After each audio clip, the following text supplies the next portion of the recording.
Test. Test. Does it all work? I hope so. Yeah, like I said in the chat, Streamlabs decided to update before the stream. Always fun. Always a nice moment. And suddenly a bunch of things have changed in the software. So I was thrown off a little bit. My webcam wasn't loading, and it was really weird. Like I started Streamlabs, and my webcam was just transparent. It just wouldn't load, and I was like, okay, why is that? So I rebooted, because that normally fixes that. Because sometimes my webcam, it's an old one, it's an old Logitech C920, and sometimes it just, you know, it just decides to crap out and it doesn't wants to connect. So I just reboot the computer and then it's fixed. But it wasn't fixed, and I was like, huh? That's weird. So I went into the Logitech software and it was actually working there, and I was like, okay, let's check my Streamlabs. And I went to the scene with the what is with the mic? Yes, mic. So I went to the scene with the webcam, and it wasn't there, and I was like, huh? So I went into the settings of the webcam source, and I suddenly saw that there now were 2 Logitech C920s in the list, and I was like, how is that possible? I only have one connected. So I picked the other one, and then it worked, and I'm like, okay, that's weird. So then I wanted to launch the stream, and then you normally go to, you pick the scheduled stream, because I pre-scheduled the stream on YouTube, like an hour or half an hour before the stream, and then I can pick that one inside of Streamlabs. It loads all the settings automatically, and I can just, you know, start. So I click on that scheduled stream in Streamlabs, and it doesn't load all the settings, and I'm like, what? So I had to manually do that, and then I could start the stream. But I think it's working. Let's hope it does, because I don't really feel like fixing stream issues.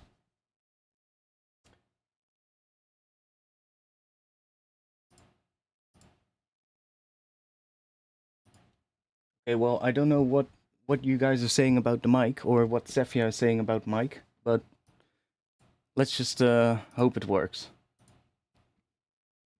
Anyways, let me switch over. Never mind. Okay, good. Good. So, I know this was supposed to be another feedback stream. I asked on Twitter today, what do you want me to do? Well, nobody actually voted for feedback. The only 2 options that I included that were voted on were make music or do whatever you want. So, we're gonna do whatever I want.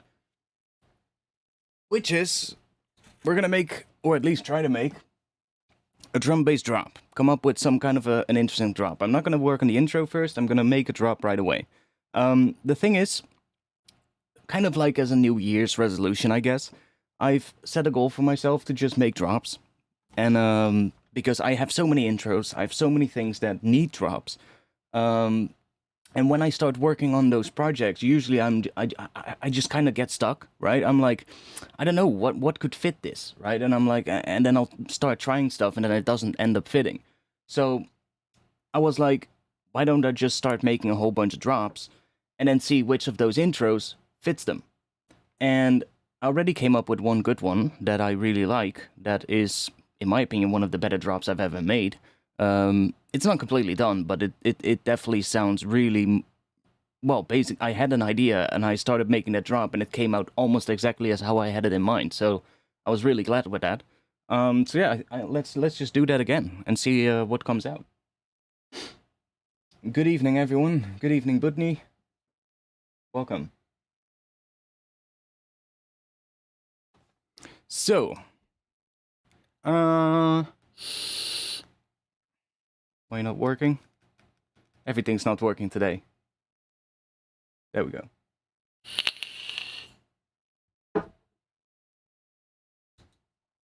All drops all the time. No, I just need to make more drops, you know? It's just, I'm at that point where I need drops right now, and I don't have enough good ones that I like. So, makes sense, right? To just make some drops. And like I said, when I get stuck a lot when I have an intro and then I start working on a drop and then I don't like how it turns out. I actually have a drop now in the other one that is really good. I'm not sure if I work on that today.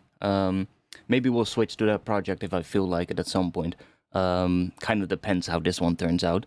But that one now needs an intro, so I'm kind of tempted to write a new intro for it though, and not pick something from my old ones. But yeah, I'll see. I'm not sure yet. So let's go somewhere out here maybe.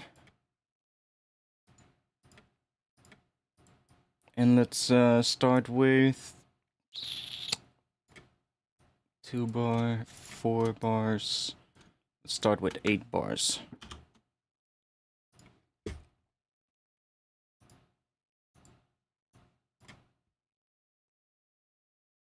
And I have an idea though. I have something in mind what we could do. If some of you remembered, a while ago I did a stream where I created a patch that was sort of like using 2 overlapping notes and then running into distortion. And it was sort of like a really interesting lead thing.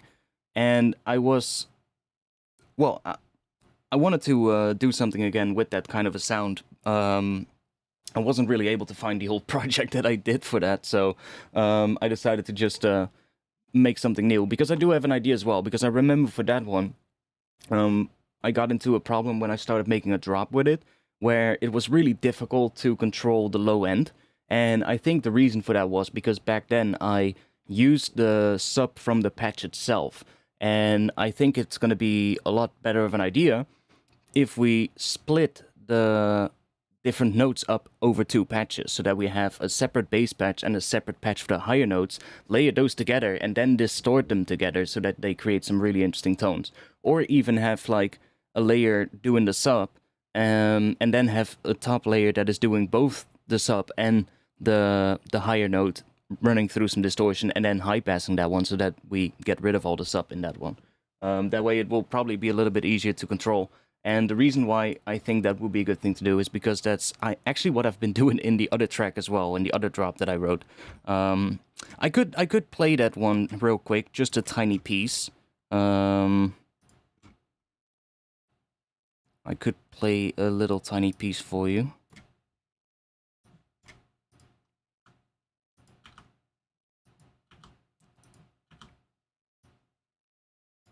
It is fucking loud, because it's literally smashed into some distortion right now, and into a limiter. But it's starting to sound pretty cool, so I'll just bring it down quite a bit, because otherwise you guys are not gonna like that. There's also a limiter on the master pushing it even more, so let me just bring that down quite a bit.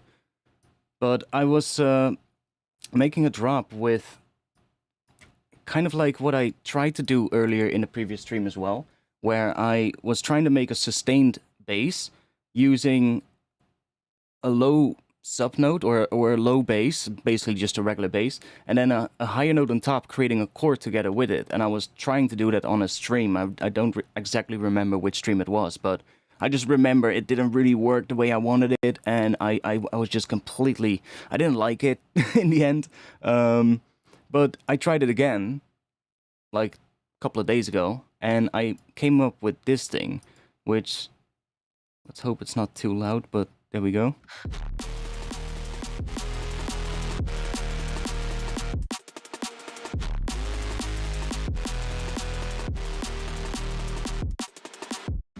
And it's becoming really big at this point, but it turned out pretty nice.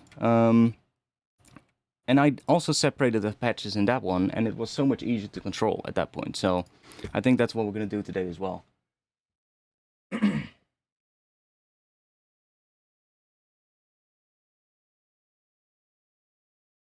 you tried aligning your arrangement to the Fibonacci sequence? No, and I'm not going to either.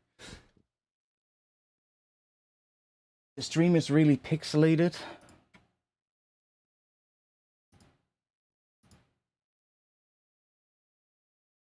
That's then probably your connection, because I have the option for 1080p.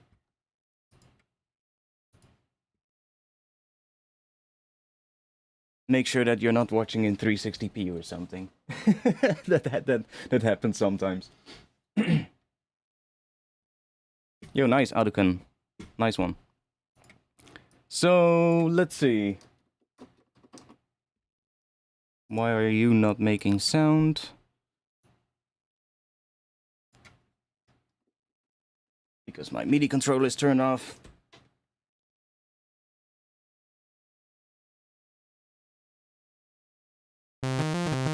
There we go. It's your connection, mine is clear. Yeah, like I was saying, I can see what the quality is in the stream here, so it looks fine. Cool. So we're just gonna start with a saw wave for now, because why wouldn't we? And let's make a. I'm gonna do a bit of a sort of like a kind of a plucky kind of shape. And then we can take a filter. Let's do another one here. Assign that to the filter.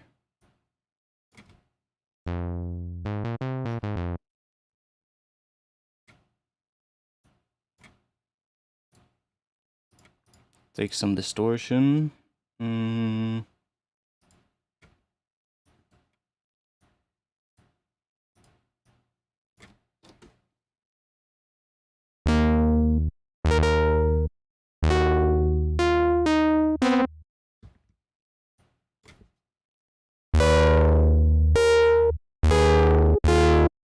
That's loud, I know, because this is also... Let me actually put this in a group and bring that down a bit, because the limiter is otherwise...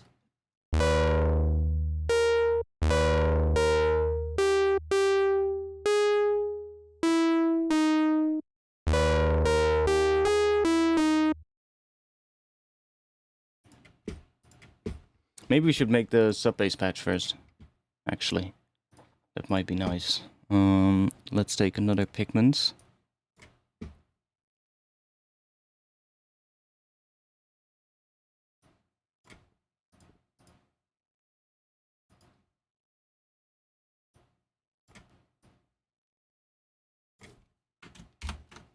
So, what key are we gonna do?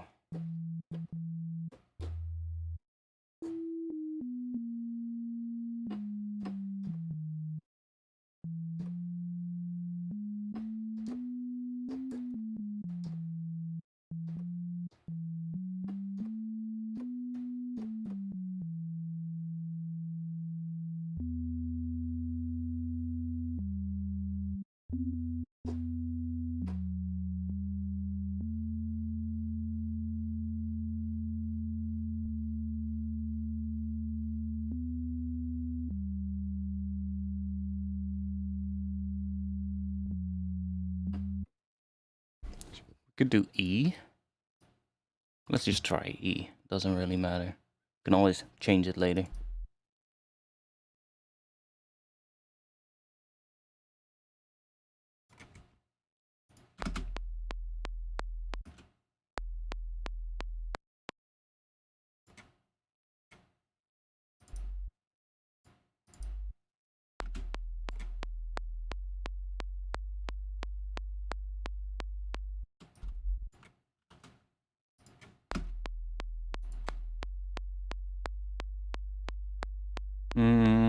What are we gonna do with this one? Let's make it...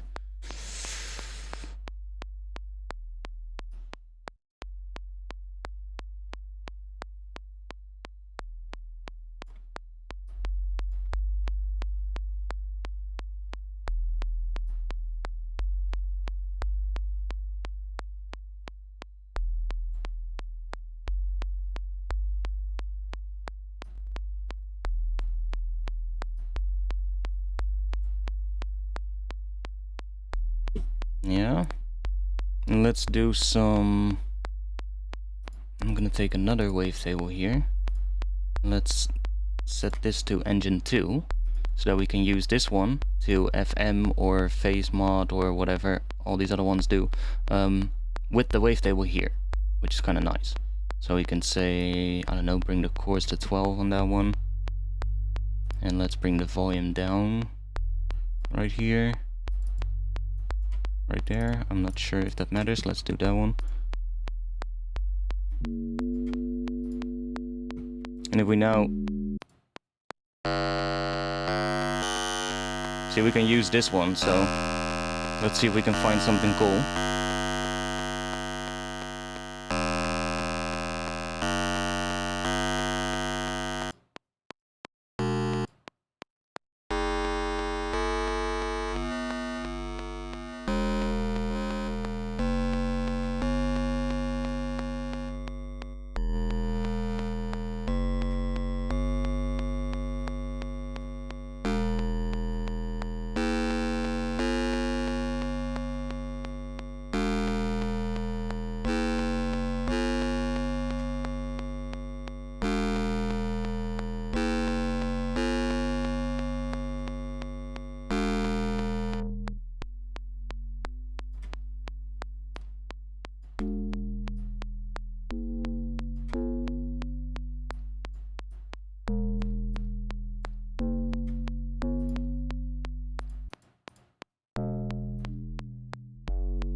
Also, let me know if the audio is too quiet, by the way, because some stuff had changed before the stream, so I'm not sure if everything is correct.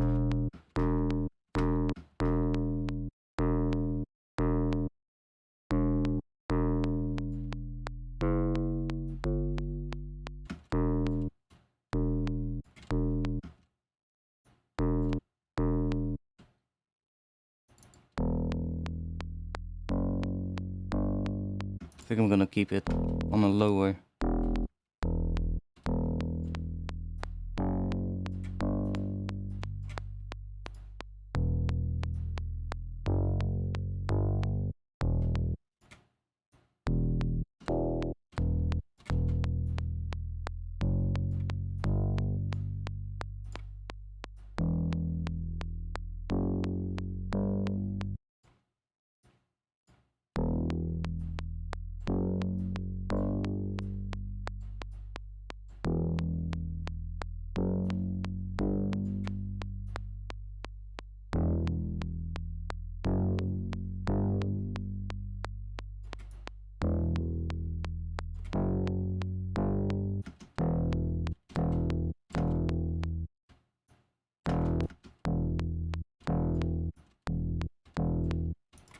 Good, let's go in here.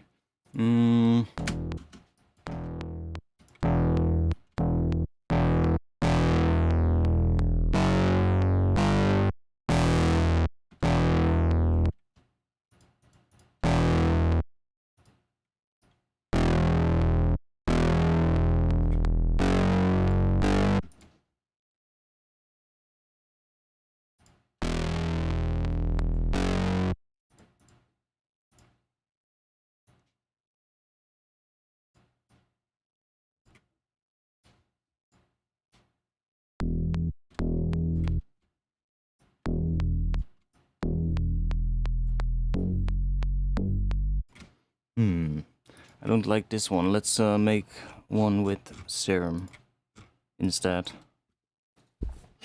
I'm just gonna make more like an 808 style bass, I guess. I think that's gonna work as well. Choose that.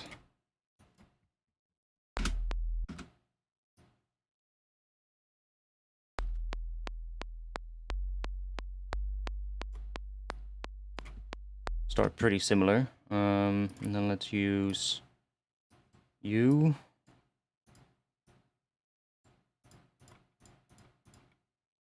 Let's put that on Master tuning, that should work.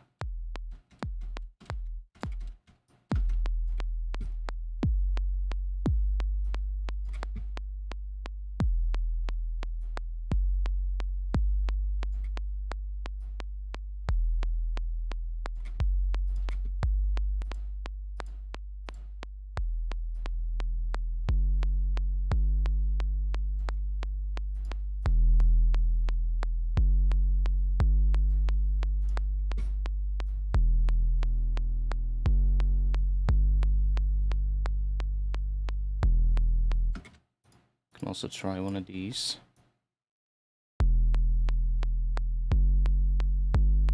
It's kind of nice. Just make sure that the first part is a sine wave. Yeah, that's cool. Can try a little bit of FM maybe. Let's do that one.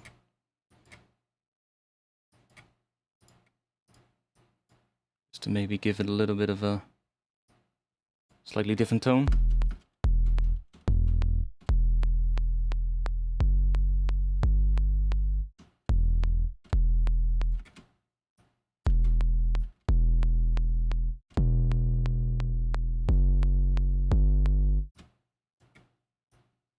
Might already be too much, depending on how much distortion we'll add after this one, but...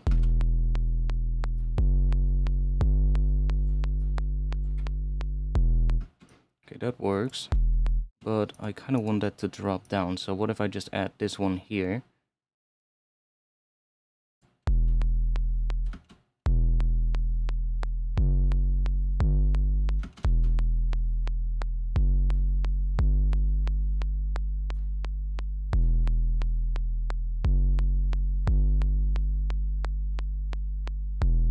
Kind of works. Okay. I'm not sure if we're going to use these notes, but I just want to have something so that we can write a higher thing on top of it. I don't think we'll use these notes, honestly. I'm thinking what could be cool. I'm kind of thinking about having this one, this bass, maybe a noise bass, and then have that higher one.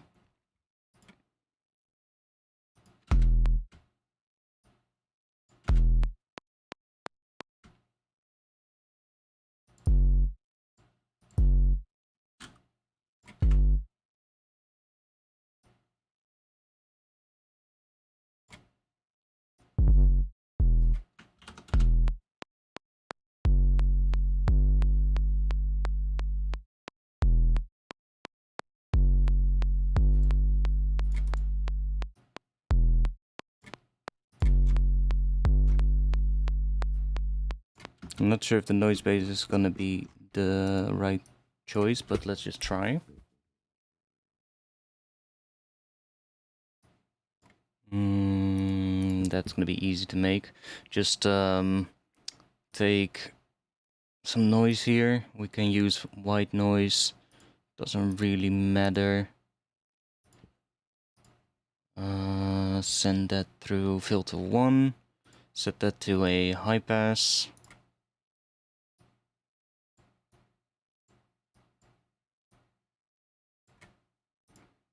And then we'll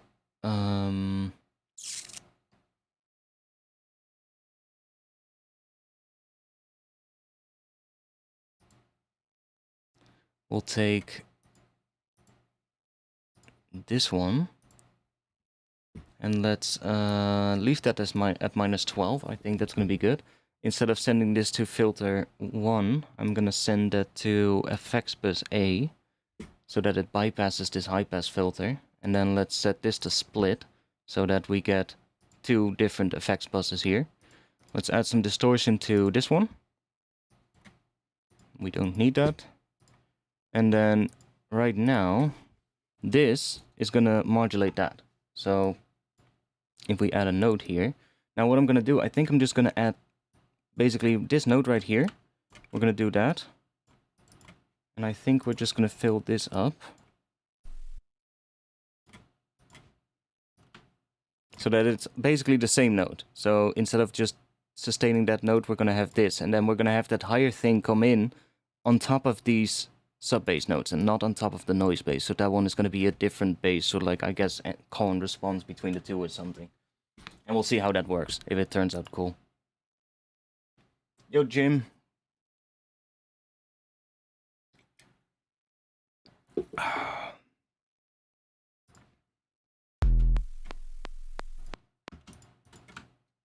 And we might even need a different bass here, but we'll see.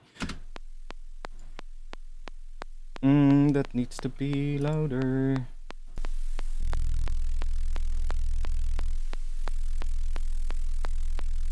See, and because this one is an octave too low, we get that really rattly kind of sound. And if we then high pass this post distortion, we get that. And then we just go back into here, go to the wavetable, turn that on, and send this to filter 2. Now we got sub. So we just balance that, give it some more sub. And we can give this a little bit of FM so it has a bit more harmonics. Set that to 2, and then we can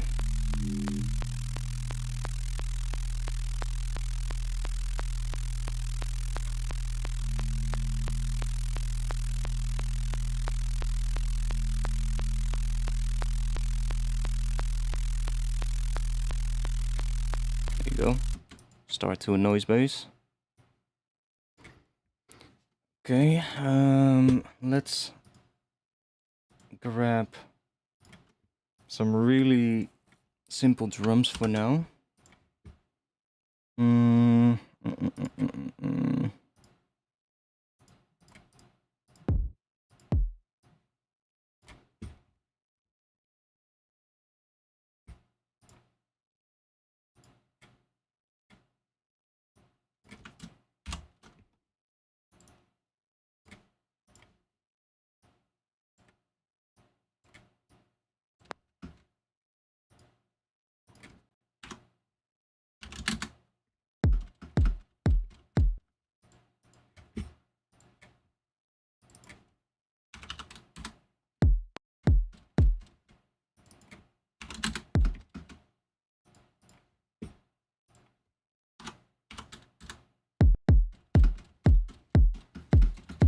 There we go.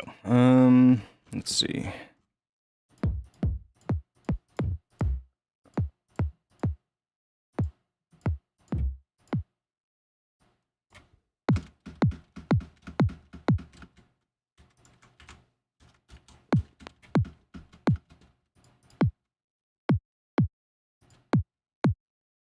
Huh? I actually really like how it sounds with the metronome click. Listen, this is without.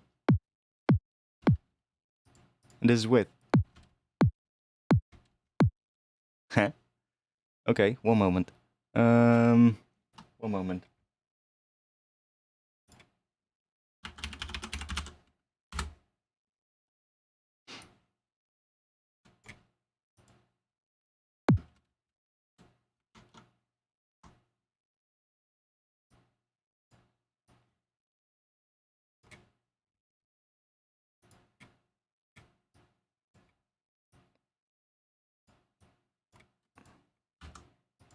That, by the way, was a piece of software called Rolling Sampler, by, what was his name? Dr. Bird, I believe, or Bird, birdstings.com.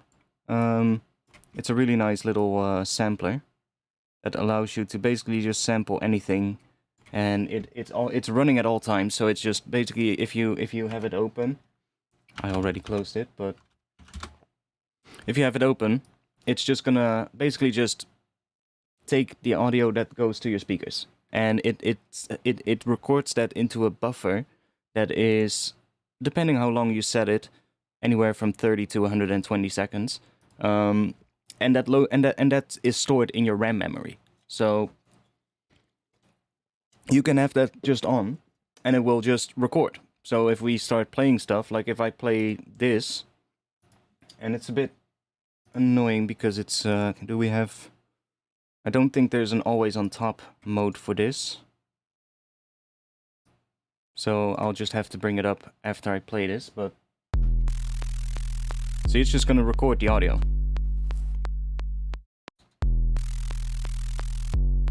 And you can just do that, and when you have something, you can just say, okay, that...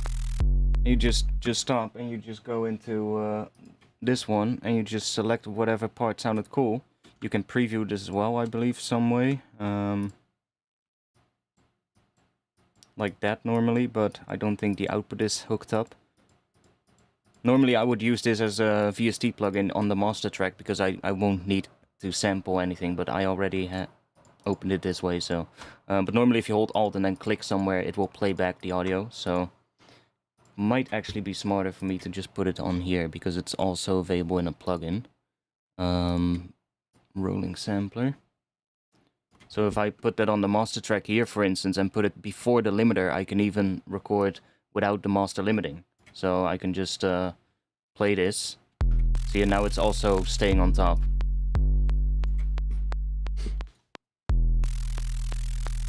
You can do from 30 seconds up to 120 seconds. And then you can just say, like, oh, that part sounded cool, and you can just select it, and you just put it into your DAW. And control click is stopping the recording here, or pausing it, and then alt click just allows you to check, and then you just select it, and when you drag it into your project, that's when it actually creates the audio file and stores that in a folder on your hard drive. So it's really nice for like resampling sessions. Just to put it on your master and just have it record stuff, and just start tweaking things, and then every time you hear something cool, you just go into this one, you just pause it, select whatever part sound cool, drag it into your DAW, and move on. So it's quite nice. It's like, I'm not sure how much it is. It's like, it's not expensive at all. It's like a couple of euros it was, but it's definitely worth it in my opinion. And there's more stuff that you can do as well. I believe you can zoom in or something as well into the waveform. Not entirely sure how. Scroll wheel. No. I know there's other things you can do as well, but it's just a really nice, handy little plugin.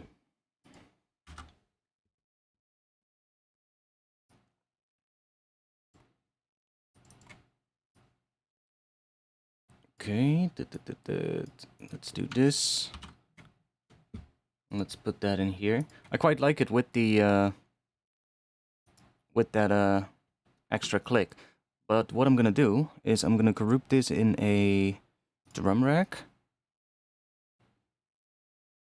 No, it's not needed. Let's not overcomplicate things. Let's just drag this in here. Job done. So now it is in the right pitch already, because I pitched it up in the other one. So now it should be good.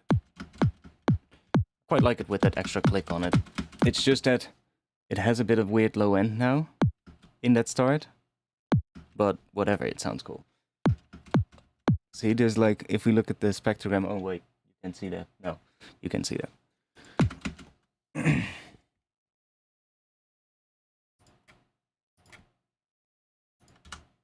Okay.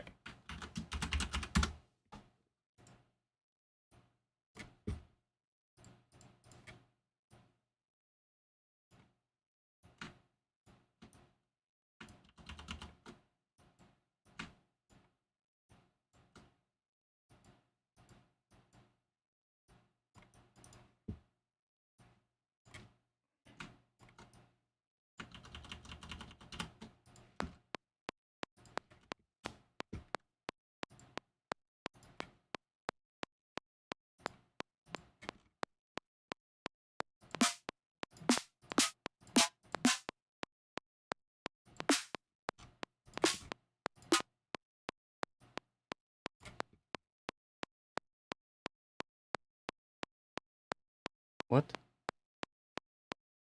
You're soloed. Why is that not outputting then? Why is that not making sound? What? That was odd. Really weird.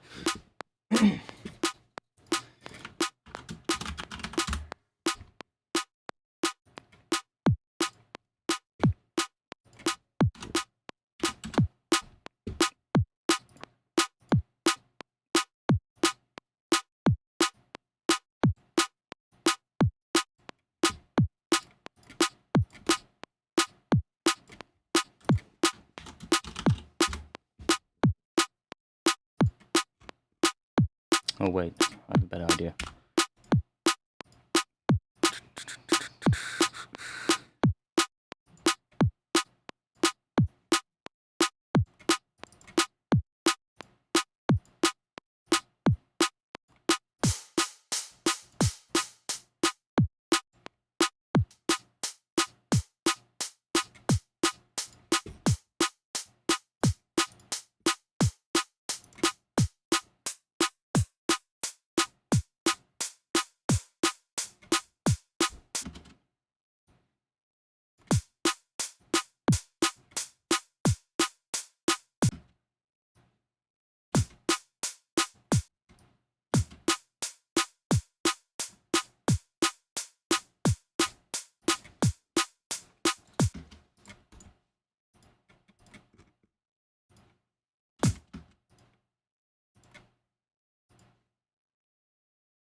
Let's hook these up.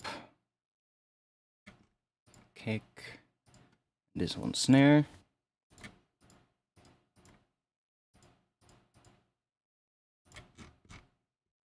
And then let's set ourselves up a little sidechain so that we don't have to do that again.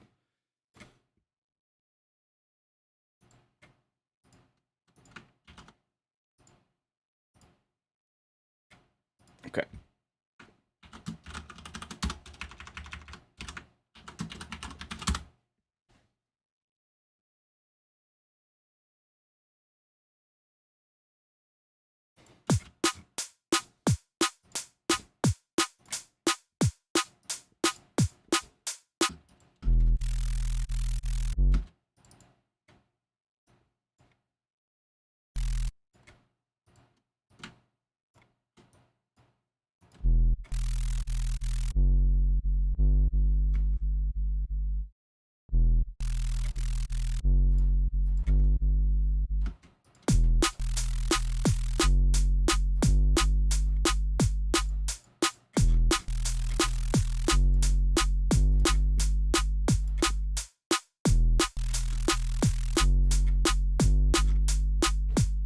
Let's not add more heads. Let's make this thing what I had in mind. I want to play around with some distortion on this and see what we get. So if we're in the key of E,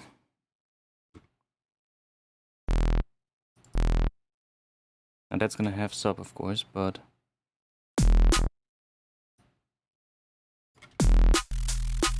we're just gonna lay it with the other one, so I might have to high pass this already. Fuck, how am I gonna do this? Let's turn the noise base off for now, so that we can just listen to these two together. Let's just do a high note.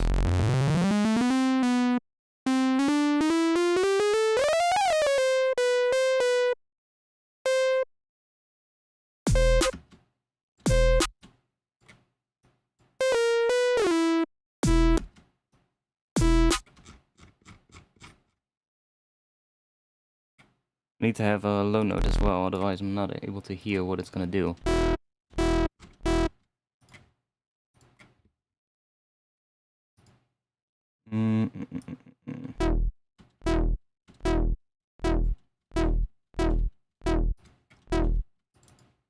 It's actually pretty cool.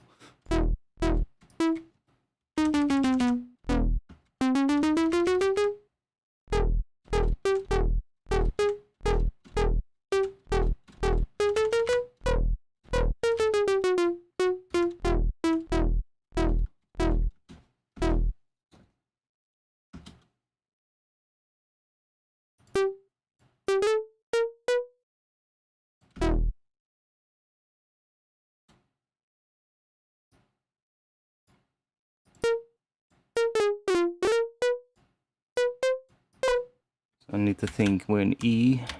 If we're gonna do E, then...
I'm thinking about what kind of a pattern I want to do with it. Let's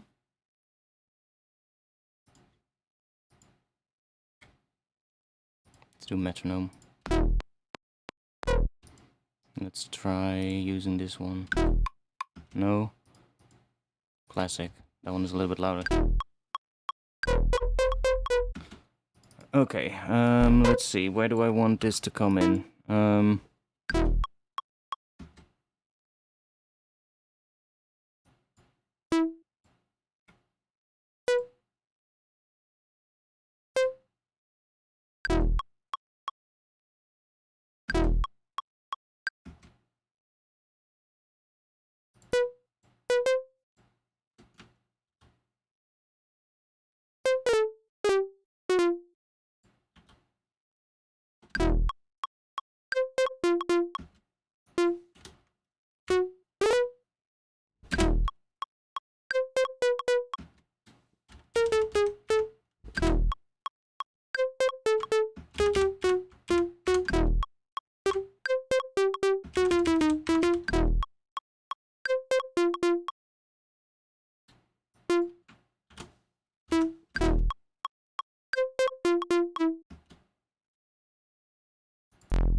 The fuck do I need to do? I'm thinking about something, but...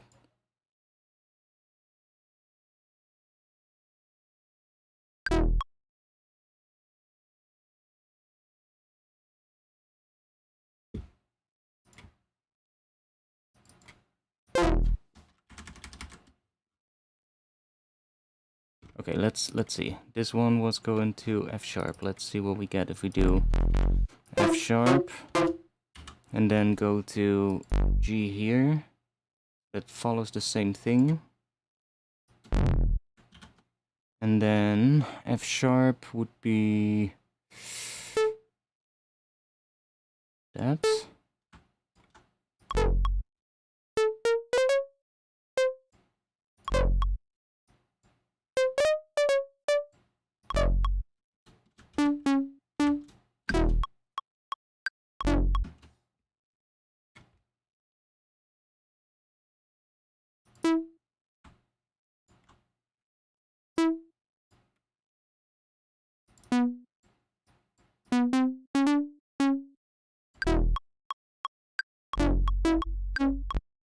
Why does it want to go to C sharp? Because there's an F sharp. Yeah, of course. Even though that would not be in the scale. So I'm thinking about what we can do.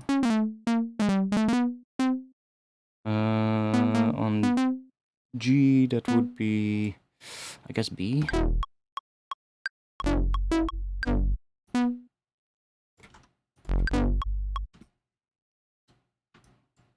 We're probably gonna have to mess with this pattern a lot.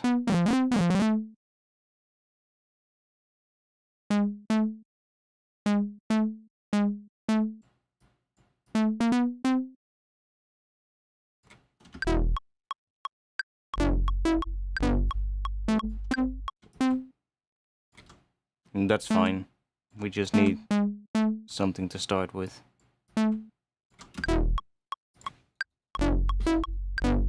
We're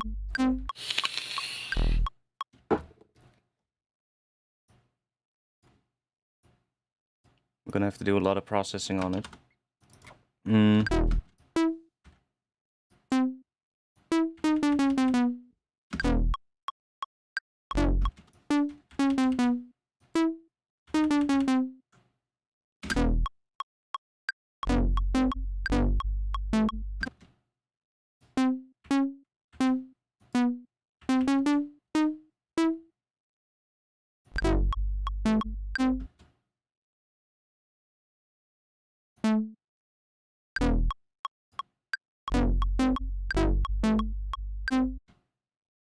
Whatever. We'll see what happens if we start processing it and then we start messing with the notes. Let's group that. So the distortion is creating some stuff because of those notes are running through it together. And that's kind of the effect I want to explore again. And depending on what notes we're using, we get different types of harmonics, which is really interesting.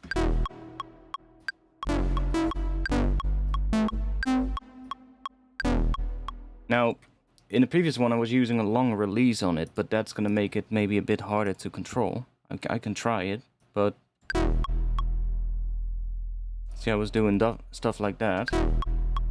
And then using a long release on that as well.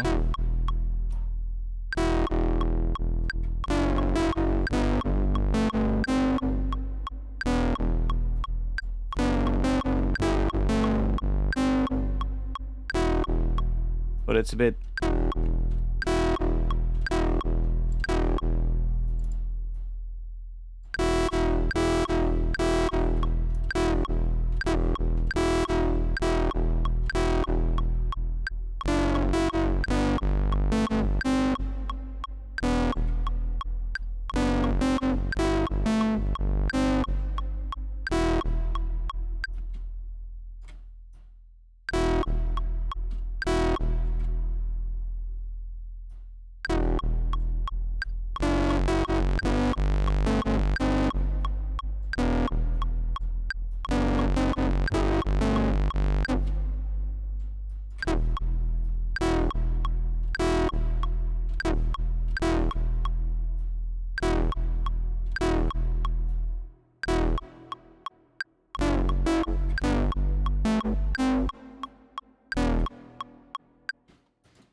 So, we could do that, but we could just as well take this off. So we just have that. And then high pass this. So that we don't get any sub, but we still get sort of like the harmonics of the low note.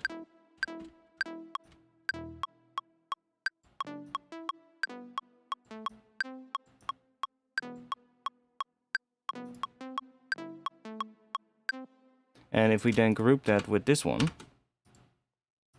and then distort those two together with something. So let's say we'll just take a serum effects for now and see what happens. And just take distortion.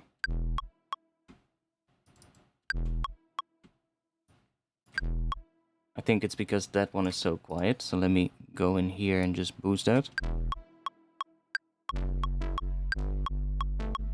And this one is really loud as well, so that isn't helping. So let's bring that down.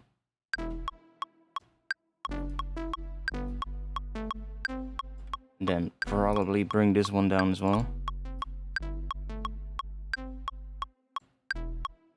Now if we start distorting these together,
I'm still not used to it. I keep clicking on that play section, but it's so annoying because I don't need that.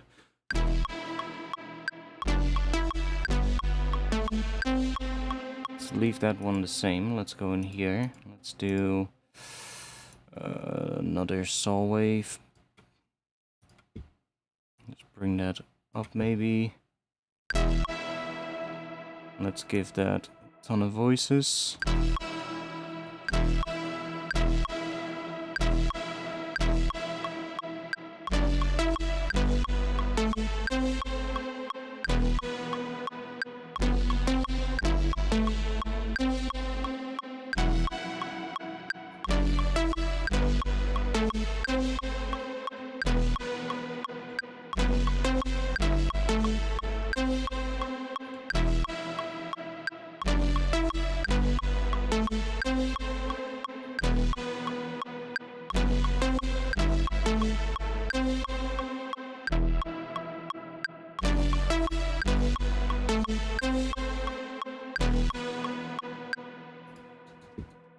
I might have to cut the reverb off as well at some point, but let's see if we can make this interesting. So I'm just gonna leave the noise base off for now, and let's see what we get if we...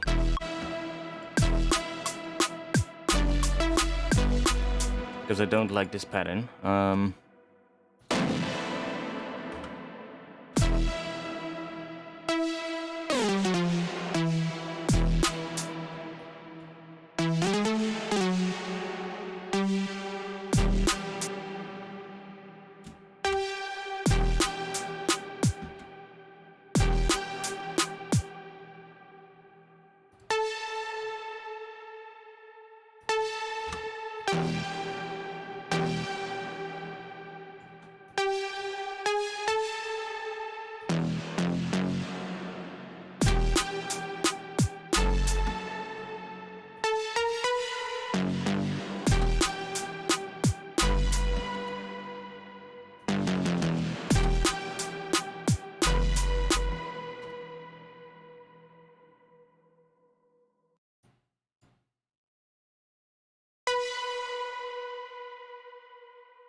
What kind of a pattern should we do? we might go into the other project, honestly, because so far I'm not really liking this.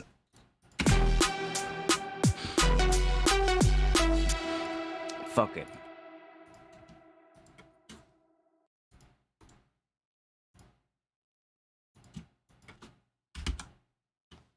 Goodbye.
Oh, okay, wait, one moment.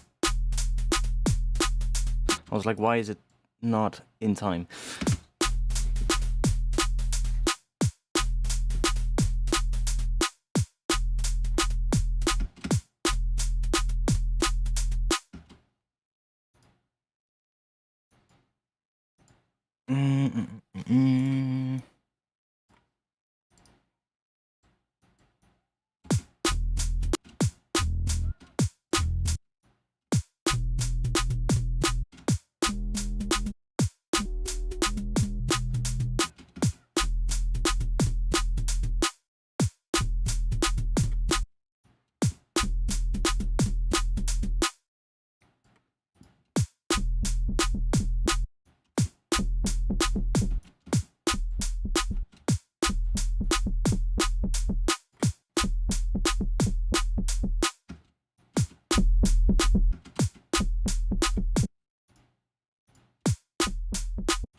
It's kind of cool.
Not sure if I like that. Let's.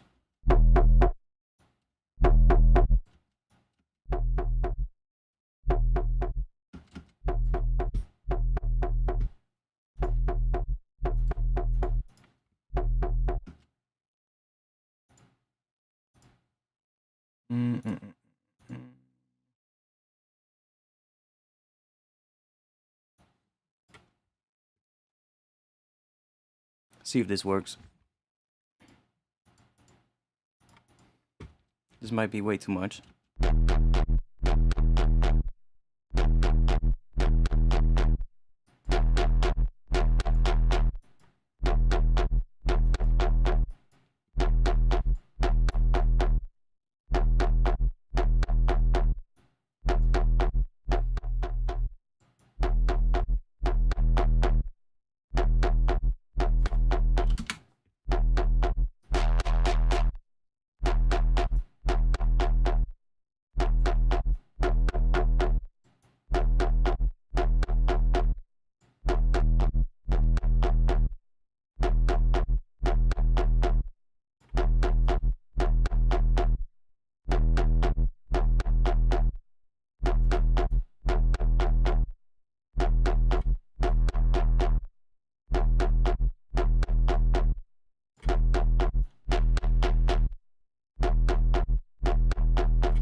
I mean, that does kind of work.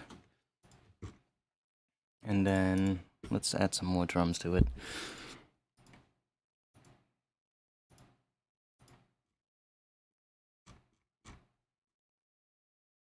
I found a folder on my old hard drive that, where is it? I put it somewhere in here. It was just literally called DMB breaks. And it is just a folder with 200 breaks for drum and bass, and they're all like really old school breaks. I have no clue where they're from, but there's some pretty good ones in there.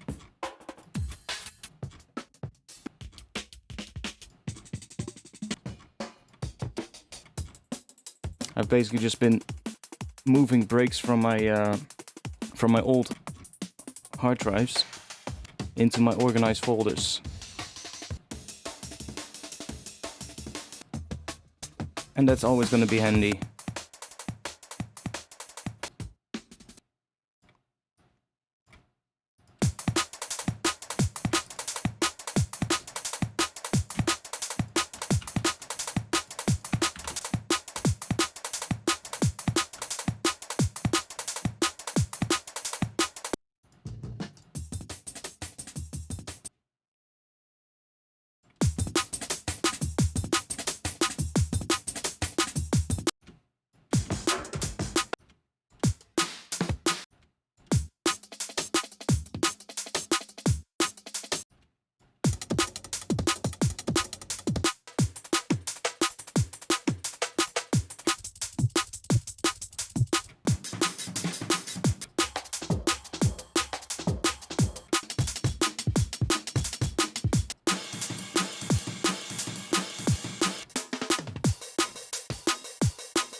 Actually kind of like that.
let's go back to here.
Do we have some kind of a fill real quick? Or we can just grab something from another break.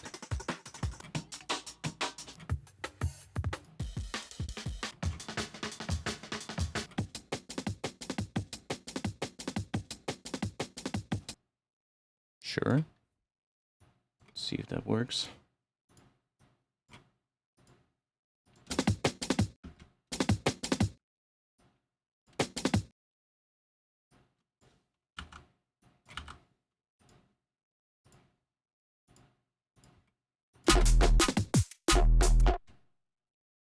Actually worked.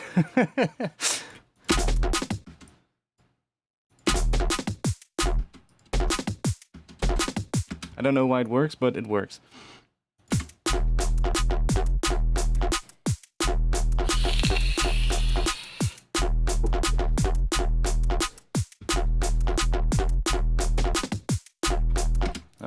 This one doesn't need to be there necessarily.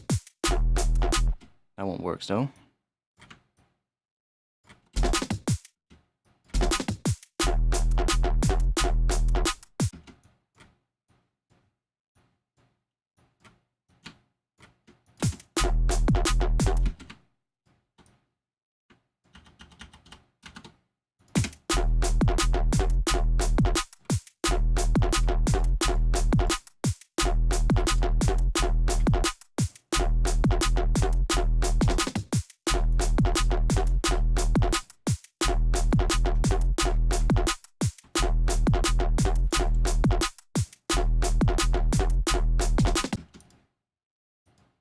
Still not entirely liking that, but we're getting somewhere.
Oh, I did something.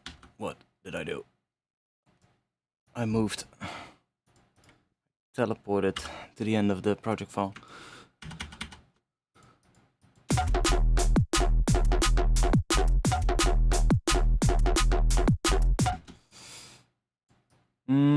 I am really tempted to go to the other project.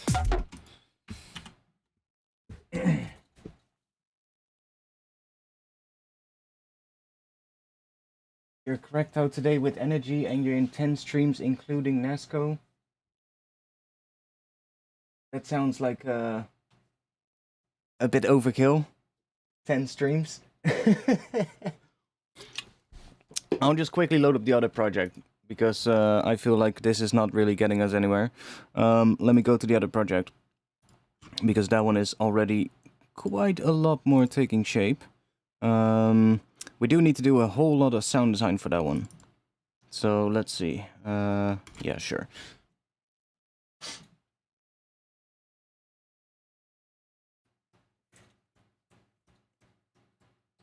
Let's hope it loads a little bit quickly.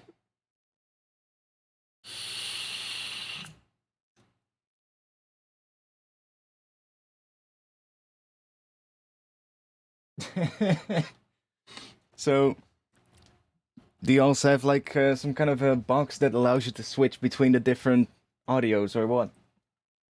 You've got a mixer set up. You can switch between using a mixer. That would be hilarious. Yes, Raspberry Pi and macros. Holy shit! My man is a pro stream watcher.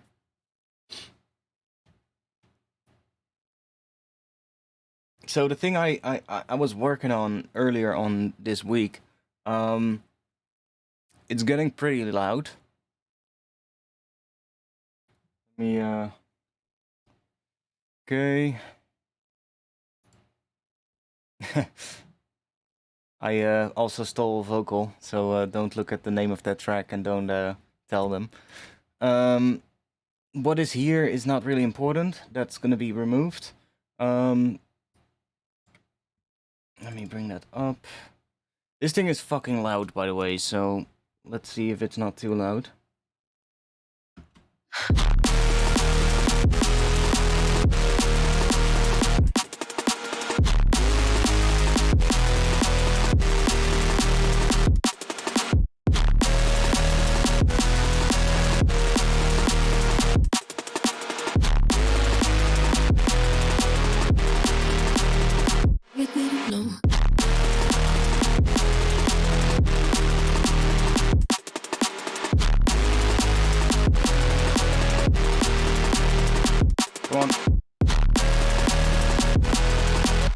Yeah, what the hell am I doing here? I've got two limiters. That and that. Okay, let's turn a couple of those off and let's just back the limiter down a bit.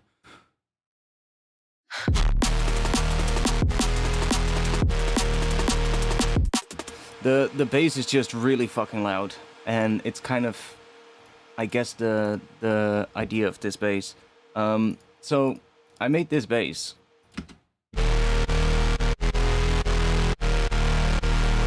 I also, for some reason, decided to make one big sidechain buzz on this one, trying out something different for a change.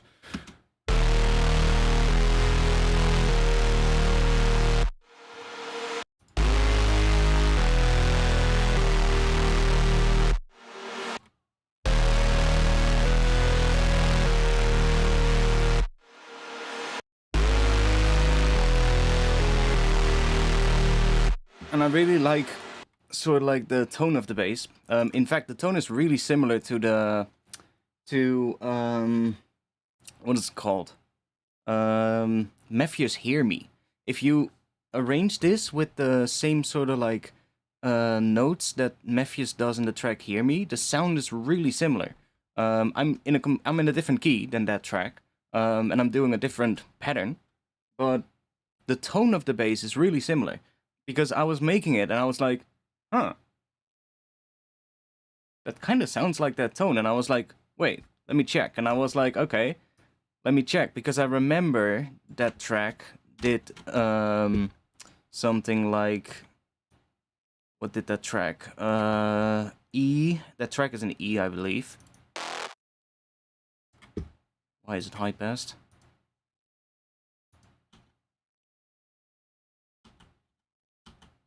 Where's the automation? Why is it high passed? Because of this.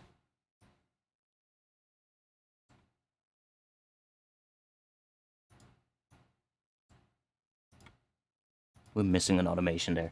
So that bass in that track, I think, is doing E. And then goes da, da, da, something like that.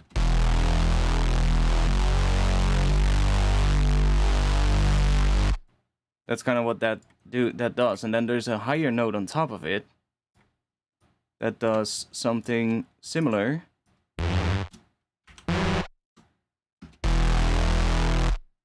But then goes, I believe, B, C, B? No.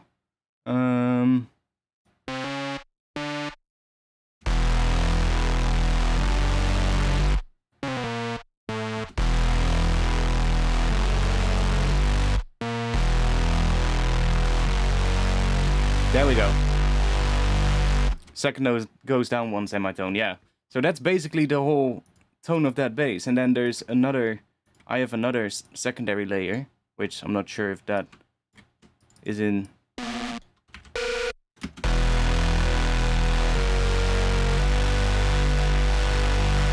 And it has a very similar tone. It's not exactly the same, but it sounds kinda similar when you arrange it with the notes like that.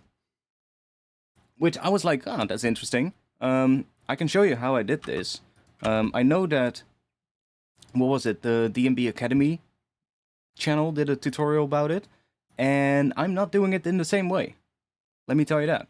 I'm not doing it in the same way, because I remember he did the tutorial. I didn't really watch it, but I remember he did a tutorial about it. So when I made this one earlier this week, I looked up that tutorial, and I was like, did I do the same thing as what he just did in the tutorial or something like that? And I looked at it and I was like, oh no, I actually did something different. It's really simple, actually. It's not that complicated.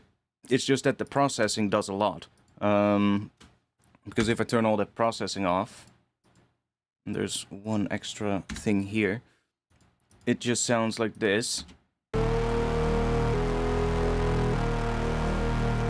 And there's some processing here as well, I believe. Yeah, a little bit of stuff, but nothing too crazy. That's just a Reese. Right? That's just a regular Reese. Well, kind of regular Reese.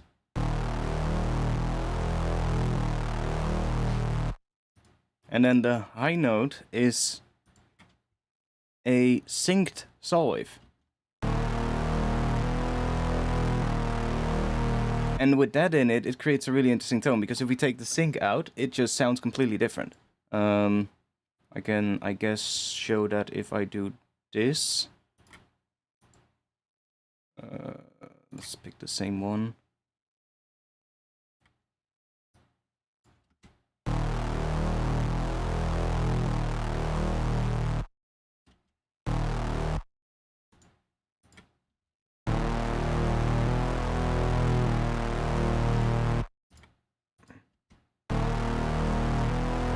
See? So it gets that tone because of the sync. If I don't use sync on it, and just maybe bring it an octave up, it just doesn't have the same tone. It's louder, first of all, but it doesn't have the same tone. With that sync, it just sounded really interesting. And then I think on the other one, I think that was also using sync, but just an octave up. Yeah, and a slightly different setting on the sync as well. And a sub, for some reason. A sub that is higher than this oscillator, so it's actually two oscillators. It's a saw wave and a triangle wave, for some reason.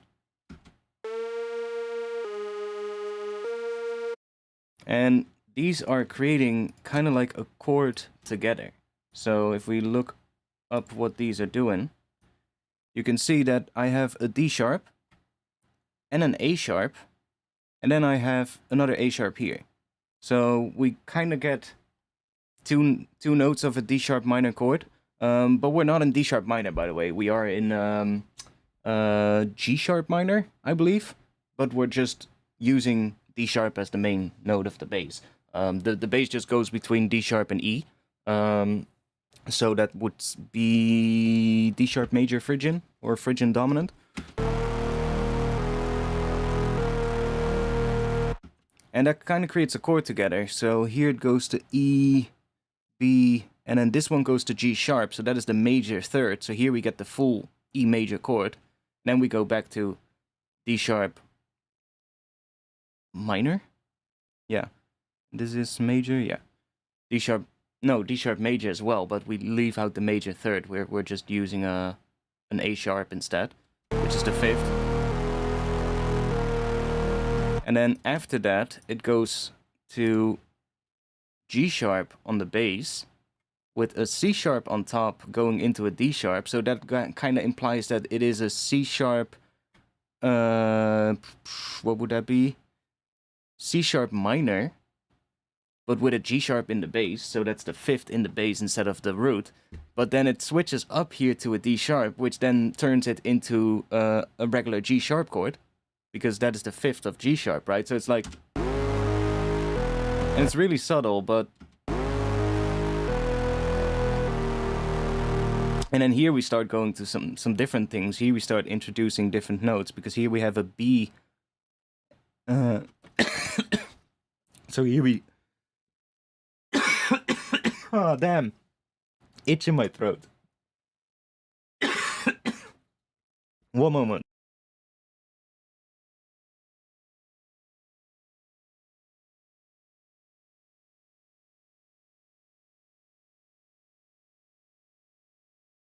Oh, damn. My ear's tearing up. My ear is tearing up. What the fuck am I saying? My eye is tearing up. Sorry. Damn. So here it goes to E, B, B. And then here we get D sharp, A sharp, and then suddenly we get that G. So here we finally get that G, which is the major third of D sharp, or D sharp here. And then it suddenly gets a really interesting sound. You get that major interval. So it kind of completes the full chord there. Then we get the next section is, what is it? D sharp again. So the bass just does the same thing again, but it just goes back D sharp, E, D sharp. That stays the same, but then suddenly we get a C sharp on top. So that would be what? That's the seventh of D sharp major. So it really creates all these interesting harmonies together. And depending on which harmonies I use, it starts doing interesting things with the processing that's on it.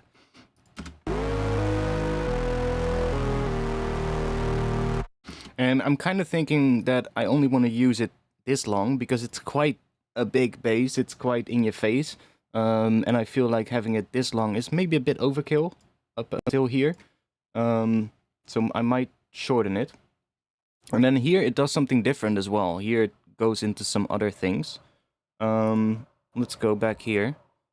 Like, the processing here is not too crazy. This is just a trash doing a little bit of saturation, a little bit of electric trash, and nothing on the highs. So that's not too crazy. Here it's just some EQ, just to kind of shape the sound a bit and get rid of some of the high frequencies and the lows. But that's nothing too crazy. And then same thing here. So here I'm doing most of the stuff. Some mid-side EQ, which takes care of getting all the low end out of the sides. Then we have Pro Q, which is taking that out, which is something I added much later that makes more sense with all the distortion that comes in afterwards. Utility to make a little bit more mono, because the unison that I used on the Reese was really wide, so I wanted to make it a little bit more mono there. And then we get sort of like the distortion, which is a multi-band Saturn with quite a lot of bands. And it's really cranking the distortion on this bend right here. So up to 100% with the warm tube. And that is really adding a lot of grit to the sound.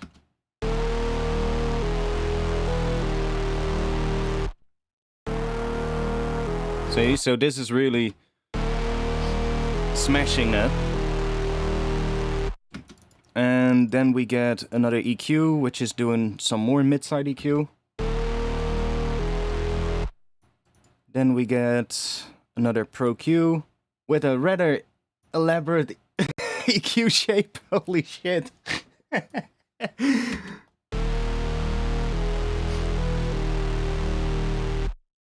That is literally just, yeah, just crazy. But there's another really heavy saturator here.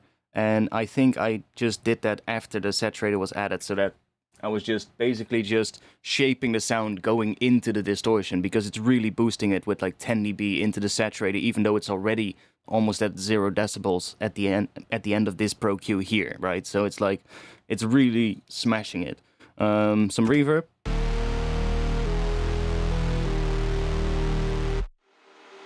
Which is just automated in those gaps there. Which I'm still sort of like thinking, what do we need to add in the gap, or does it need something at all? Then we get a little bit of multi-band compression, just to kind of basically even out the sub a bit and bring it up, and then bring this area here down a bit.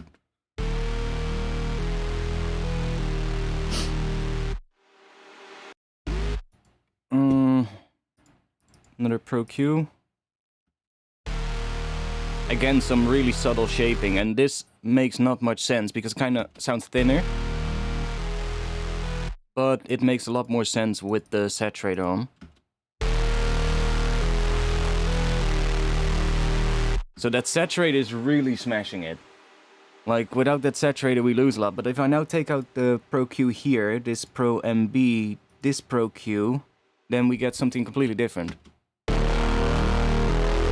See how it's now really distorted because it's being pushed into that distortion way too much, because the signal is a lot louder. And all these EQs here and the multiband compressor, those are basically just taking certain frequencies down so that the distortion doesn't respond to them as much as it does to all the other frequencies. That's kind of what it's doing. So,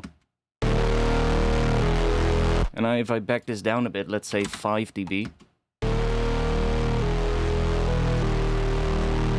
It's kind of the same rough perceived loudness as what was with all these other ones turned on. And you can just hear how it's pretty messy.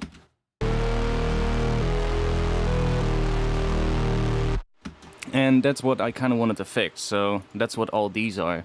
This one takes that frequency down just to...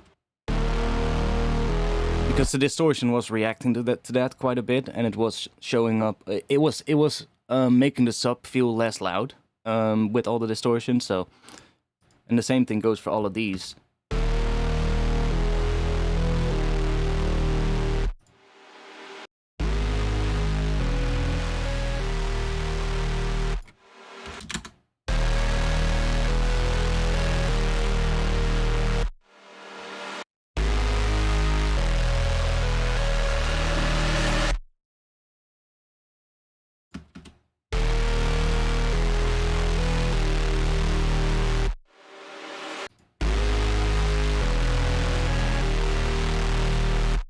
And it might still be too much, but for now it sounds kind of good, so...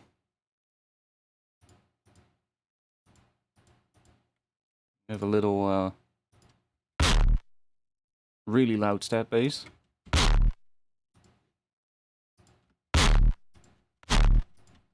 Which is heavily sidechained, so it gets rid of a lot of that really nasty part at the start. Because it's layered with the kick anyway, so... Sounds more like that. And that's basically it for those two, so... The drums are pretty quickly done as well, because it's really just this break, a kick, and a snare.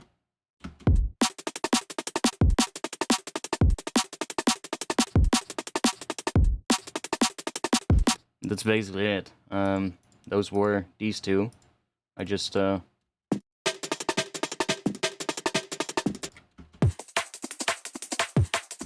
And then together, I just bounce those to audio, and then I have this one here, which I did the beats transient mode on to basically make them really snappy and tight, and then sidechain to the main kick and snare. So that's how those drums came together. It's really basic. So I definitely need to work on the drums.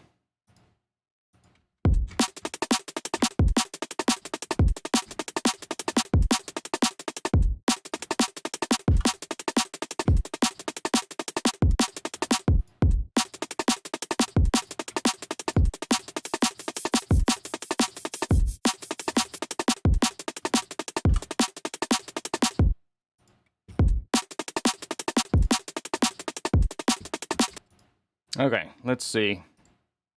Because I have a little bit of a start here as well. I'll play the entire thing for now, and then we'll have a little see what we can do with it.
So that's basically what I have right now. One moment, I'm just quickly listening to it on my speakers and see if I can get an idea.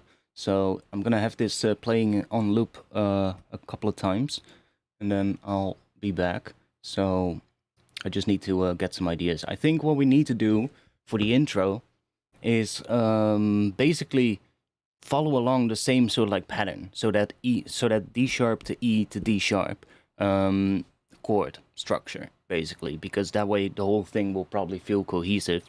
The vocal sounds cool. Yeah, it's basically there. Don't snitch. It's just a placeholder, honestly. It's just it sounded cool, and it was something that sounded nice, and it wasn't from a sample pack, so it was from like, I was like, yeah, that'll do for now. But yeah, I'm still kind of torn about what to do here in these gaps. So if you like, should I add more bass there, or should we just leave it and have like a gap in the bass? That could also work. Not entirely sure yet about that, but let's see. Let me just listen to it a couple of times.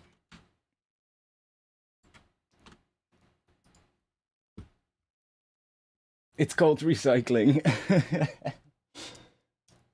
Well, I mean, this whole thing started with basically that a cappella over the top of this. And then I was like, you know what?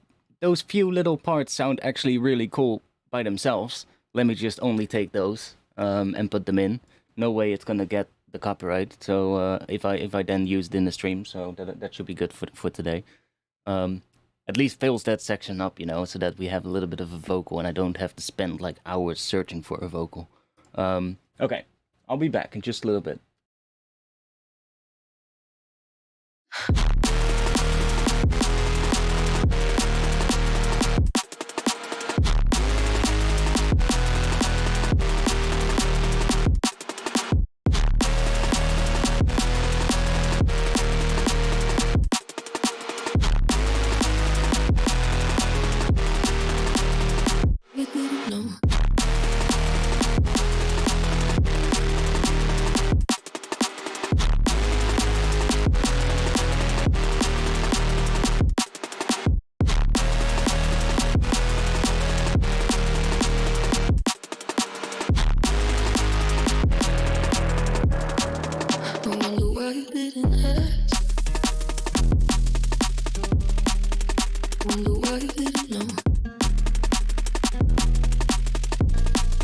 I wonder why you didn't ask. Wonder why you didn't know. I wonder why you didn't ask.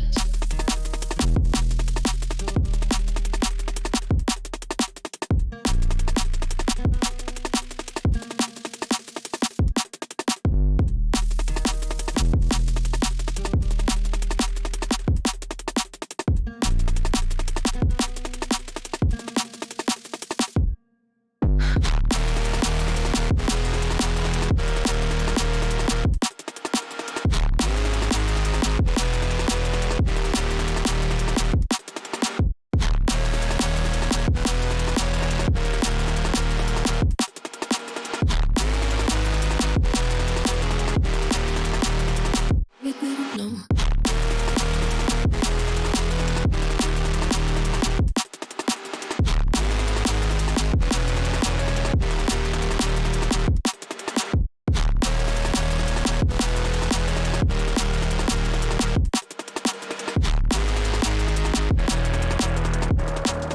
I wonder why you didn't ask.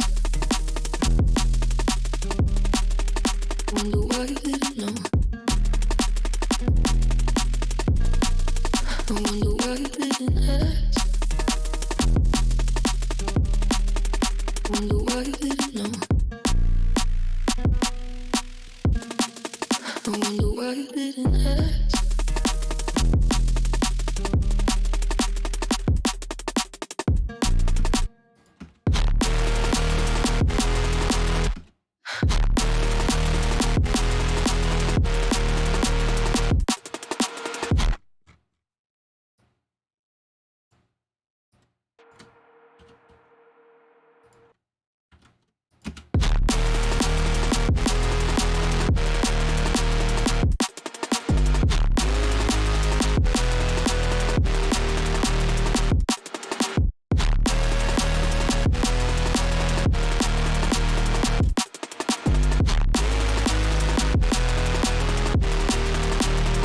You didn't know.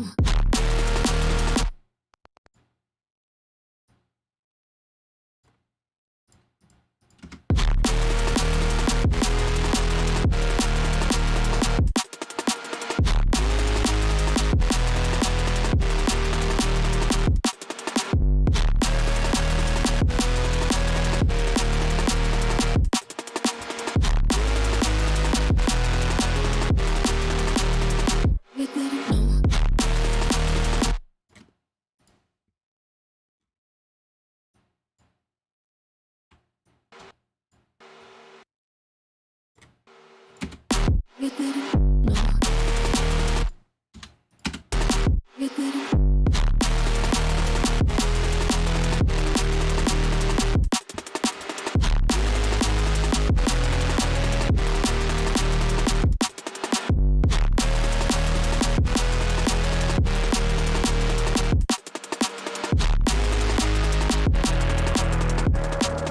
I wonder why you didn't ask. Okay, I like that extra step here. That's cool. Because the lines with the kick as well there. There's a little extra kick here. That basically where the break also stops. Like if we listen to the break itself or the drums itself, you can hear that it's sort of like... Right, there's a little break there. So it's nice to have that bass sort of like here. Which is then also the bass that comes in the second half. So it's kind of already introduced in a way. And it's also in the same spot as where it is here. Right, so here it's also in that spot. So would be good to maybe have that already there. Just to kind of introduce it. Now the drums are definitely not done yet. I kind of want to have...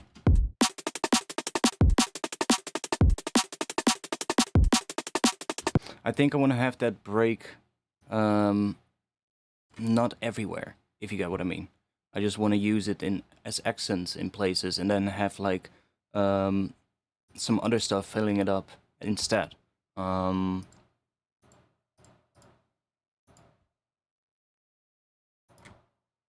Let me just make a copy of this track.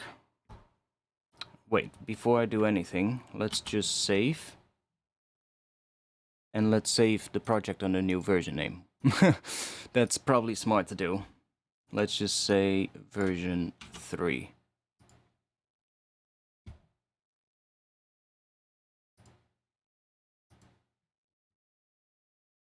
And let's mute this one, and then let's grab everything except the, or just let's remove everything except the kick and snare from the break. So that, I'm gonna remove this. That's what we're gonna leave. And then we're gonna do this.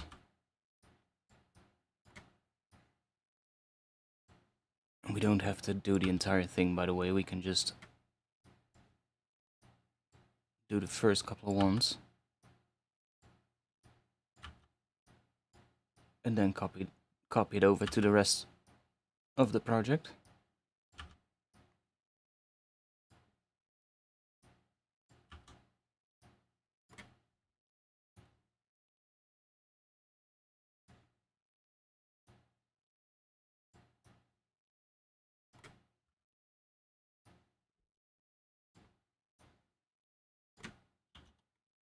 And then we grab that one, drop it there, or just grab that one, because I'm not sure if it's the exact same. Let's just do that, make sure that the first part is also included.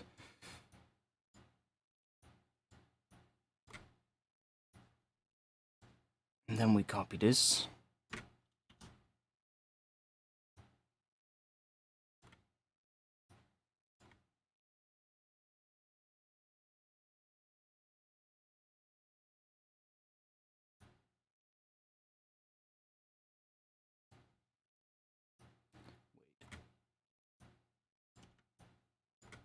That's different.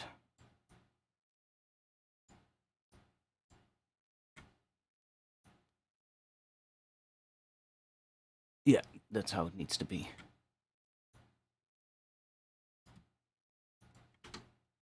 That is indeed the same. So now we have just stuff from the kick. Now we just have the kick and snares from that break in here. Ah, fuck. We hear that. There's another hit there.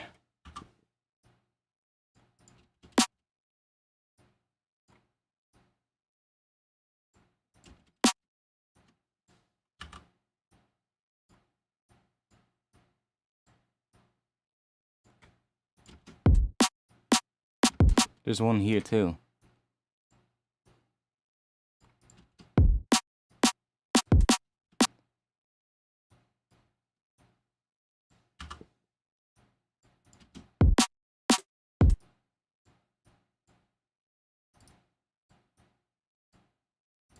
At this point, how much of this break is still there? I mean, it is adding something. It's very subtle, but it is adding something. So let's just... Oh, wait. Let's check this real quick. Let's grab you.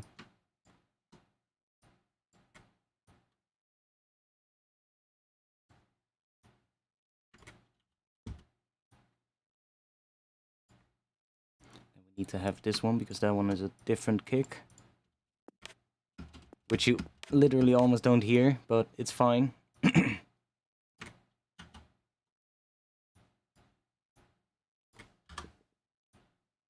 Technically, I don't think we really need this, but let's just make sure that it's there. Like...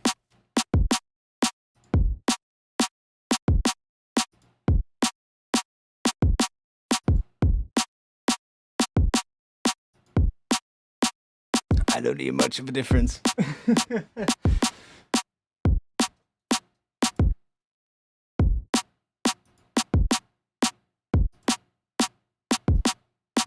I don't think we really even hear it.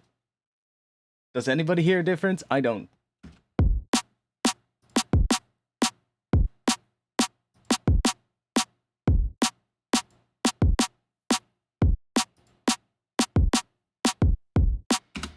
Well, whatever. Let's see if we can fill this up with some other stuff.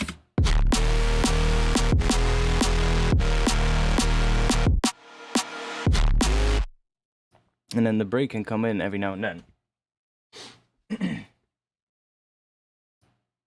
Like maybe here at the end. So let's say,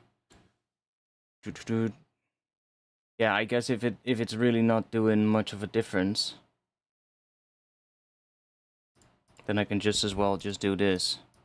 Use this track and just because like we're not really hearing them anyway, all these hits. So yeah, what I'm then gonna do is just make it a bit easier. We can just say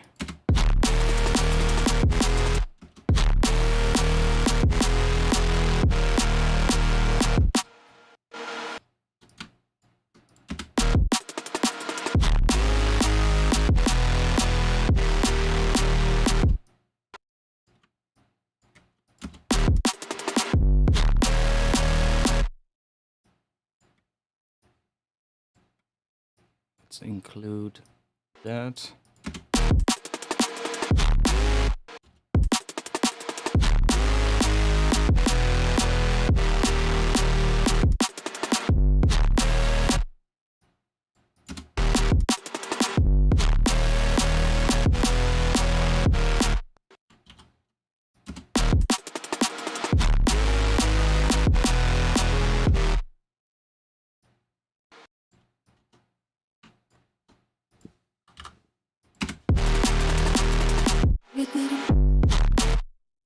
Let's use those sections, for instance. Oh. And then maybe here the full break can come in. And then we just need to fill it up a little bit more with some hats and stuff like that to make it sound a bit fuller. Because right now it sounds a bit too empty.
Yeah, let's just drop a whole bunch of them in the drum rack.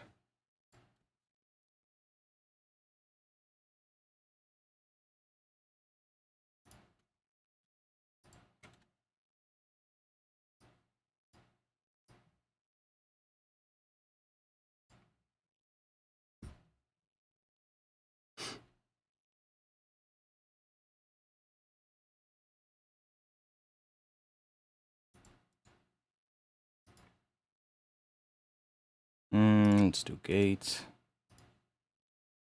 Let's bring that up to let's just do -8. So they're a little bit louder. Okay, cool. So now let's make a clip that's that long.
Thanks a lot, Medic. No cowbell.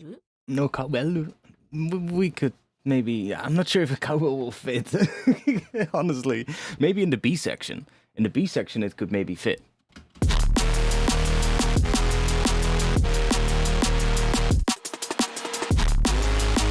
I'm just sort of like thinking about what we are gonna do in this section with the hats.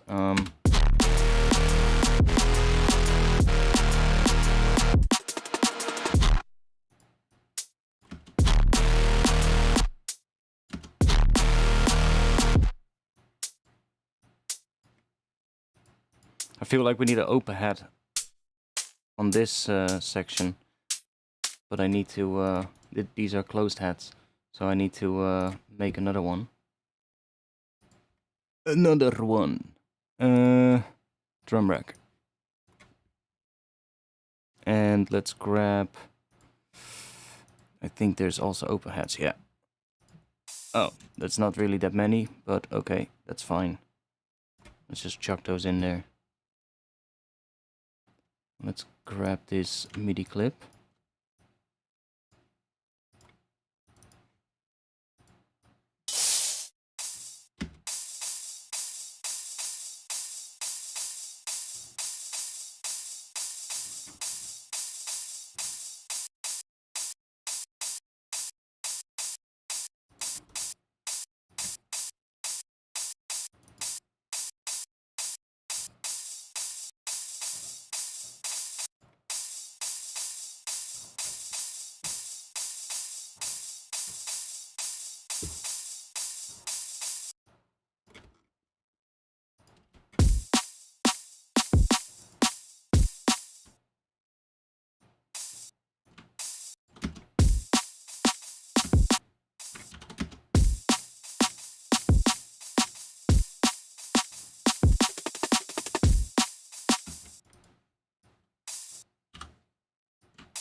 Why do they all have such a weird attack? Okay, that one is a little bit better, but it's almost as if they're all run through some weird processing.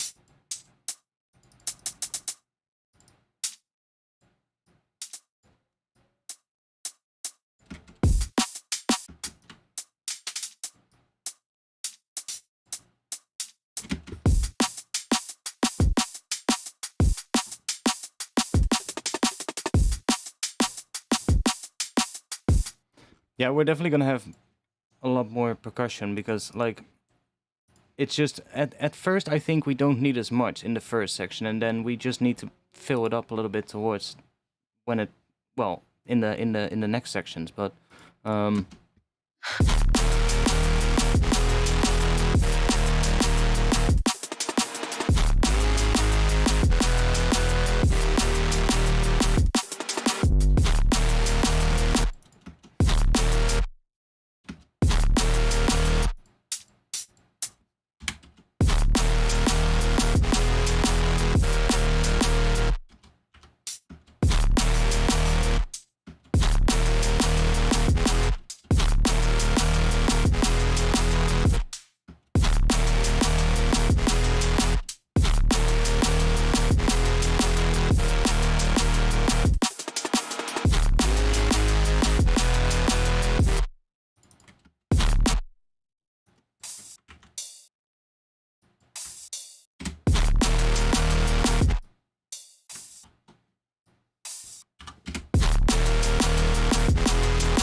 yeah, I mixed into a limiter right now.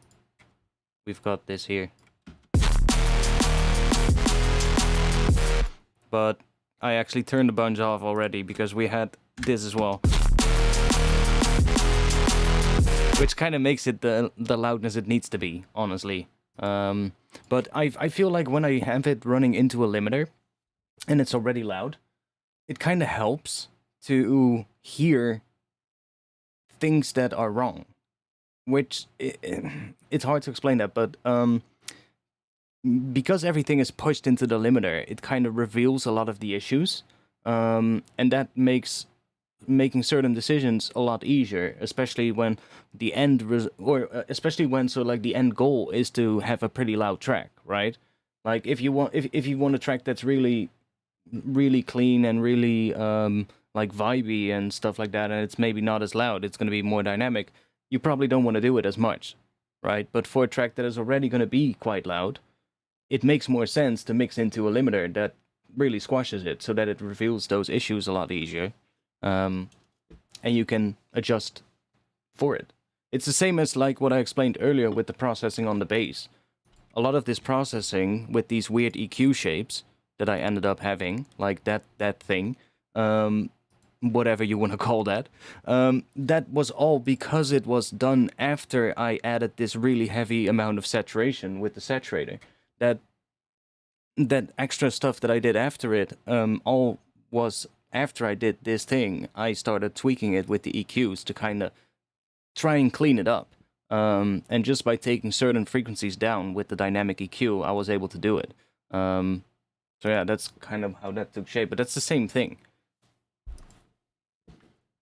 And with sound design, it can also really help. Like if you just make yourself a couple of racks for like making sounds bigger, basically, and just chuck that on like a default patch of a synth, and then just start sound designing into it. And you'll make different choices as well when you do that. So it can also be a good way to, I guess, when you get stuck or something.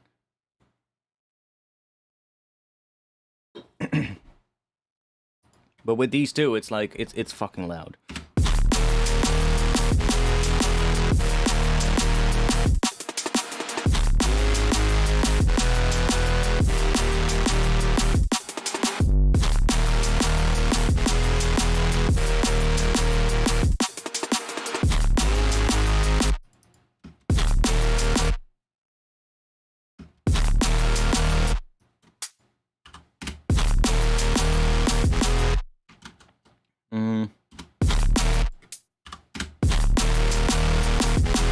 Yeah. That's what we need. We need no head here. We need... And then there I think we do want to have one.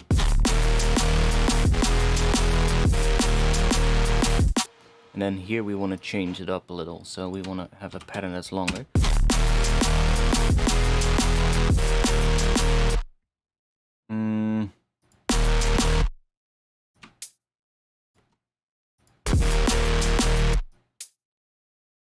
Snare hits here. No, snare hits here. And here, yeah, no, we need it here.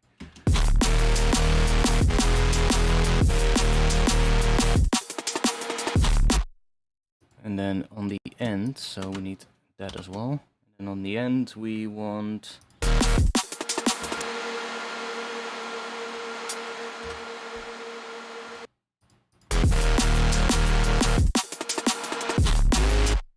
maybe...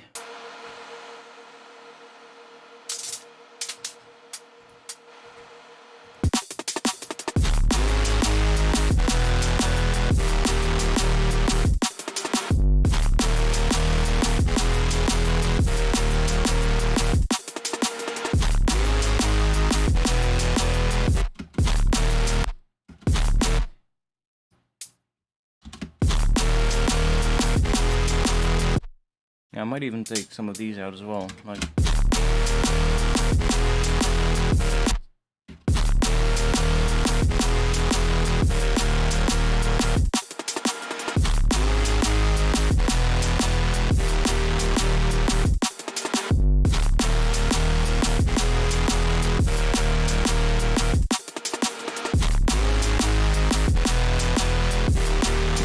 and that kind of works, so let's move on. Let's do that.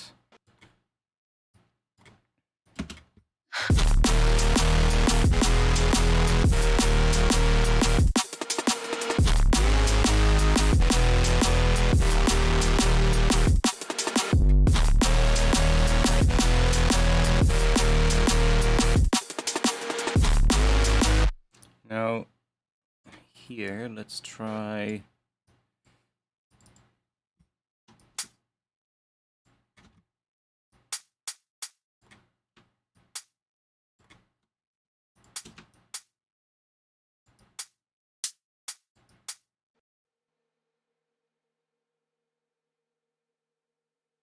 Is that in the right spot?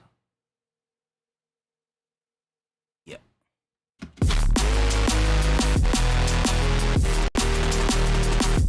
Yeah, that's nice, having like the 8-note head come in as well at the end there. So let's see.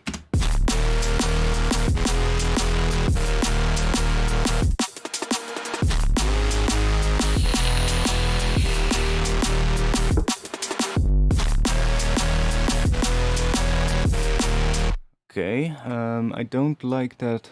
Where is it? That last one there, so let's get rid of that.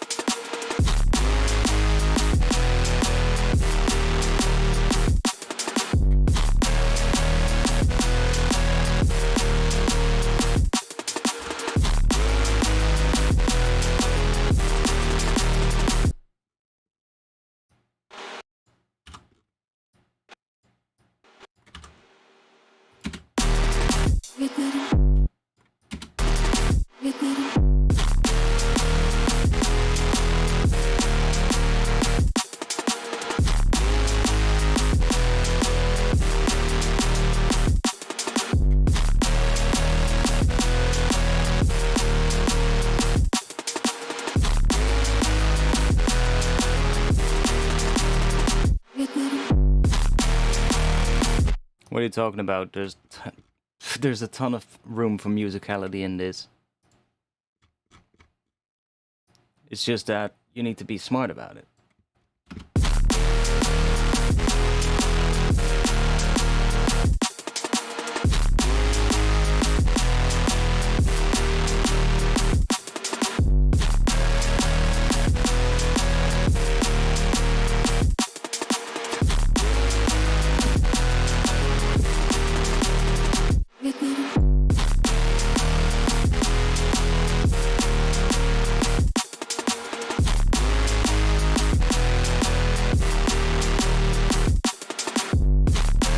I do kind of like that now. It's better than what it was before, I think. We do need maybe some extra stuff still, but it is slightly better. So let's just say closed HUTs and open HUTs. I'm not sure why I suddenly decided to do a German accent, but hats. Lekker. Lekker, lekker, lekker, lekker. Lekker, lekker, lekker. Yeah, sure, this stream is always posted on my channel. You can find all my past streams on my channel, so don't worry.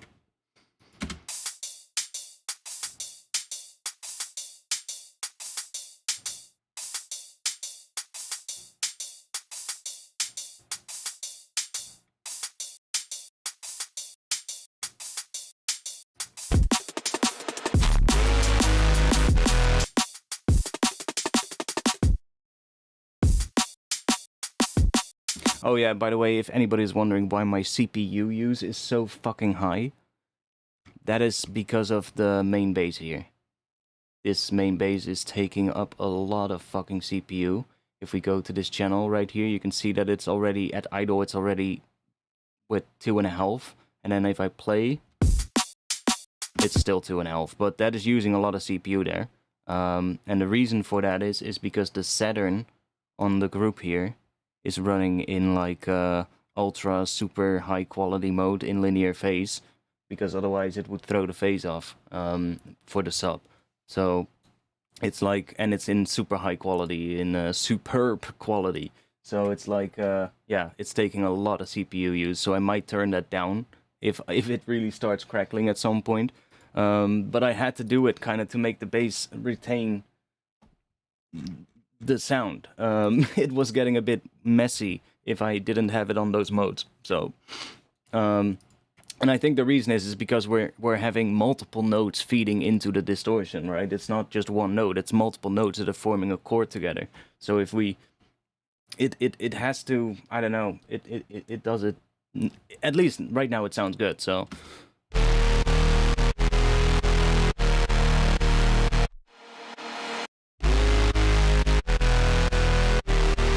And I think the key of this one as well is that I'm not doing a single bend distortion, at least only the saturator here, but that is just, it's just cranking it. But the Saturn here, that is doing a lot of distortion as well. It's all multi-bend, so I think that's why it kind of works, because I think if you would just put on like one single bend heavy distortion, those notes are gonna all interact with the same distortion. And then, because you have a sub that is playing like maybe an E note, and then you have on top of it, or let's say D sharp, because that's the root of the scale. So let's say you have a sub playing D sharp, and then on top of it there sits maybe, what is it? A G? Yeah, a G note, so that we get a major third.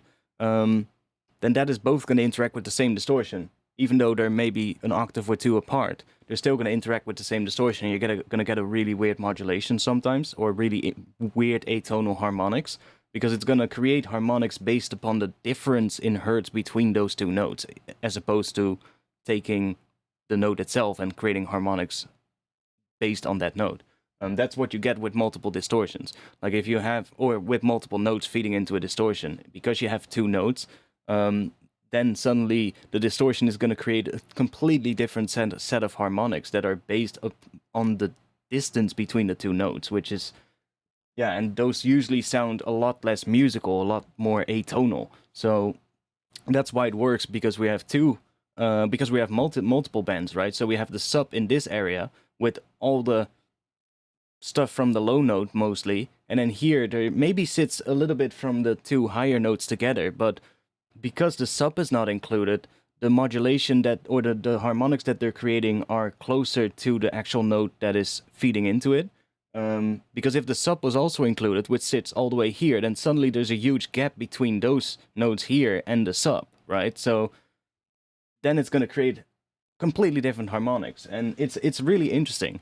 But yeah, because I have just multiple bands that are all doing some saturation together, it's taking the harmonics in that band and it's saturating them together or distorting them together. But because those are not too far apart, the harmonics are kind of still... I don't know, it sounds interesting.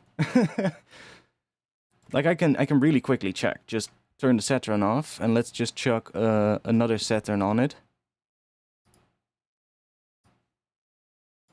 But this time we're just gonna do, I don't know, tube, warm tube.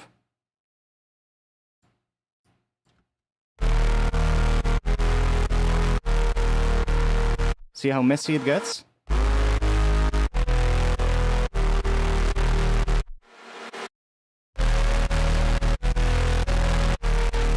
And in a lot of places, especially when we crank it, in a lot of places you can hear that the sub is, or the sub is playing like a different note than the higher notes. And when the higher notes go into the major or the minor third, then it starts really wobbling and really, it starts to just become really messy. Like certain notes are okay, like when there's an octave, or when there's an octave in the notes, like when the sub is playing a D sharp and the higher notes are also playing a D sharp, that sounds fine.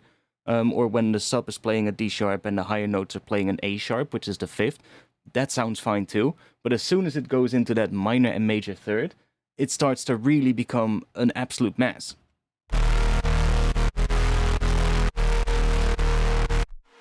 And that is really noticeable towards the end of this phrase. And it just becomes a mess. It just doesn't sound good. But because I'm doing it multiband, it suddenly works.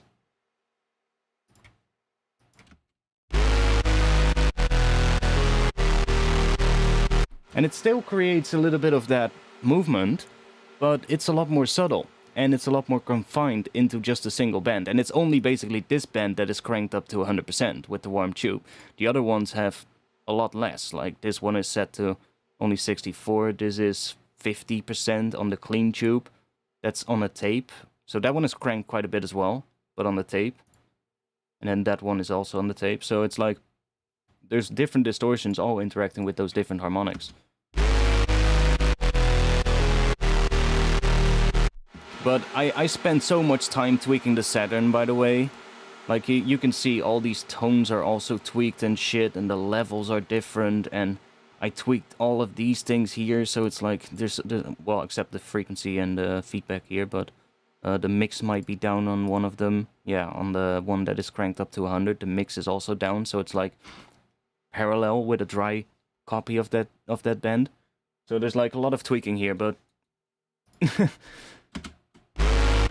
I'm glad with how it turned out at this point, so.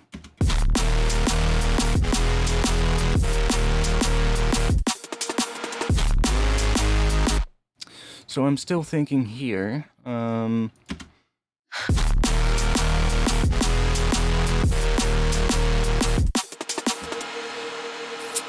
think I want to have that kick here as well, so that kick that we get here. Wait, where is it?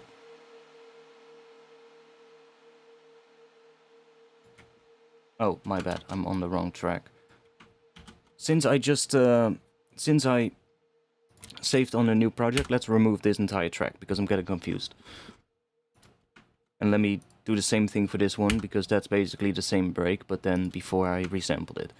Okay, that's the break. Let's see, that one. That's the one that I want. And I want that right... Oh no, that's not the one that I want. That's the one that I want.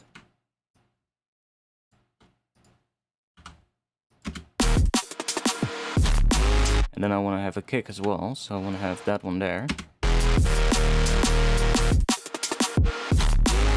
Yeah, that's going to be nice.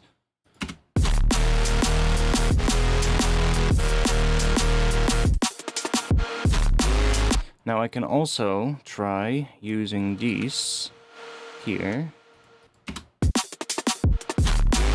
And then doing that.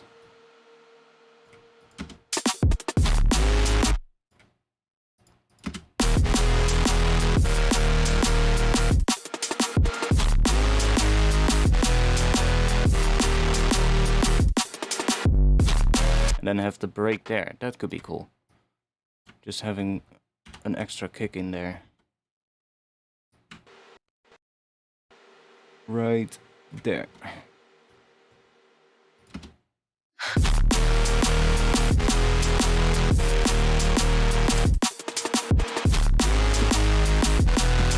Actually,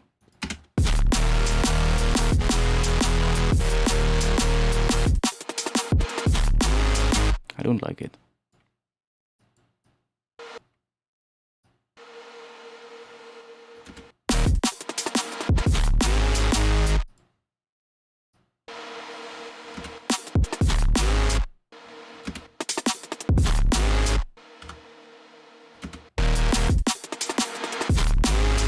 I guess we're just gonna have this. I think I'll fill it up with another break or something. It feels a little bit empty when that break sits there, especially because the bass also cuts out in that section.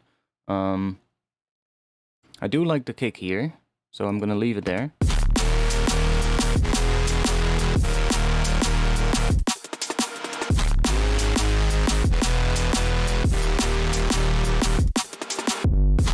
That's good.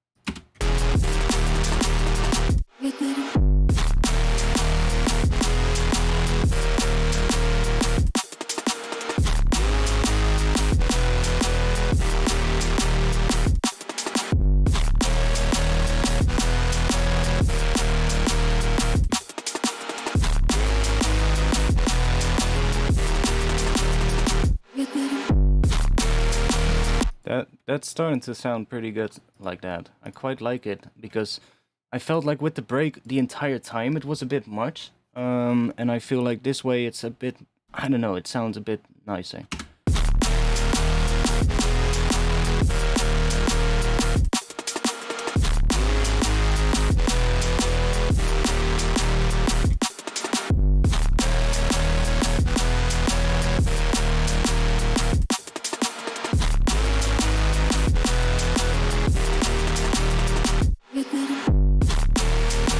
I'm not sure if this section is going to be this long, but for now we'll leave it this long. Wait, I need an audio track. Because we need some shakers.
Now those shakers could probably also fill up those sections where the break comes in.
Actually, I think I'm not gonna leave the shakers out there because it's more of a contrast when they come in the second half, honestly. And if this area is gonna be shortened to like half the length, then I can just bring them in here. That could also work, like bringing them in here. So you get this.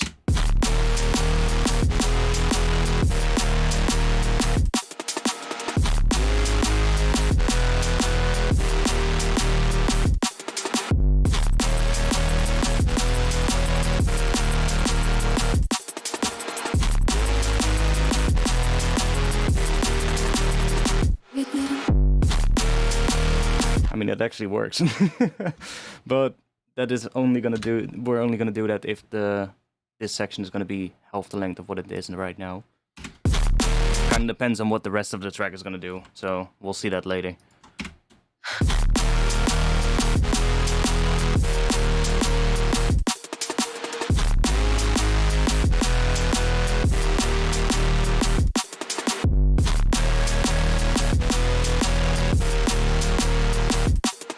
Oh, I didn't want to do that. I wanted to put it underneath it. There.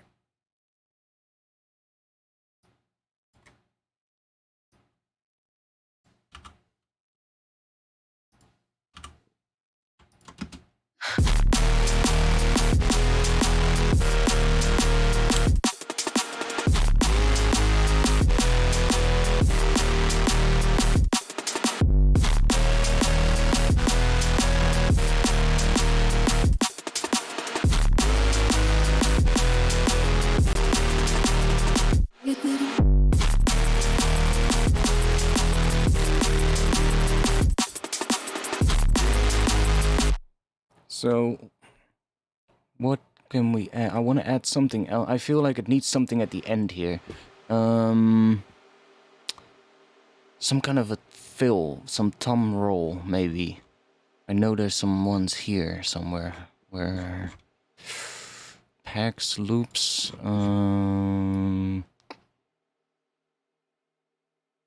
Where is he? Where are you?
Is there...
Not entirely liking that one.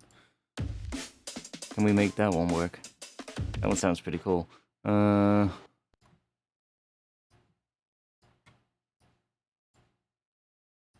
Something of that. That. That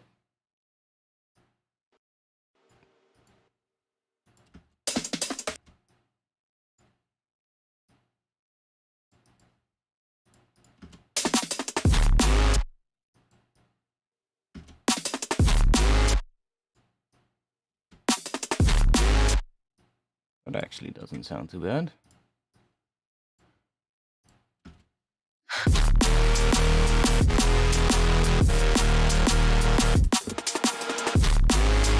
It's pretty subtle, but it just fills it up a little.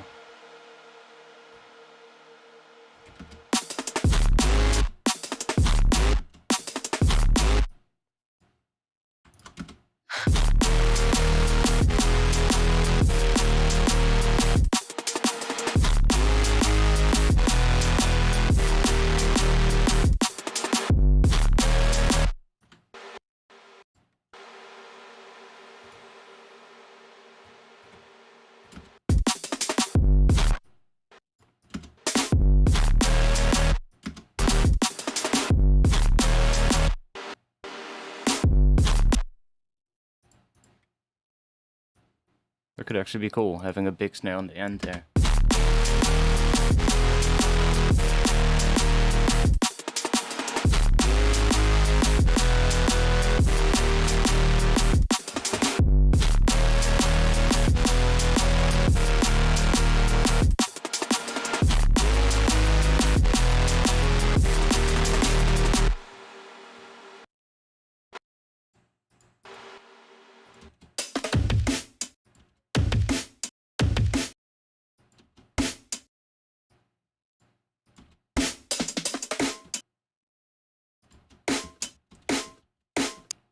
Huh.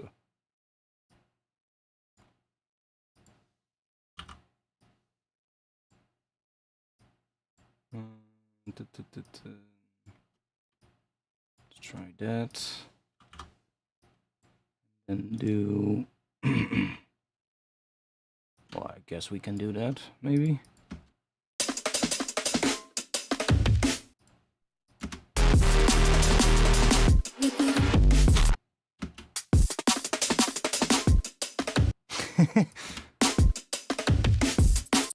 Okay. Weird.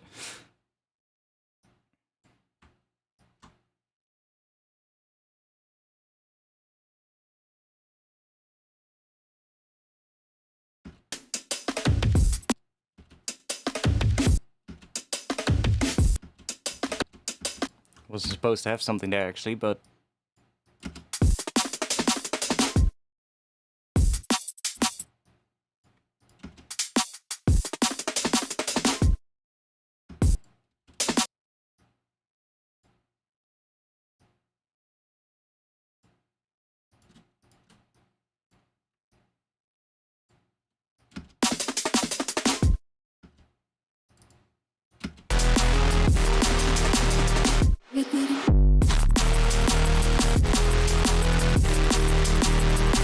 I mean, it does kind of work, so let's see.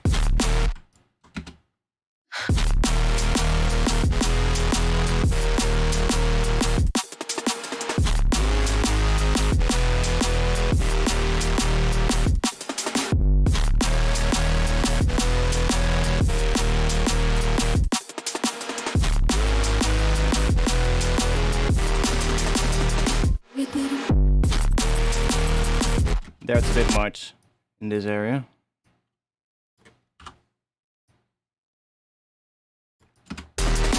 Those are fine, so let's just do that. And then let's just include those as well.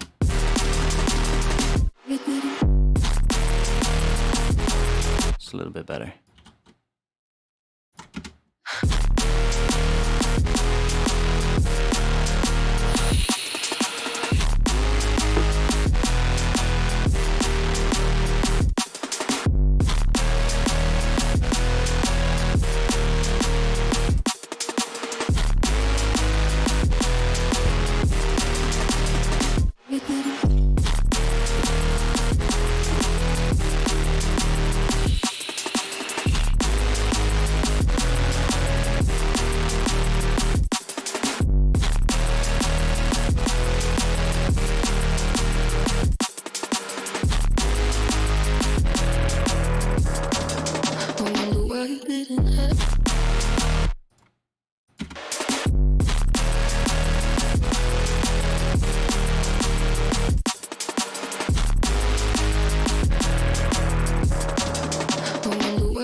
Okay.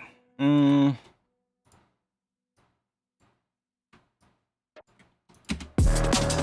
wonder why you didn't ask.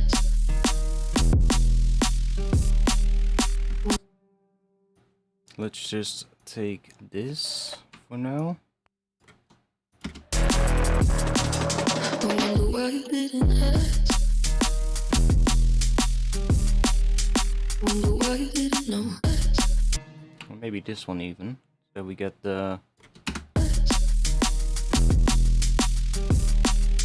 Wonder why you didn't know.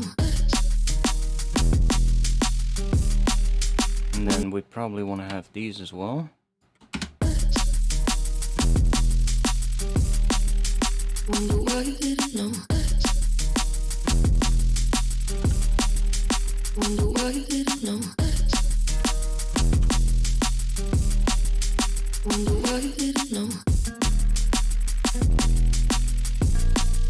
I wonder why you didn't ask. Wonder why you didn't ask.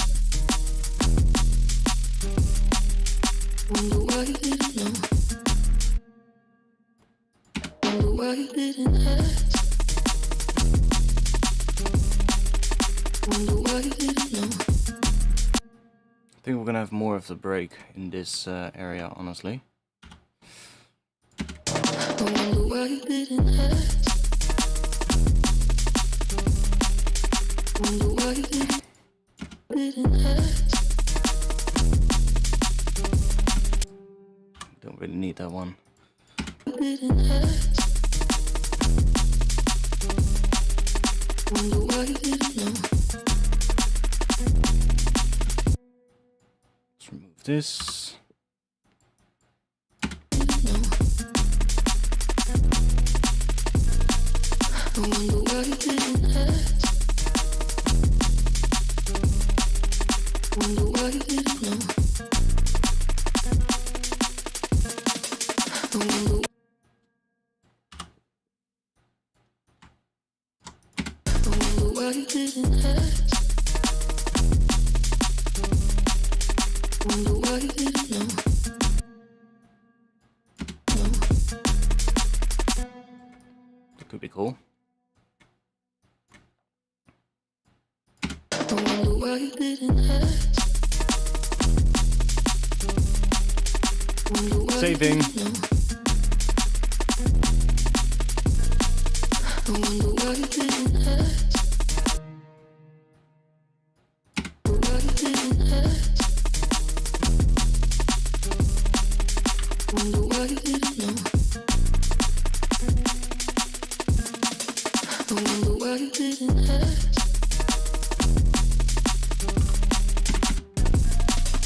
I wonder why you didn't ask. Wonder why you didn't know.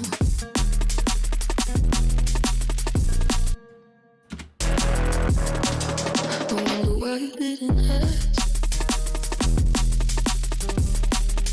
Wonder why you didn't know. Now, I'm thinking, should we replace the snare here with something else?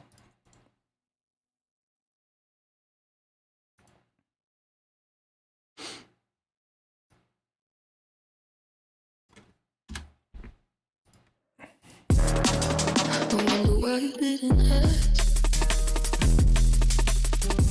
Yeah, we should. Wonder why you didn't know. Rim shot, snap, clap, something like that. I wonder why you didn't ask. That's gonna be really cool in this section. Wonder why you didn't know. Because right now we're just hearing the one from the break. I wonder why you didn't ask. Wonder why you didn't know. Oh, this tune is gonna be sick.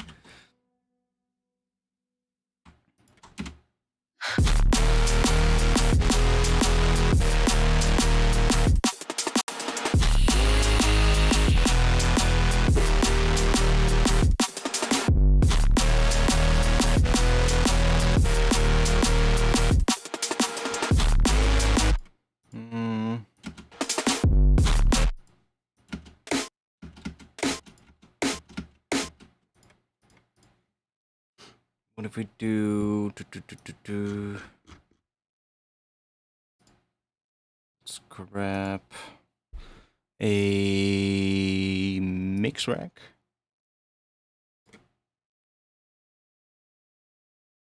And let's chuck a reverb on the wet chain. Let's just do Valhalla Room. That should do the job.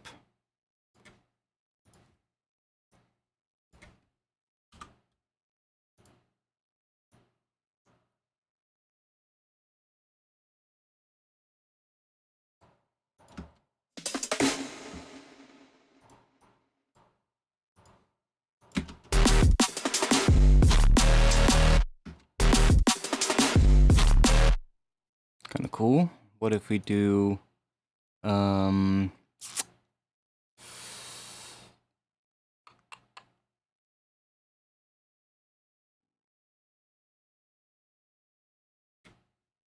try something out. This could either work or it could absolutely suck.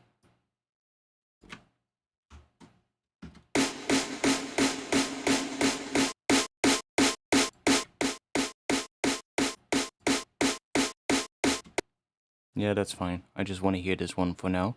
It is. Let's see what pitch this snare is. I mean, it doesn't really matter, but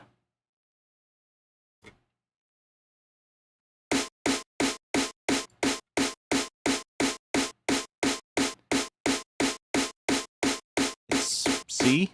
It's not even in the same note as the other one, but that's fine. It sounds cool. So, C. Let's try using the shifter.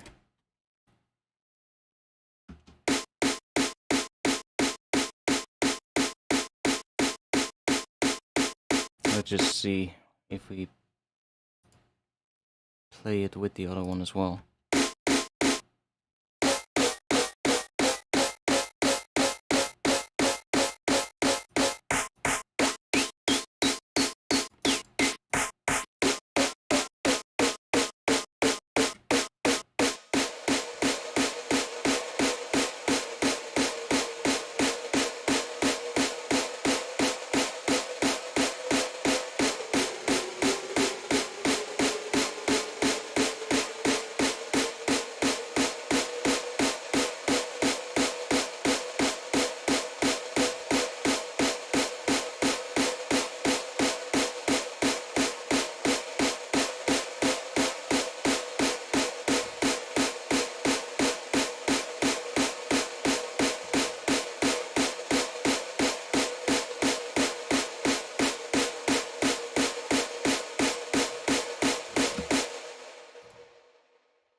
A little bit less, maybe.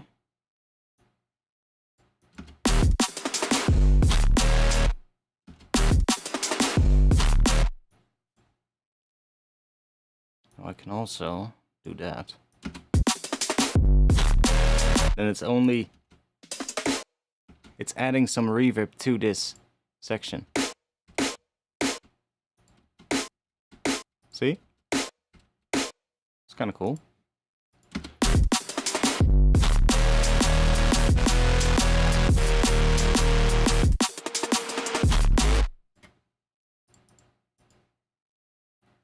Can also fade it like that.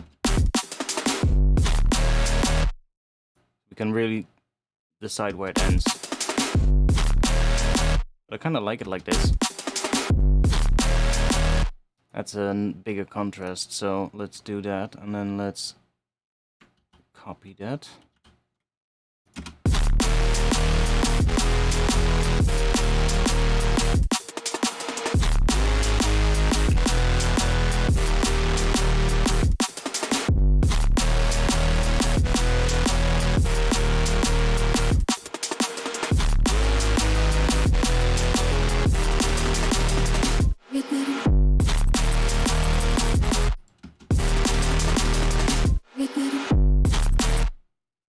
Should I add it there as well?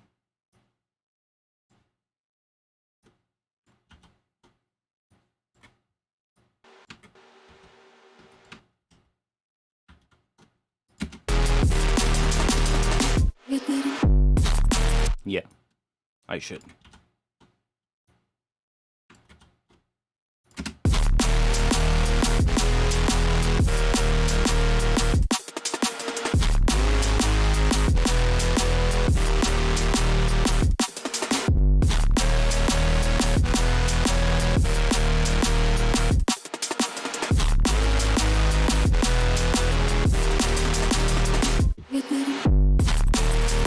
Now, I'm still thinking, what should we do in the gaps here?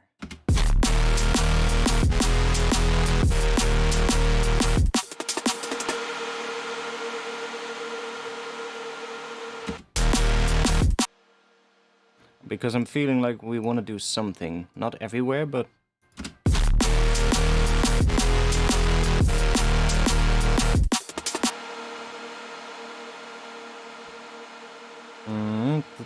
Let's throw on serum.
Damn it. There we go.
What the hell?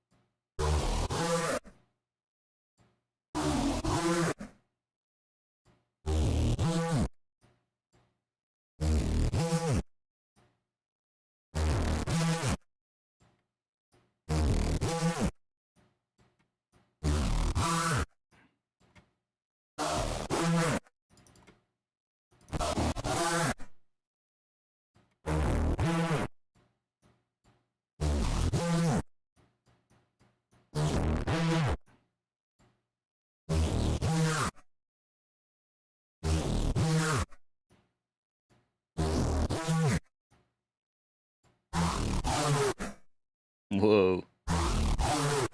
That's weird.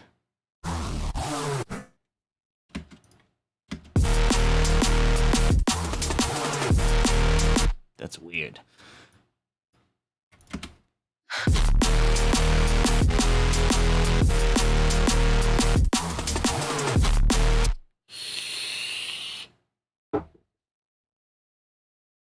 Bit too weird.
wide as fuck, but okay. Don't really like stereo reverb anyway. Do we like it?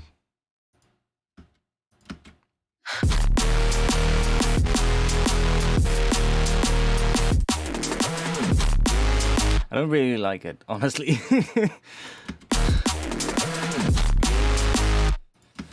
I'm thinking we need something more interesting than a Reese.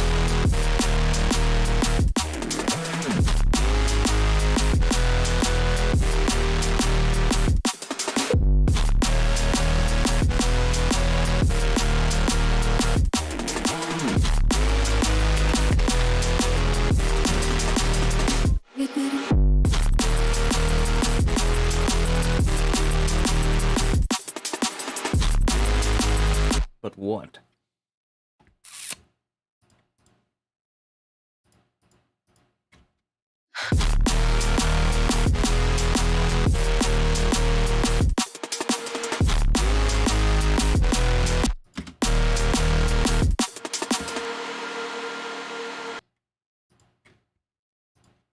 We do need something there, but what? I'm not sure.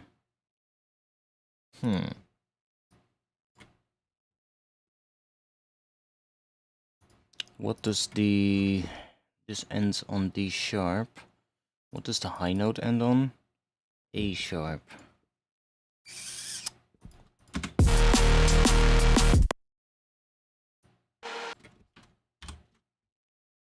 Dun, dun, dun.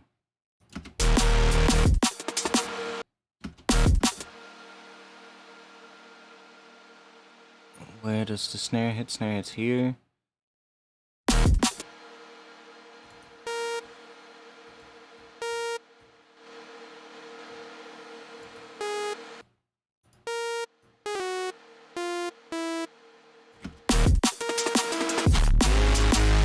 Those notes.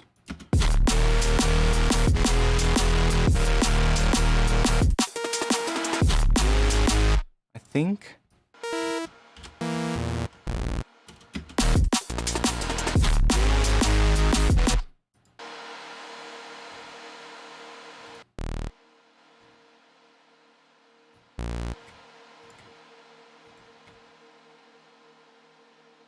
And I might do it with MPE instead.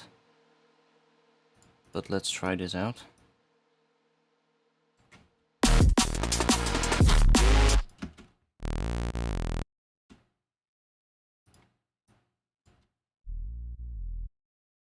And then I want...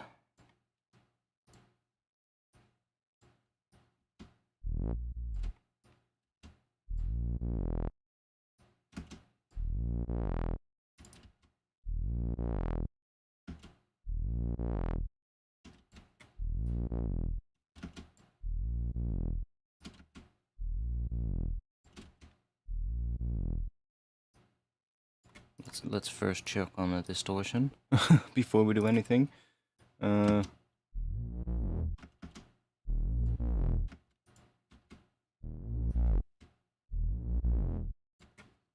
let's make this... Let's think. Should we do...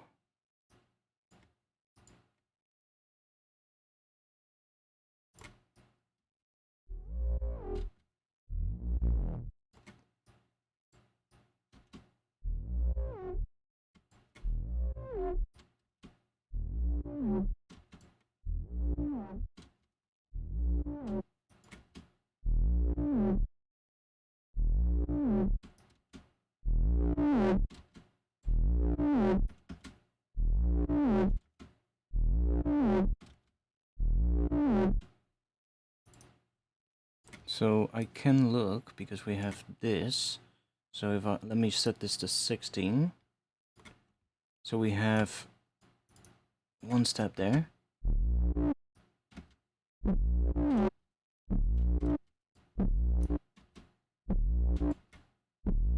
And then we get basically something that comes up, so we could do maybe...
I'm gonna try something out. One moment. I have the main bass line here, and I also have the other step. So let's take that one. Let's take this and chuck it on this track.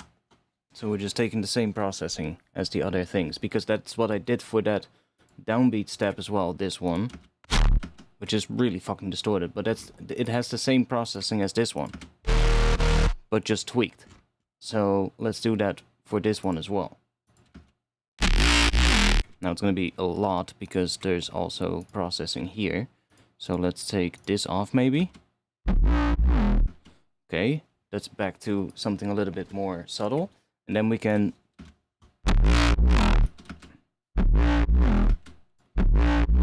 okay, let's do that.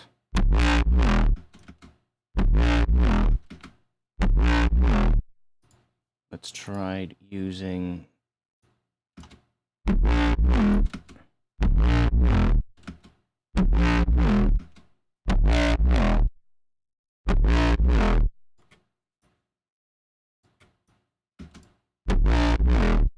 okay, that's kind of cool. What if we then chuck this in as well?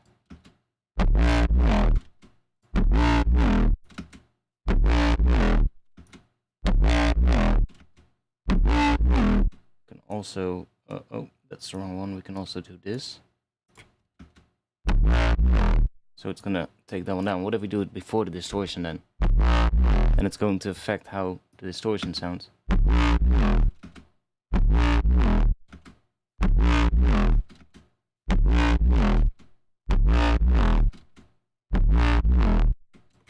It's kind of cool.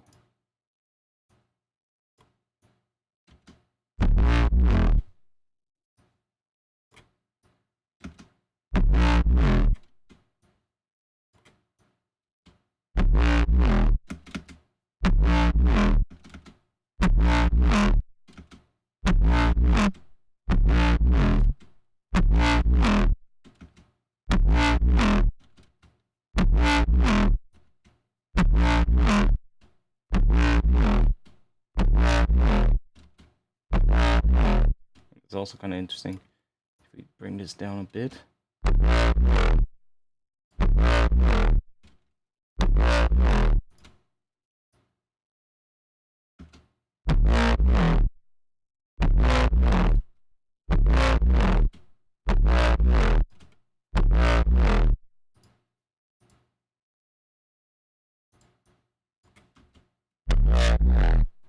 Ooh, what?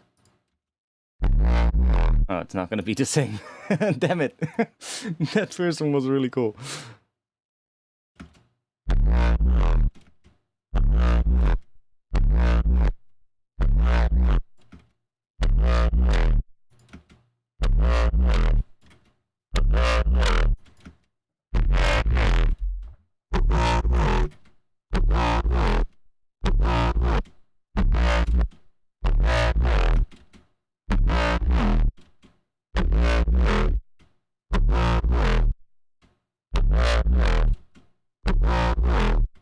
You should probably listen to it together with the other bass though. Yeah, see?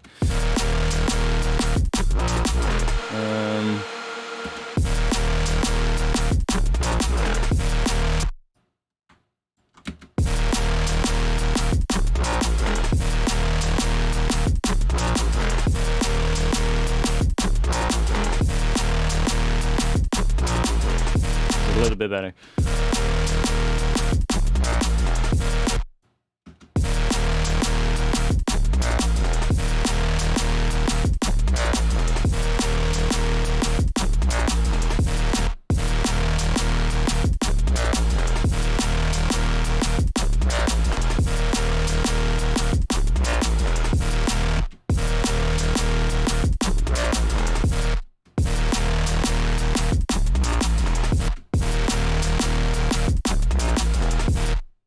Okay, so there's probably a bunch of EQ on here.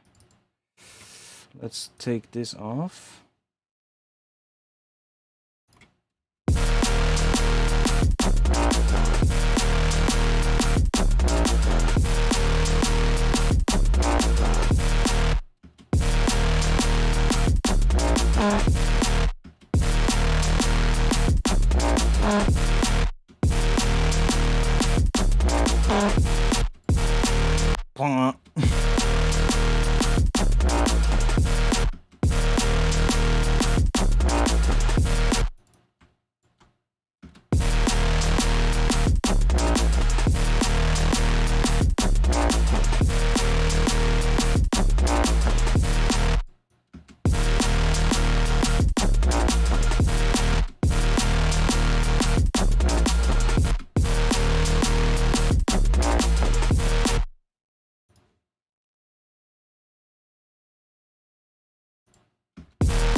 Ooh. Ooh, that's nice. I like that.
By the way, these are some racks I've been making for Patreon. These are going to be on Patreon this month. I'm making a bunch of fat racks, like everyone likes to call them. People were asking me to make a couple of ones like that, so I made like 4 up until now. But they work pretty well. I just need to make sure that these presets are a little bit gain matched. So I haven't done that yet. So some of them are really loud, like this one is called loudest, but it's also actually like 12 decibels louder than the initialized one. So it's like, you know, but I'm making sure that they have presets as well, so you can just flick through them, and they're going to be sorted kind of like from weakest to the heaviest one. So it's going to be easy to use in a way. And then if you just want to tweak it yourself, you can just choose this one and you can just tweak everything yourself. So I think that should work pretty well.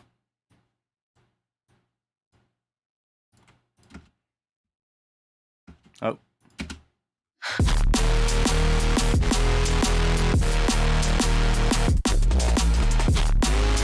I mean, it's kind of cool.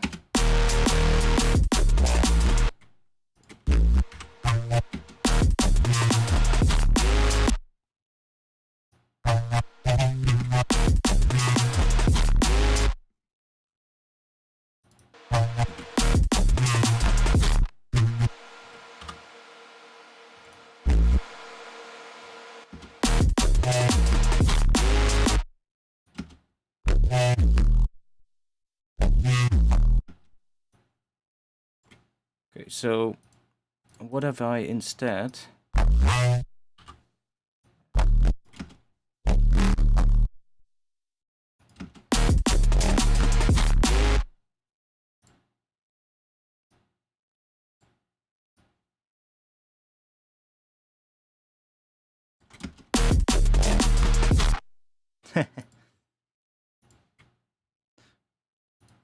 We need to go do that. I kind of liked it with it a little bit lower there, but maybe if we do...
Interesting.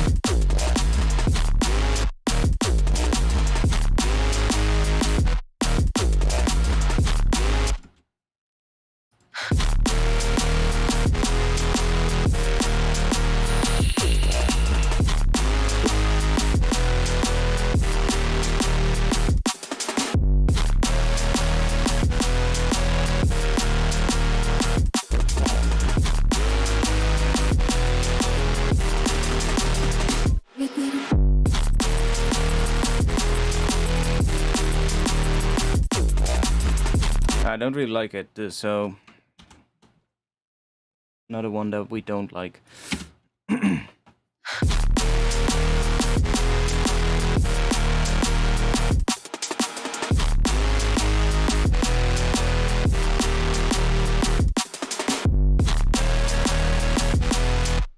want those heads to be a little bit quieter, but I want the perceived loudness to be a little bit higher, so I'm just gonna saturate them a little bit.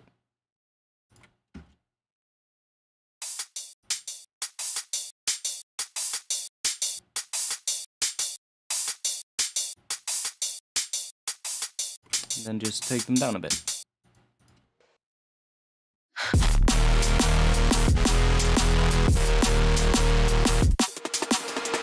And then we can get away with, we'll get a very similar sort of like feeling in terms of how loud the heads are, but they're actually quieter, which is nice, because that makes a little bit more room for the high end from the bass.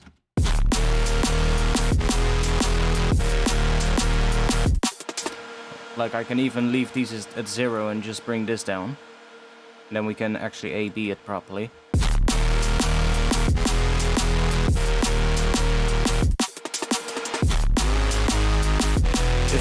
It sounds almost identical.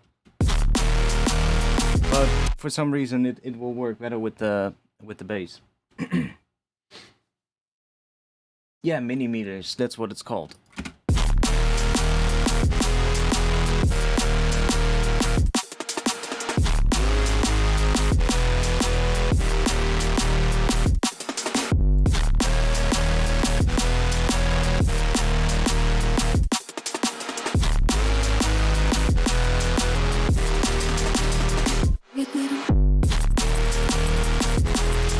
Yeah, I still think this is too long, so I'm gonna do something. Let's save. And I'm going to copy this entire section to here. Let's grab this as well.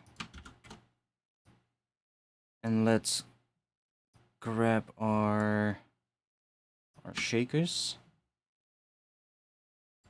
We can probably just do this.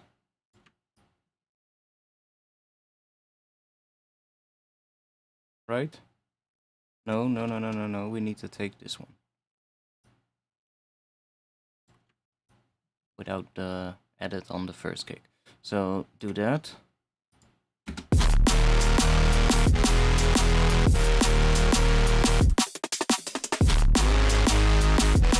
And then we're gonna take this. Drop that right here. And we're gonna do the same here, because there's also some automation happening here. So let's grab, I guess we can grab this. Drop it here. Yeah.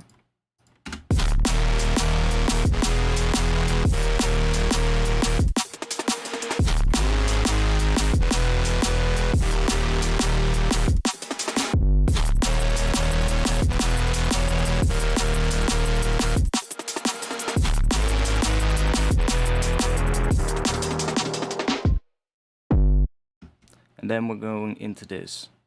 So then we need to grab this, drop that here.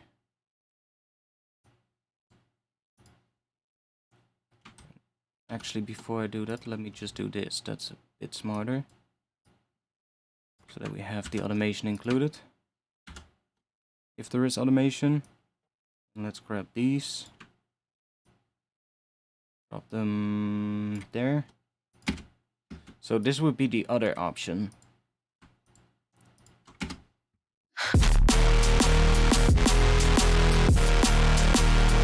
So how long would this drop be? That's 32 bars.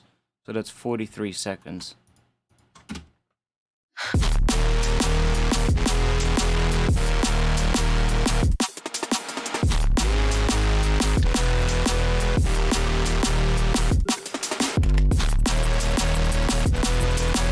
I do like it with the shakers coming in halfway there.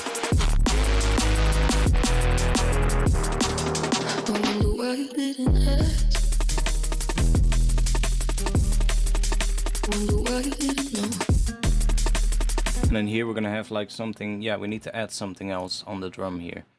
Something that replaces that snare. So, let's, I have a pack somewhere. Where the fuck did I save that one? Percussion? No.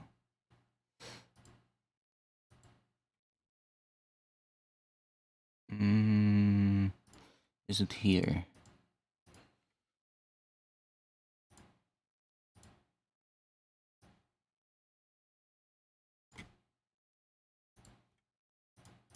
I think I had a folder called, what was it called? Drum Elements, I believe. See where I have it Ah, there we go. Snare elements.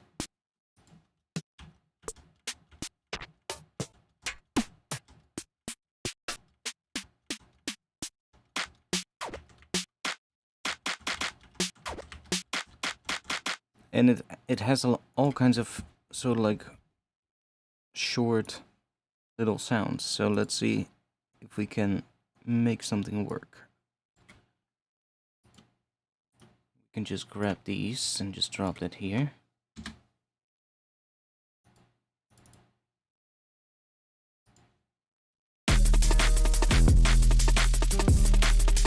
Wonder why you didn't know.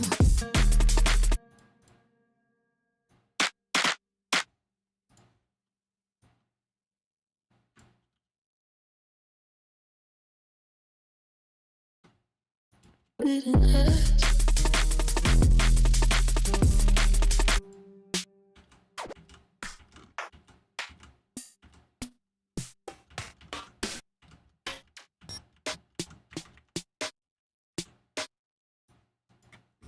Didn't hurt. Wonder why you didn't know. That also works. It's like it just needs something a little bit extra, not too much, because there's already quite a bit from the break as well. And I'm kind of looking for something that just layers nice with the break, because this already has it. And I think here we're just gonna have the sidechain just not be there on the break, so that we actually get that from the break. Because there's also a little bit of a rim shot in there already, so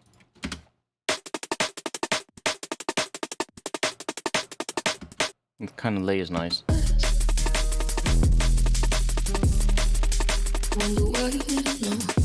Thing is just that we do need sidechain on the bass to make room for it, because it sounds like it's being pushed away a little bit by the bass. Let me go into my triggers here. Let's just duplicate this one. And let's grab that one.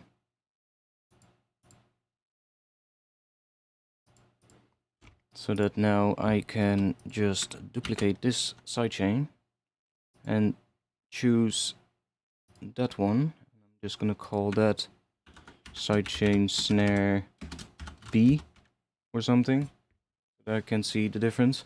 And then now we should, yeah. I wonder why you didn't hurt. Wonder why you didn't know. I wonder why you didn't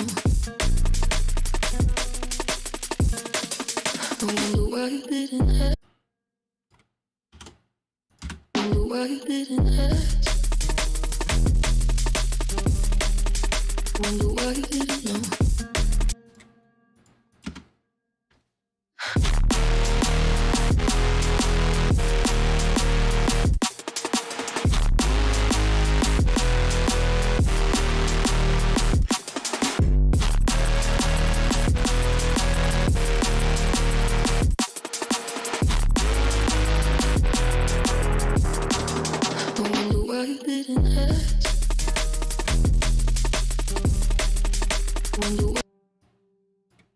Yeah, I do kind of like it. But I do almost feel like this section is too short now. It feels like it... I don't know. But that might be me. What do you guys think?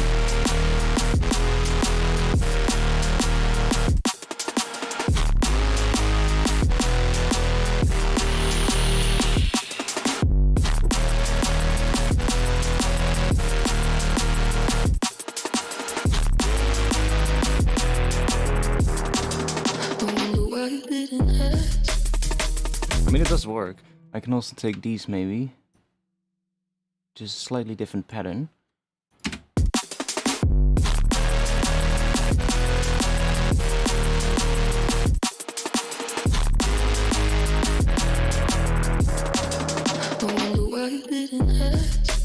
That's a nicer pattern to transition into the next section. And then maybe, let's just take these as well then. So we're just gonna have that.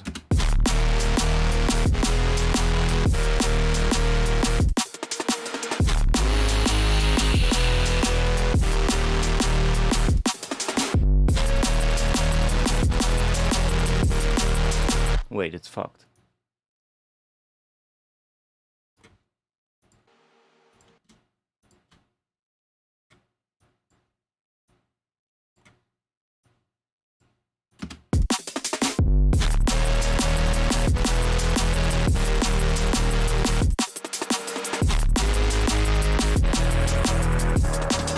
I wonder why you didn't ask. Wonder why you didn't know. I wonder why you didn't ask. It goes down to a really low note, by the way. A sharp -1. I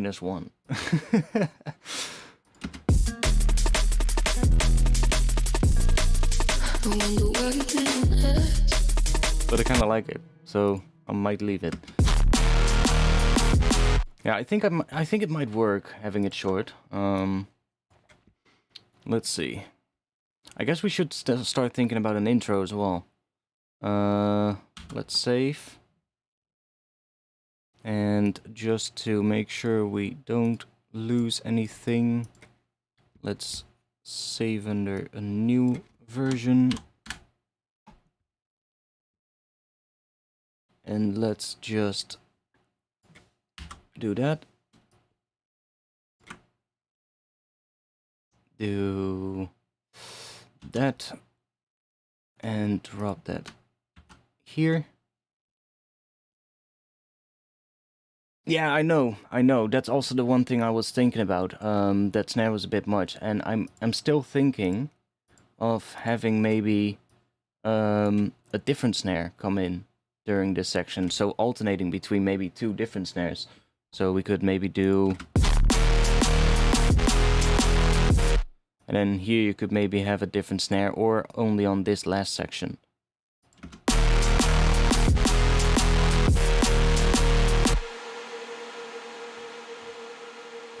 Like these 2 maybe.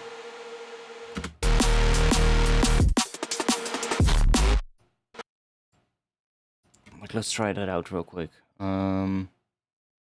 Oh, I'm smart. I have already done a drum rack. Nice. Let me go into this folder. Let's see what we have.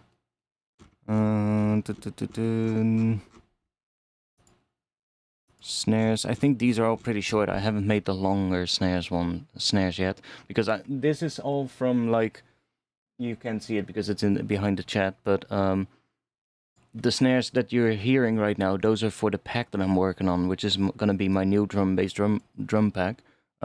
It's kind of gonna be the follow-up on the Neurofunk drums pack that I did a couple of years ago, and it's gonna be bigger than all the packs I've done before, basically. And it's just going to be meant... what I'm looking for is just to make a pack that has, like, basically anything you need to make a drum and bass track in terms of drums. So it's going to have everything in one shot, and everything is going to be labeled properly. So the kicks and snares are going to be labeled with the key and the hertz values in it, so it's going to be really easy to use.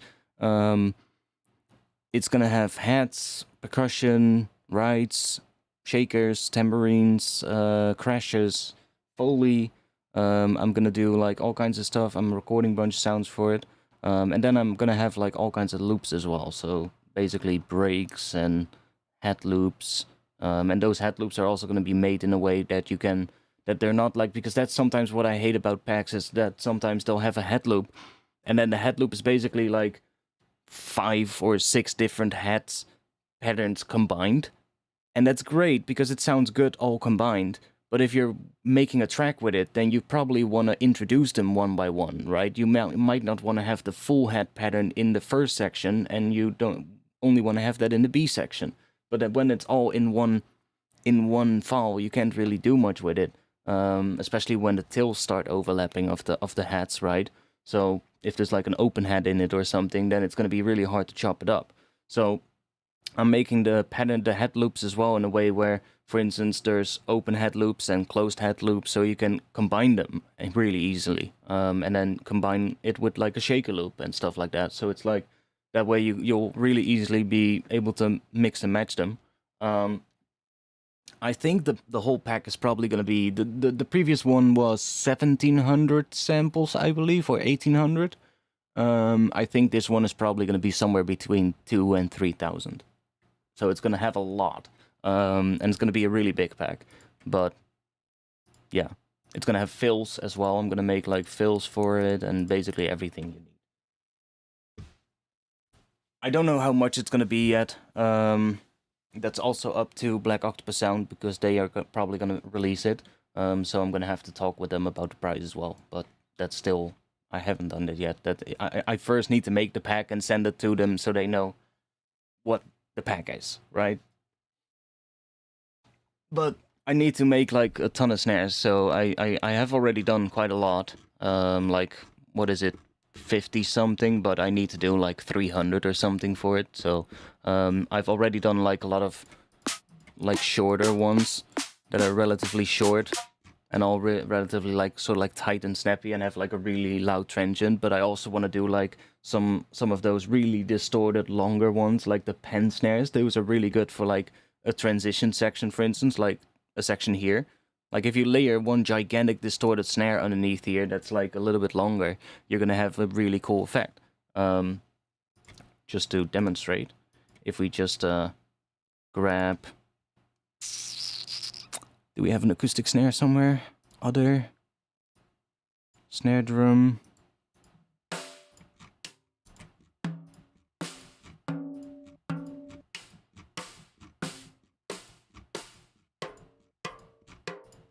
Come on, give me one with... Do I really need to open up an addictive drums?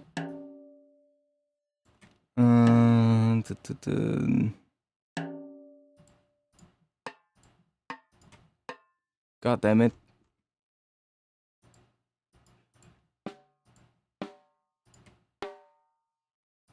Maybe that one works. Like if you have that and then just distort the crap out of it.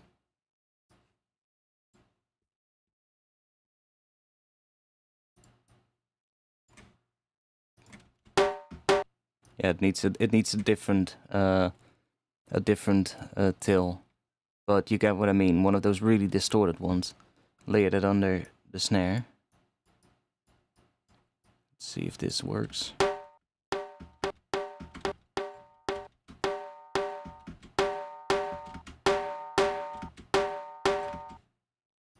Too lazy to do sidechain, so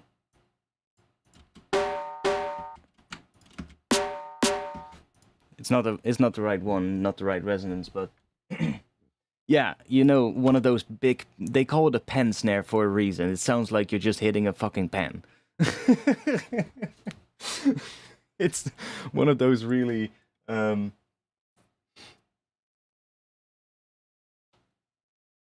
open and closed heads generally have to mute each other though, right? Yeah, true.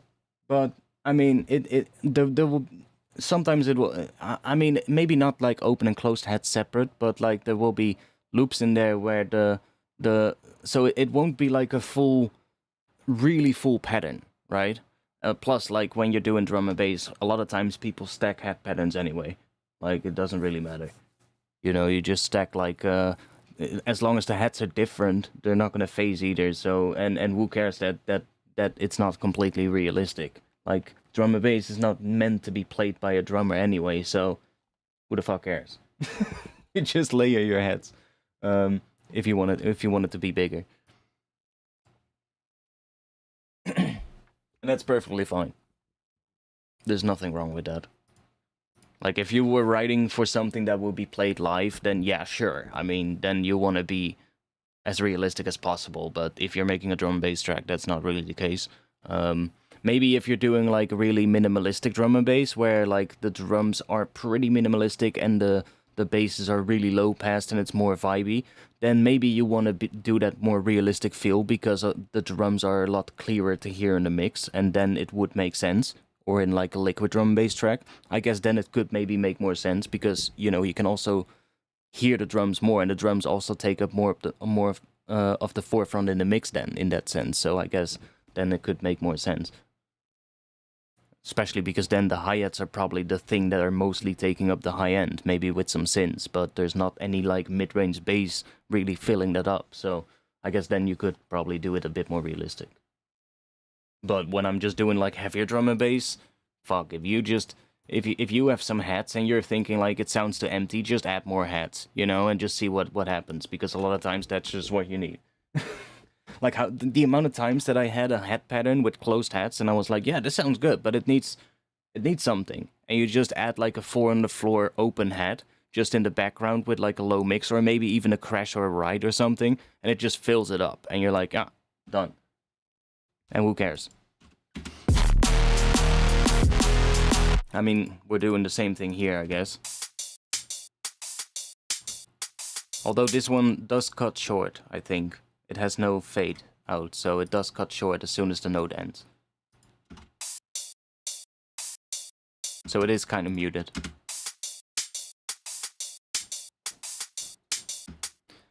Can you show that? It's quite a complicated process, and I showed it earlier in the stream. But to quickly demonstrate, we have a Reese. Then we have a high layer. And we have another high layer.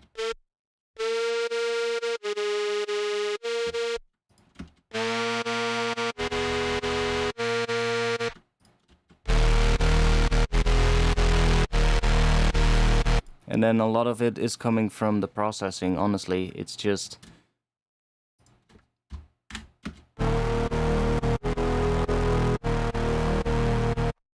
And that processing, yeah, to quickly run you through EQ, mid-side EQ, more EQ, utility, making it a little bit more mono, big Saturn, doing a lot of distortion here, separate bends. You can go and pause them if you want the exact settings. EQ, more EQ,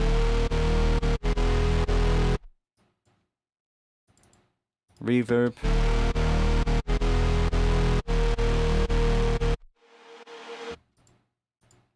multiband multiband compression, I should say, another EQ, and then the magic at the end.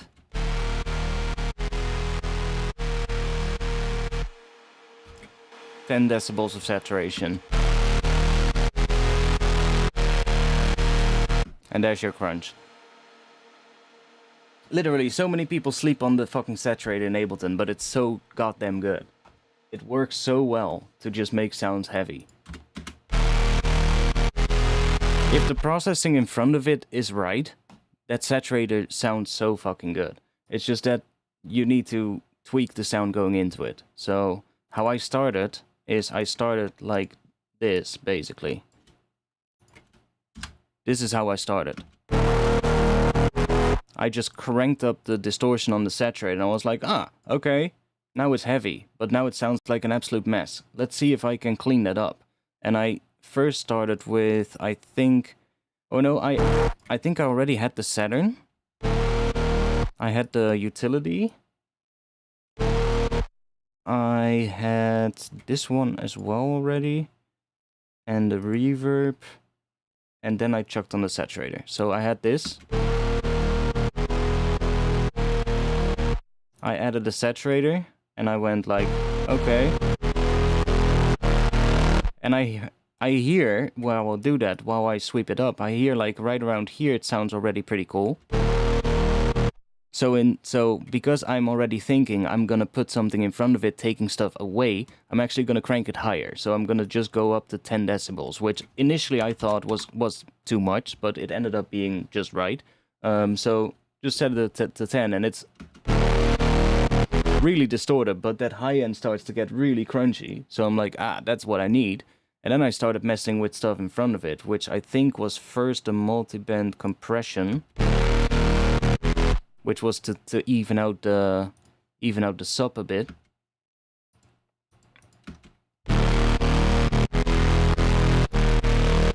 And then I added this Pro Q, which is doing the... No. I added this Pro Q, which is doing the really weird EQ shape. But with that, it suddenly becomes a lot cleaner. And that took a long time to tweak, but that's just what you do. And then I added this one, which is just another bit of, it's just taking down some more. And it's also taking the sub down with like 0.14 decibels, but that made a huge difference. I'll show it in the end. Like, I'll turn it on.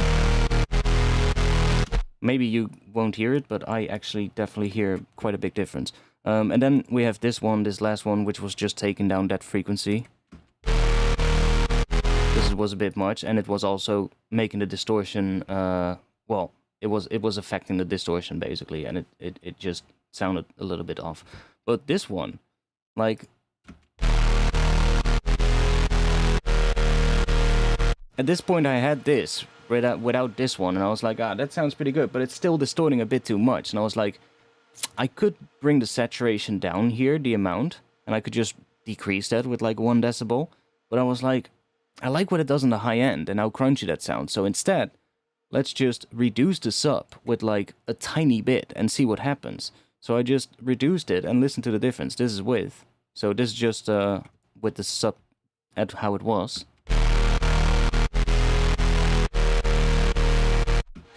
And then this is with that little bit of extra decibels removed. And it just cleaned it up ever so slightly, because the sub is a little bit less loud going into that distortion. And you can hear it when I tweak this, like... See how the mid-range gets cleaner when we bring it down? But this is too much, of course, because now we lose a lot of the sub. But...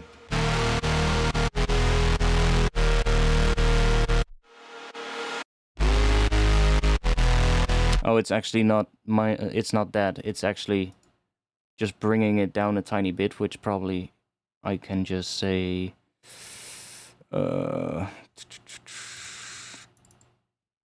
0.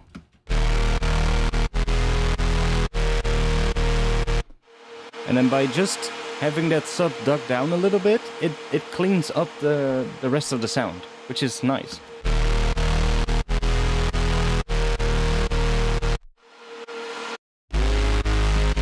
And you have to tweak that while you're listening to the entire mix as well, because...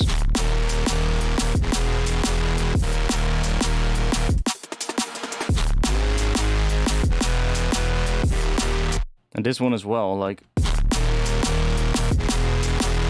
That's basically the frequency that was running into the distortion, creating the muddier kind of sound in the sound, because it sounds a little bit muddy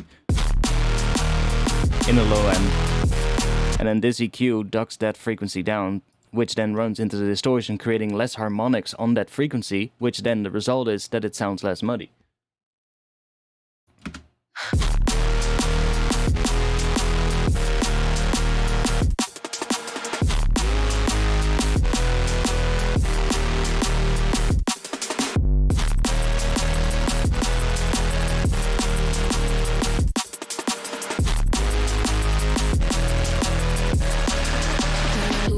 And I also need to enable the filter here, because the reverb that is coming up is getting distorted as well by the saturator, because it's in front of it. But this reverb here is also being automated there, and then suddenly the reverb doesn't sound so loud.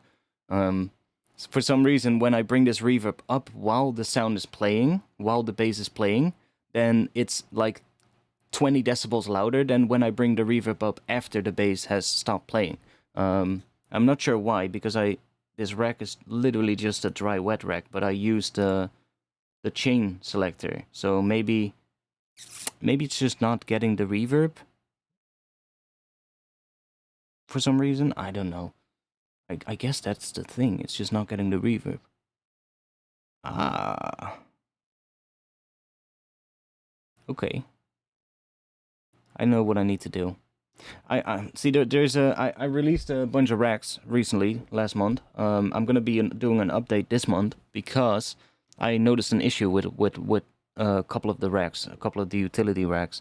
So this is basically just a dry wet rack, but it has the chain selector mapped to a macro, so like the dry wet macro. Now the problem is, because this one, if we put this here, then when this is all the way down, we're still gonna get a tiny bit of volume from this chain, because it's for some reason already creating some volume, even though this fade is all the way faded to here, but for some reason it still creates sound then. But when I do it here, it's not getting any input until you bring it to here. So until you bring this up ever so slightly, right? So what I now need to do, I notice, is I just need to map this on-off switch to this knob as well, so that when this is all the way down, this is turned off, so you don't hear anything from that chain, and then only when you bring it up, it turns it on. That's if I do that, then it's fixed. I thought this would fix it because I had it in the previous version that is now on Patreon. It's like this. So these two are basically like that, and I did this, and I thought that's gonna fix it because then the volume is not. This is not gonna have any volume here until we bring it up. But then it also doesn't get any signal for the reverb that is now in this rack. So the reverb is really quiet when I bring it up after the bass is ended, because it's only getting a tiny bit of the tail of the bass and feeding that into the reverb. That's what's happening, I think. So if I do this, then it should work. But I'm not going to do that for this one because it's going to throw the entire thing off. So let's just keep it like this. And yeah, I guess in this month's update I will also post the fat racks that I made. So those will be in this month's pack as well, I guess.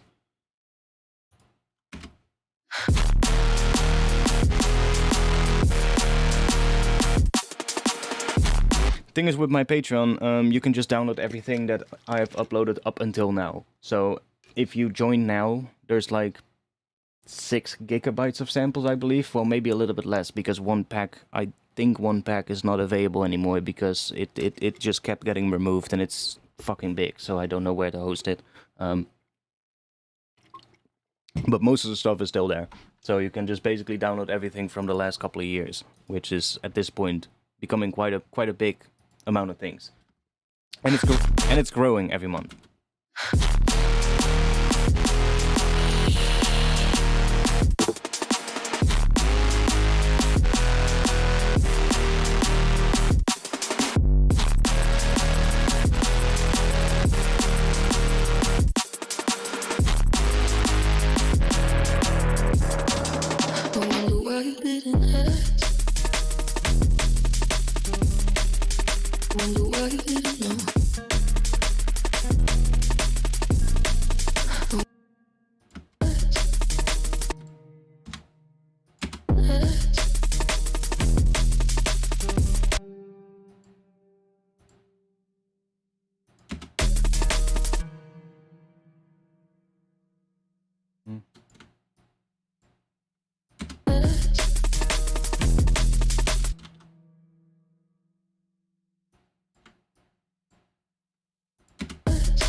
Yeah, that's what we're gonna do. We're gonna take that snare out that hits on the downbeat,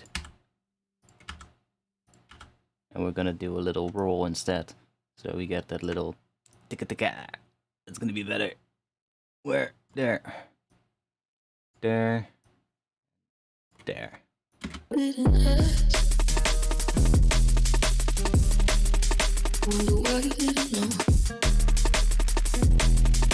Yeah, that's nice. It's a little bit of a switch up there. That's kind of cool. I like that. Let's do that. Move that. And then here, we're just gonna do this. No, we need to remove this first, otherwise those snares are still there.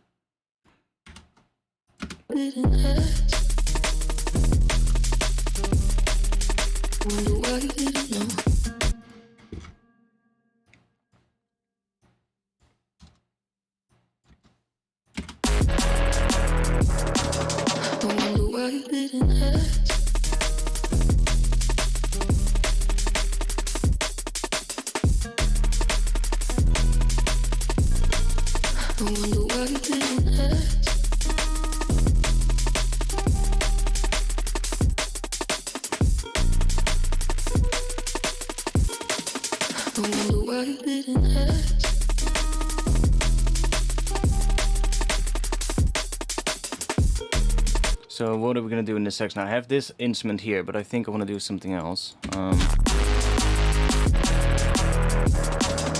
wonder why you didn't ask. I really like that bass though. That bass is really nice. Although here, I think I want to leave this one out. I just want to have a low one here.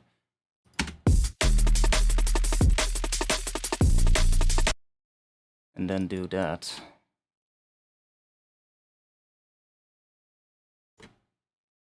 I wonder why you didn't ask.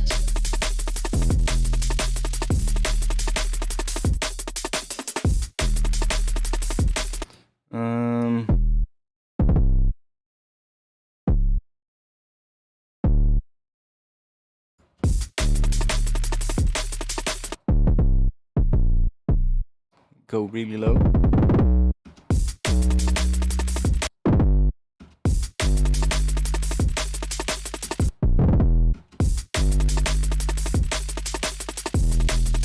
I wonder why you didn't ask. Wonder why you didn't ask.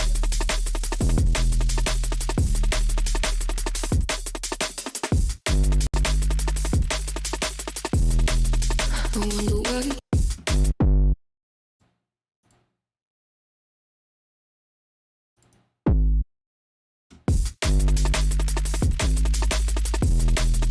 I wonder why you didn't ask.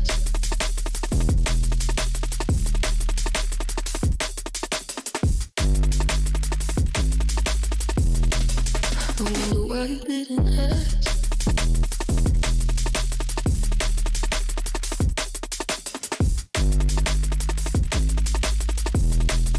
I wonder why you didn't ask.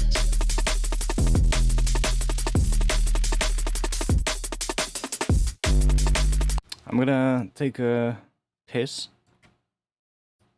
After that, we're gonna see what we can add in that gap or in this section here. See if we can. I do like this idea with like plucked string instruments or like Middle Eastern instruments because the scale I'm using sounds very Middle Eastern. It's D sharp Phrygian dominant, which is basically equivalent to, I think, G sharp Hijaz, which is like a Middle Eastern scale, or more specifically a makam, which is how they call scales in Middle Eastern music or Arabic music. It is using a very similar scale to that. So if we have this one, and then not with the pitch, and then I do that. We have a huge latency, by the way. Holy shit! That's probably the Saturn. Oh no! Oh yeah, 3,220 samples of latency. That's quite a bit. Well,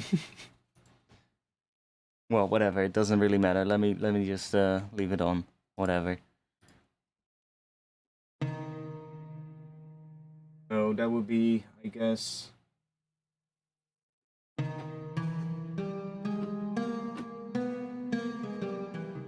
That's the scale I'm using.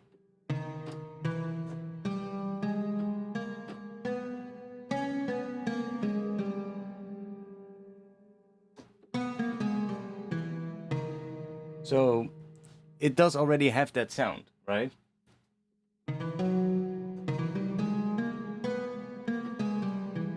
It's basically just Phrygian with a major third, in a way. That's just how you need to see it. It's basically just Phrygian, but with, instead of the minor third, you get a major third, which is really cool for bass lines, because then you can use that major third, which usually when you run it into distortion with the root node, you get a quite pleasing sound still. The modulation is pretty slow that you get when you distort that together, so it sounds pretty nice.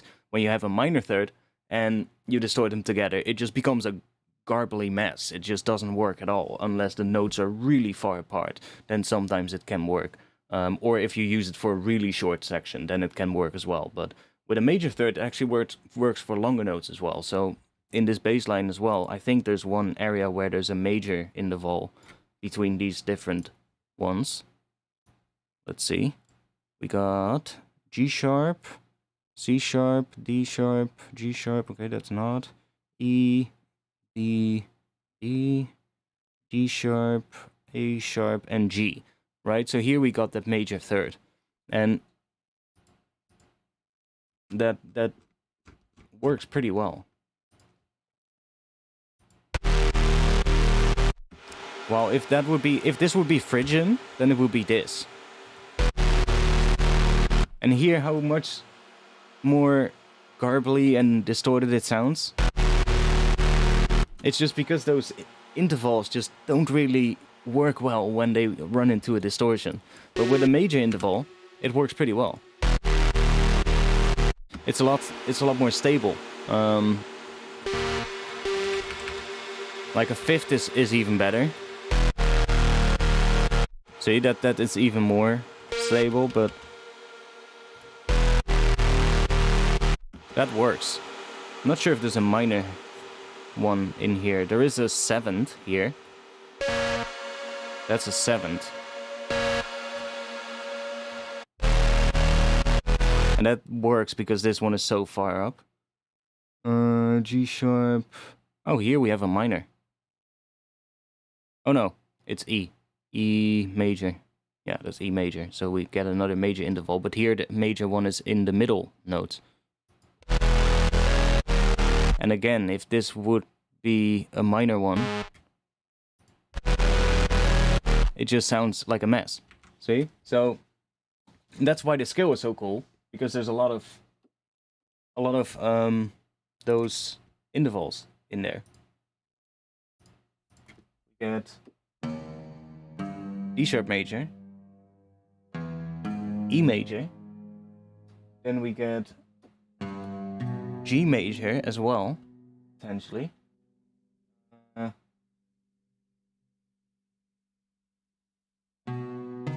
B major as well. So you get like four major chords that are possible in this scale. So for the bass line, you have like those four options, and then maybe you put that minor one in there every now and then. But that works really well. So because we're using that scale, I could maybe try out some stuff with some of those instruments and resample the hell out of them. Maybe some Portal on it. Oh, this works pretty well. Okay, that doesn't work. What if I just do this? I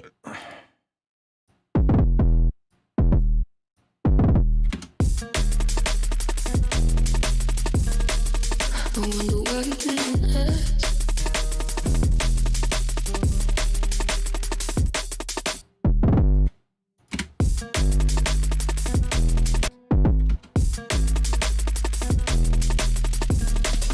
I wonder why you didn't ask. I wonder why you didn't ask.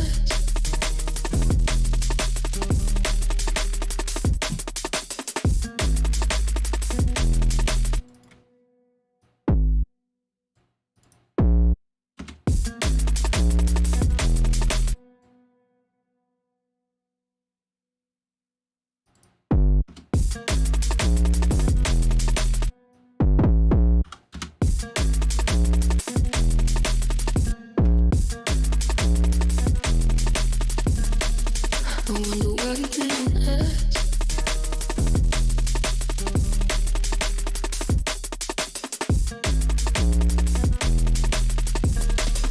I wonder why you didn't ask.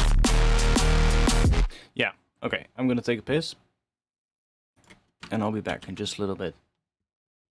Whether you release your stuff like this, when it's gonna be done, it will be released everywhere, don't you worry. Don't you worry.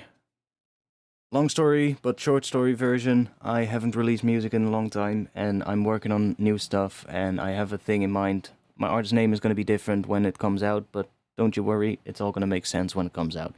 And just keep an eye on this channel, I guess, and on my Discord. Anyways, I'll be back in just a little bit.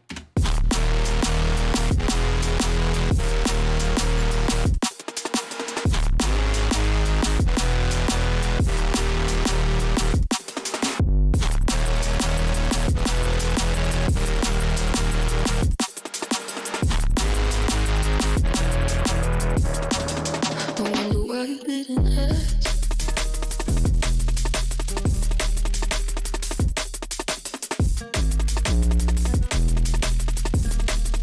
I wonder why it didn't hurt.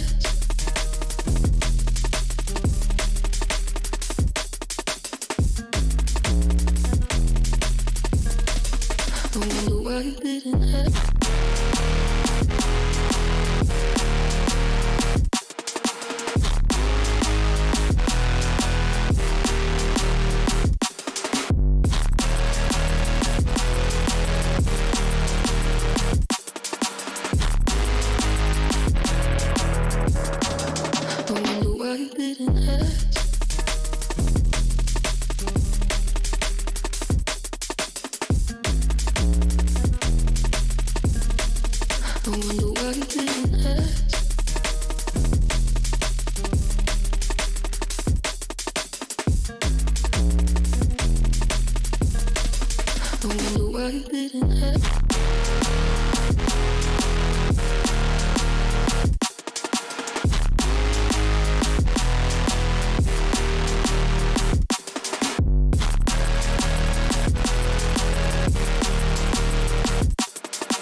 It's a vibe.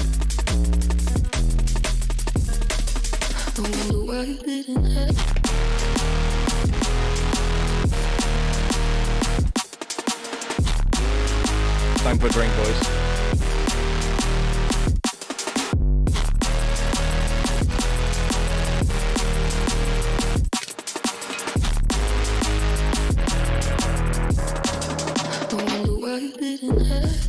Cheers.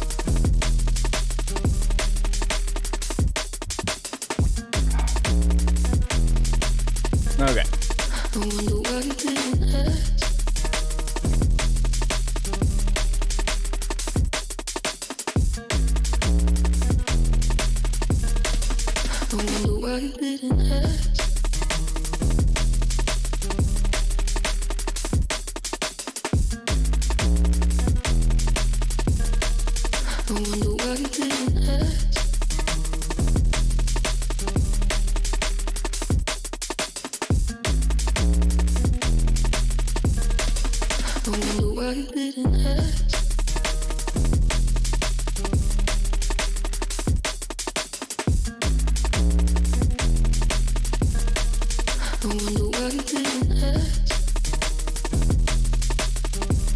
Come on.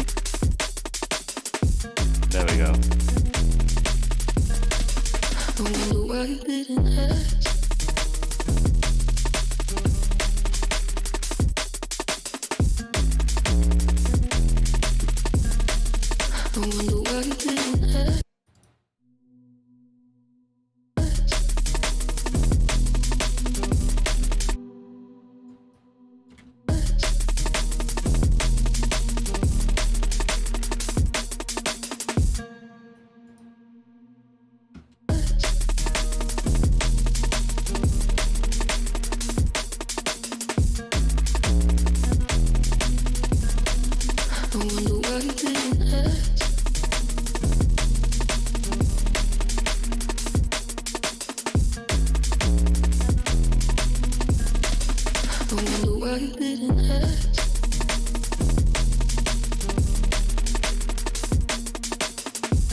wonder why you didn't ask.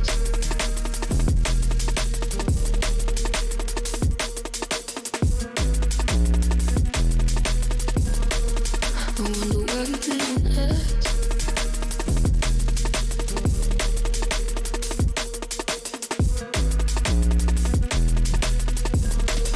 I wonder why you didn't ask. I wonder why you didn't ask.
That one's pretty cool. Let's see what else we have. Ooh, that first part was really good. Oh, it's different every time.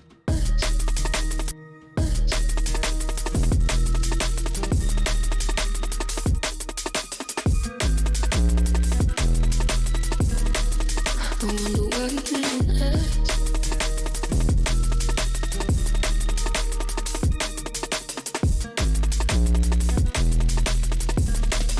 I wonder why you didn't ask.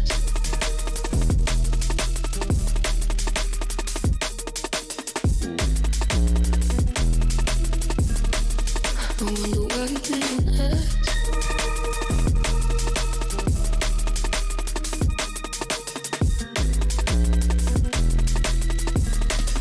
I wonder why you didn't ask.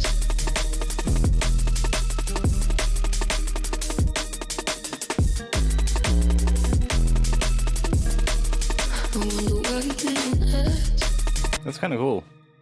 It's kind of cool. I wonder why you didn't ask.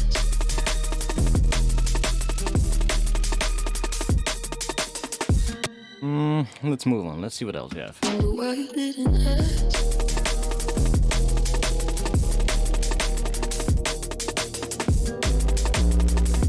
These if you make like bass music and you don't have these libraries, so it's basically called the Light trilogy by Native Instruments.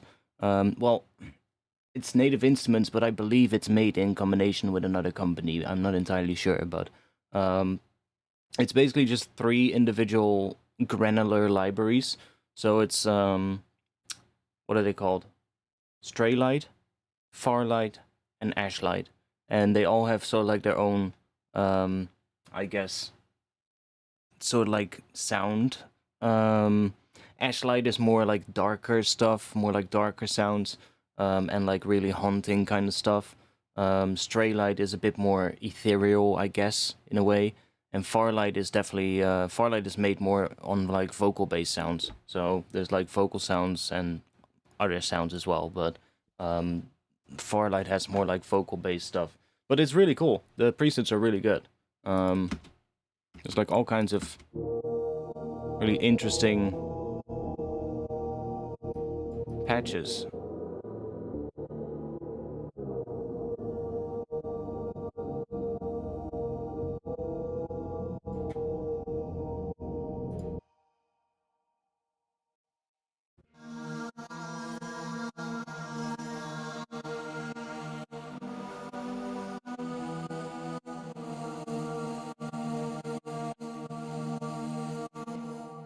So that's definitely vocal based. Ooh.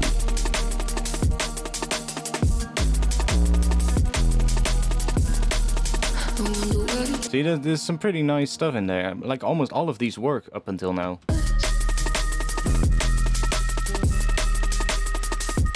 Ooh, that also works.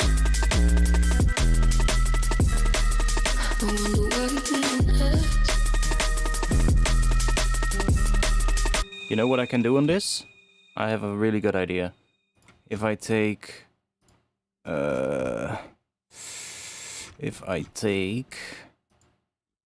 LFO tool, chuck it on here, and create a shape like this. And then just make that, what, 4? No, 2 bars. Yeah, 2 bar. 2 bar. And then group these, or not even, just group this one. And then take an external instrument, drop it in this rack, and send the MIDI to track 31 into LFO tool. And then we're gonna set this one to envelope mode.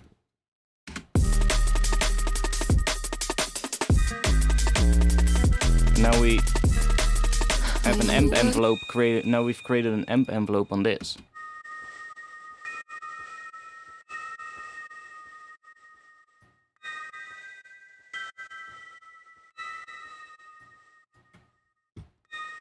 And if we then chuck a reverb after it, for instance, and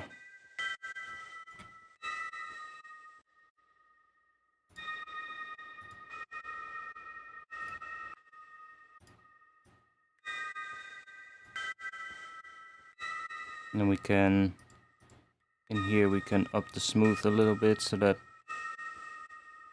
we don't get the click.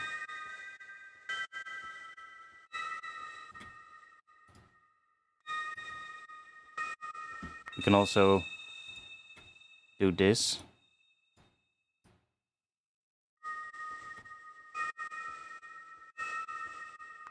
Basically just create like a pluckier sound out of it.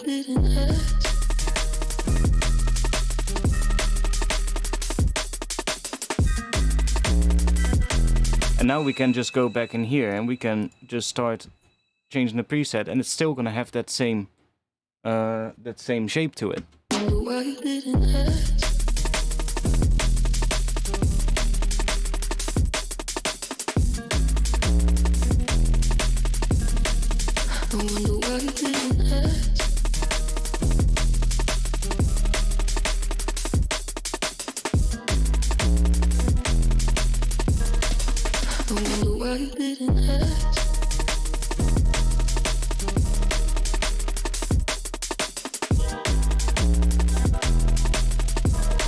See? Really cool. So even though these are sustained presets, we're gonna get a pluckier sound, which is really nice.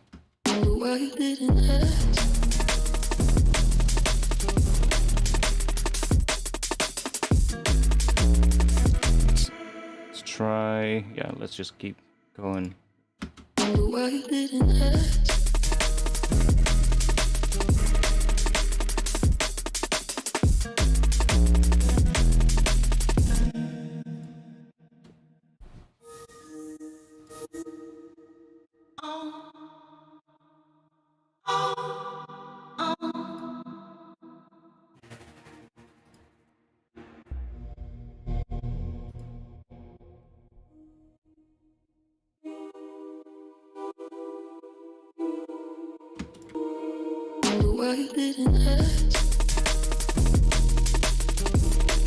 If I turn note gate on as well,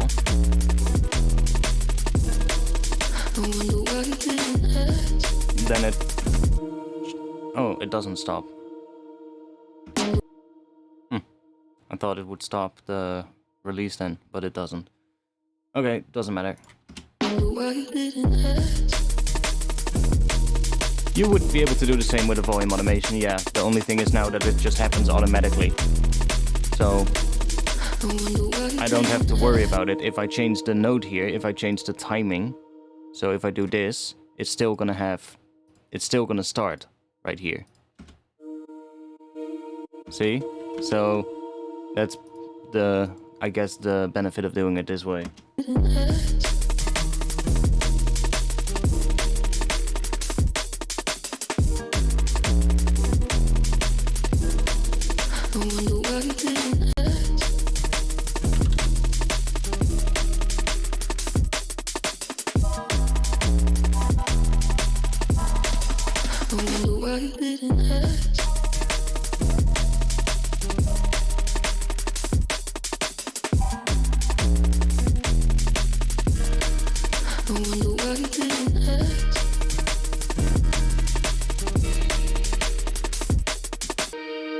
What else do we have?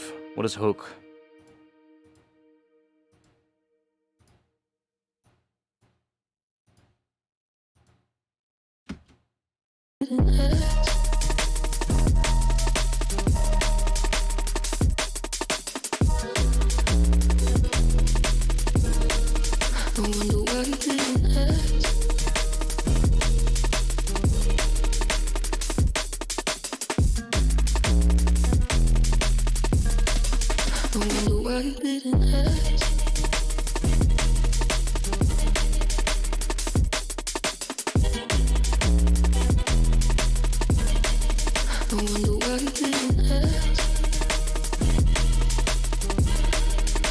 That one's kind of cool.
Don't like that though.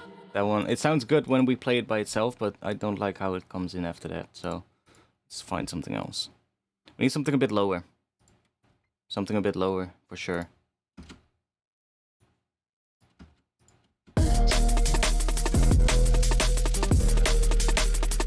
I said lower, that is definitely lower.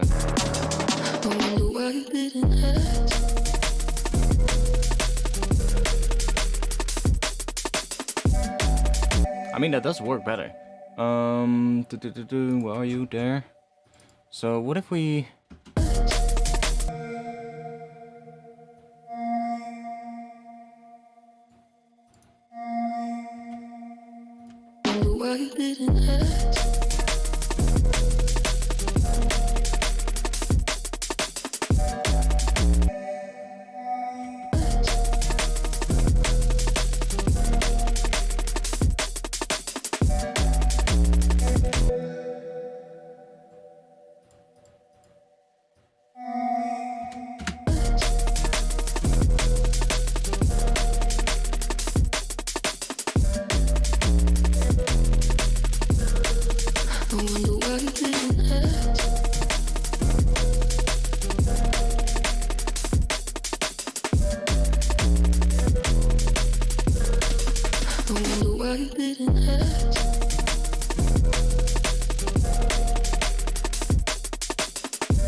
why it didn't hurt.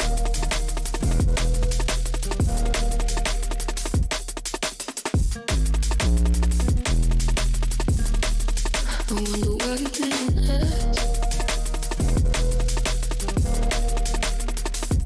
That also works. I wonder why it didn't hurt.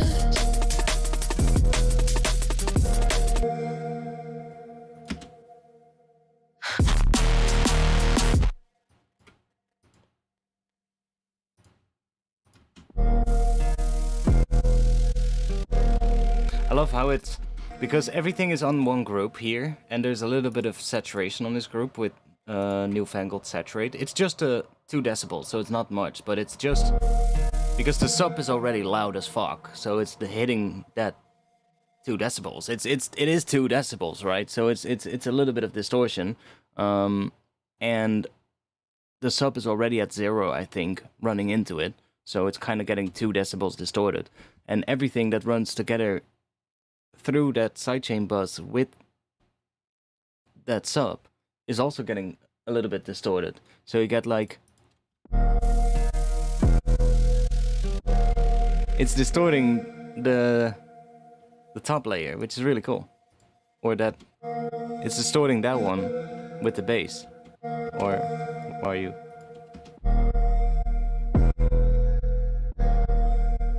It's kind of cool.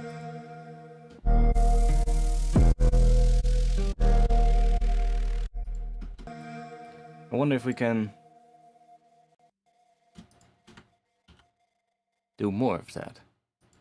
What if we group these together and we add a saturator? Experimenta. And we give that, I don't know, like 5 dB or something. With soft clip turned on.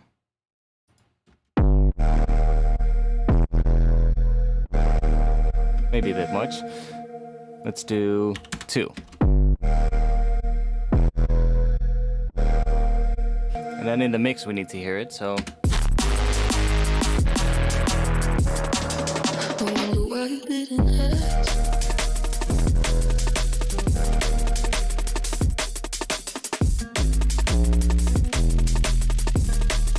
And what if we then just... Oh, what if we just do this? But remove those. So we only have the low note. I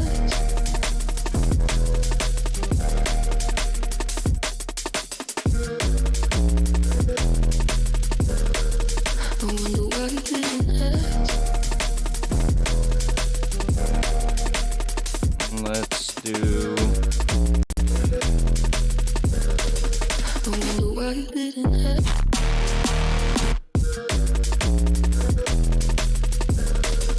I wonder why it didn't hurt.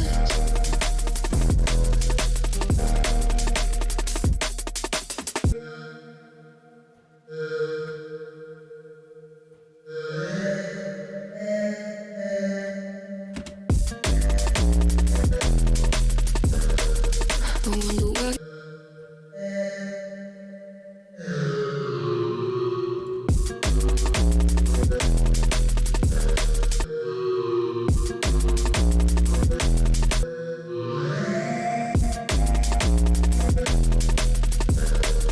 I wonder why it didn't hurt.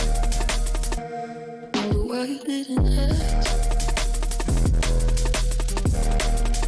Maybe even 1 dB. I wonder why it didn't hurt.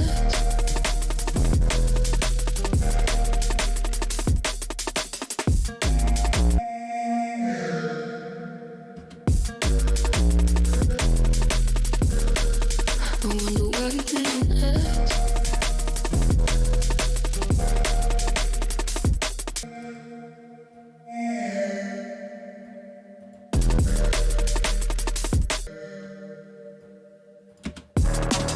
I wonder why it didn't hurt.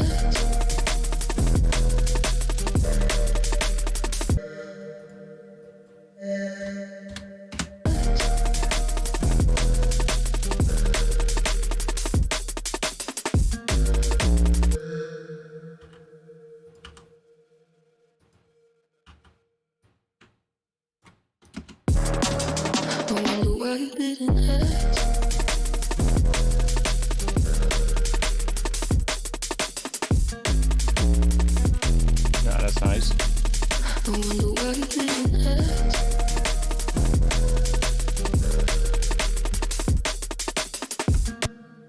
Okay. Save. I need to think about an intro. Now, this sound can probably be in the intro. In it.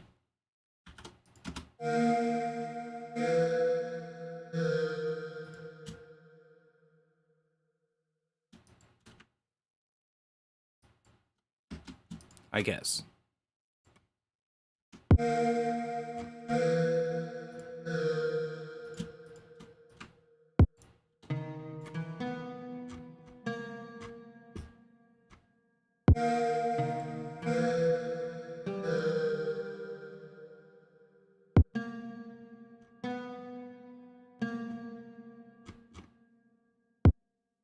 Not sure what we're gonna do for the intro.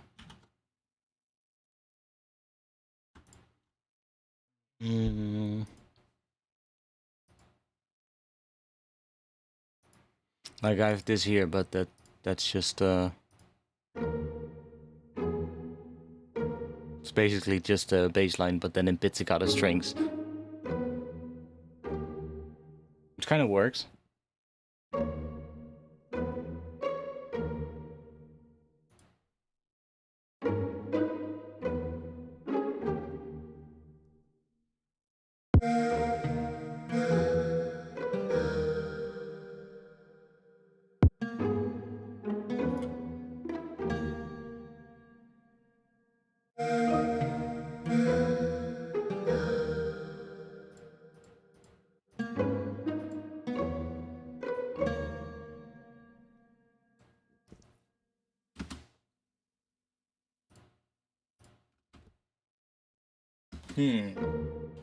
What shall we do? The intro.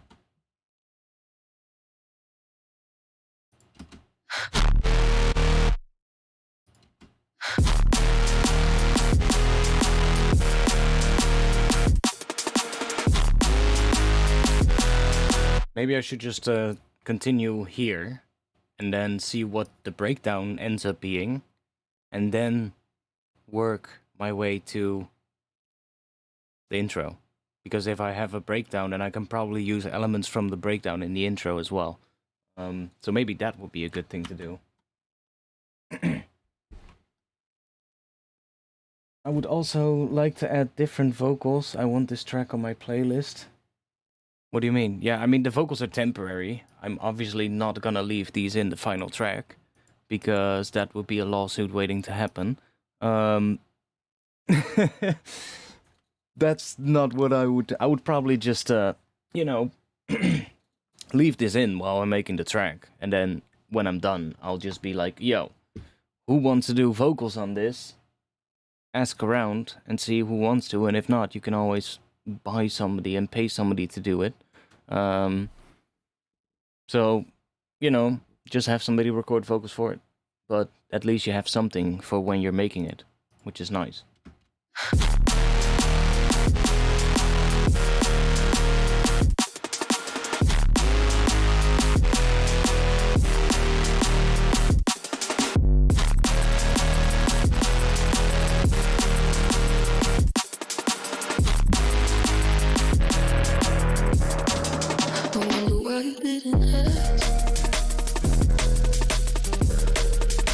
It's a bit much though.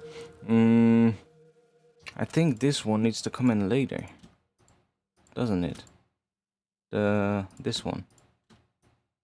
Maybe here. Are we gonna have another section after it before a breakdown?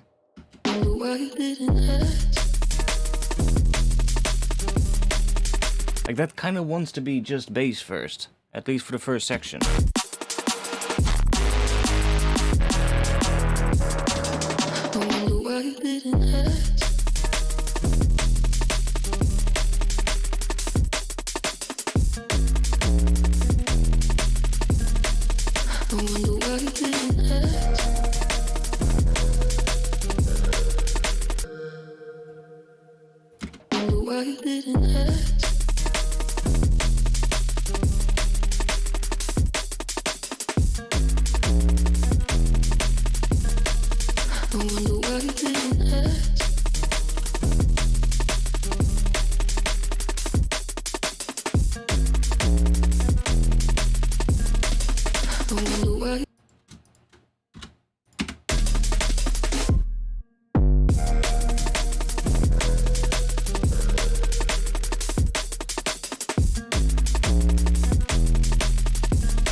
hadn't even noticed that because of the vocal. Oh. Teleported myself again. I wonder why you didn't ask.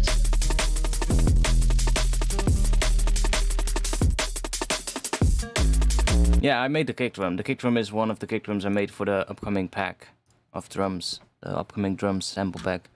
I wonder why you didn't ask. And I'm also dropping a tutorial on Patreon maybe this weekend. I'm kind of halfway through the edit of the tutorial, so maybe this weekend I'll drop it on Patreon, and if not, next week. And it's a tutorial on how to make dirty kick drums, like this one. So I found I basically had to make dirty kick drums because I was like, I don't want just like 300 digital, tight, clean as fuck kick drums that you would make with Serum and call it a day. Because that would be way too overkill, and they're all gonna sound really the same. So I was like, yeah, that's not gonna make much sense. Like, there's only 12 keys, so after making 12, you're probably gonna run out of ideas quick for kick drums, right? If they're all gonna be really clean. So I was like, I need to make more different styles of kick drums. And I was like, I need to make dirty kick drums as well. I was like, how am I gonna do that? So I figured out a nice way, and I have a tutorial about that I'm editing at the moment. I wonder why you didn't ask.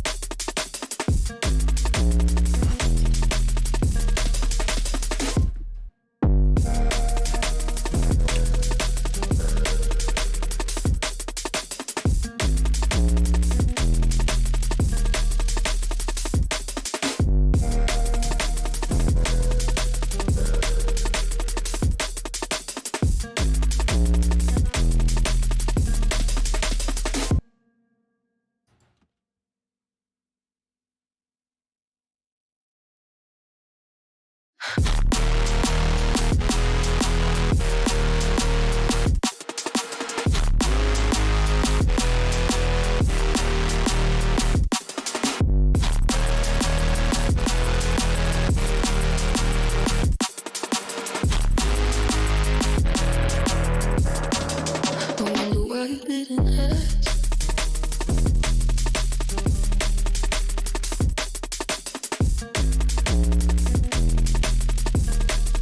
I wonder why you didn't ask.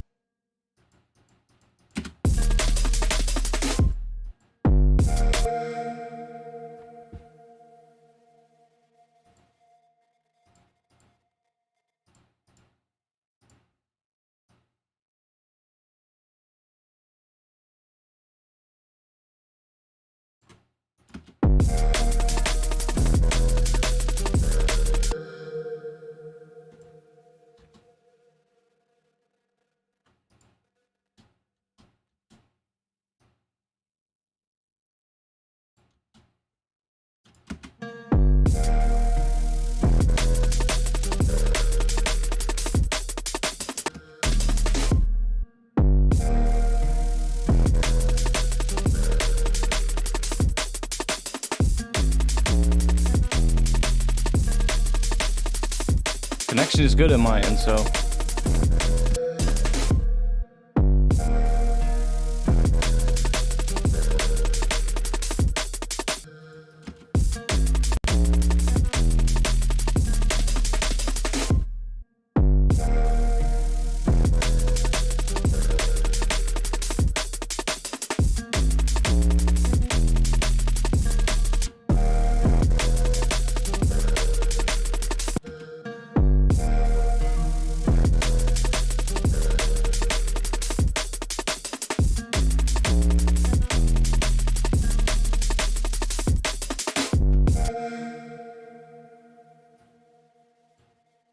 Maybe let's take these out a bit much here.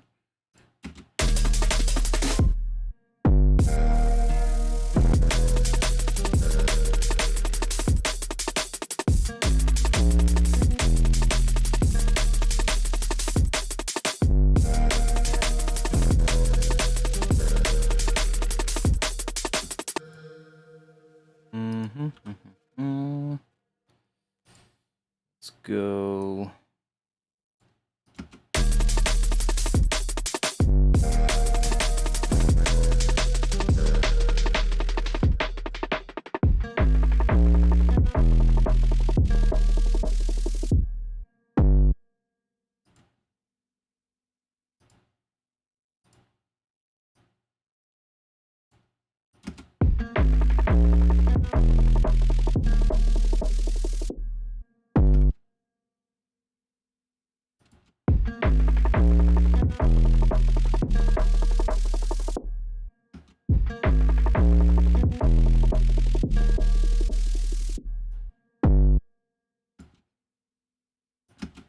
why you didn't ask.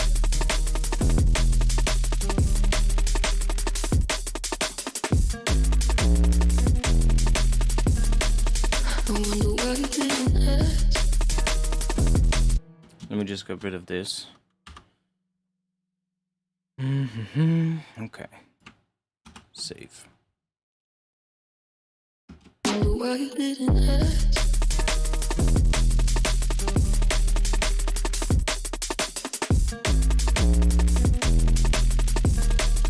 I wonder why you didn't ask.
Let's get rid of that.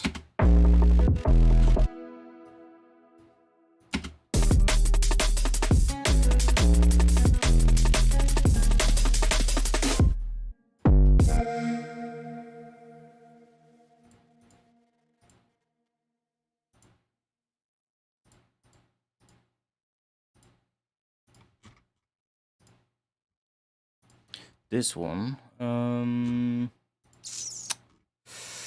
What if we decide to drop an auto pen on here and do 8 notes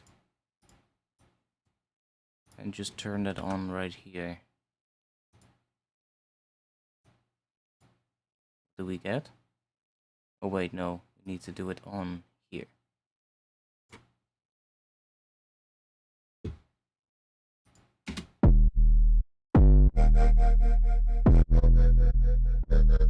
That's not 8 notes.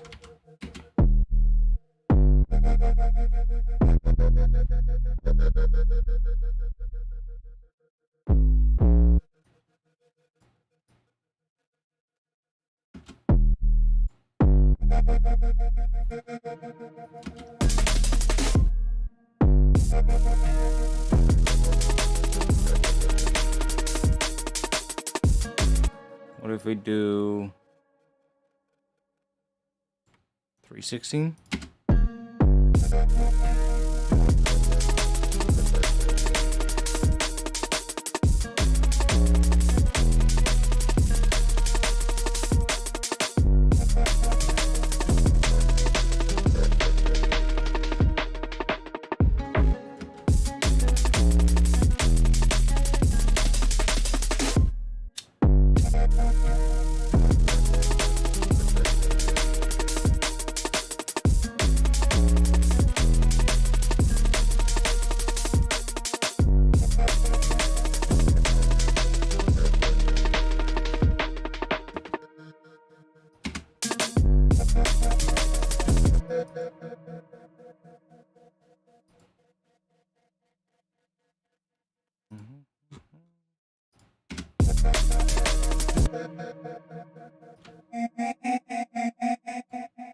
Where's that high thing come from here?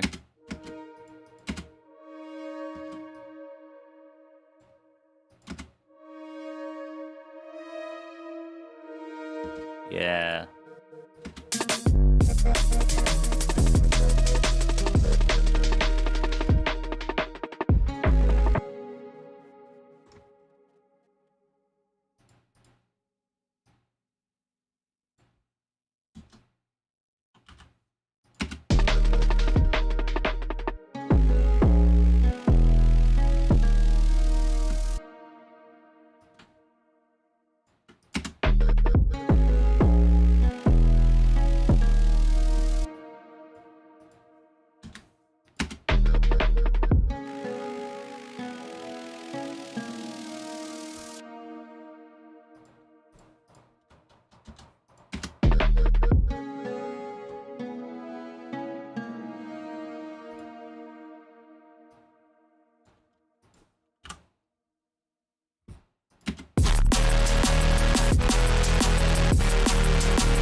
I wonder why it didn't last.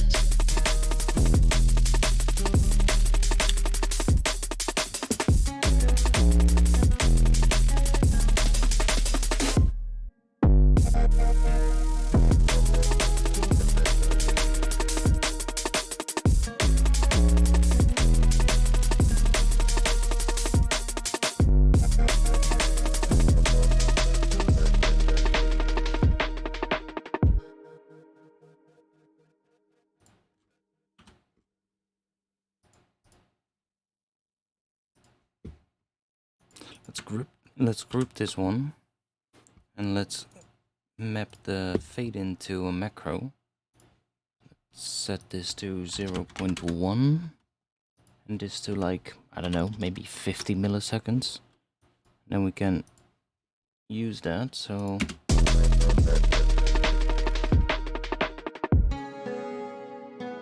okay, and then here we're gonna go and do, let's copy that.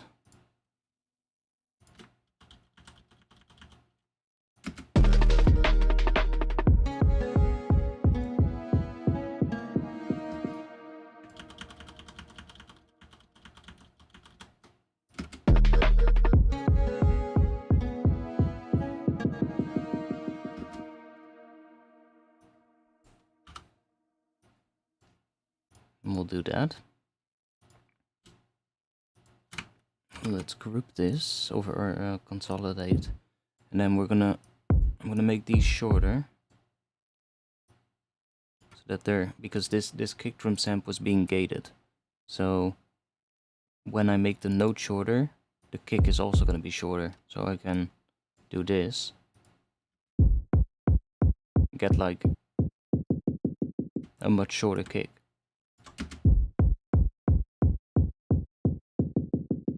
What I want to do here, I want to use that macro that I made. Let's automate it so that it's up here, and we're gonna go down.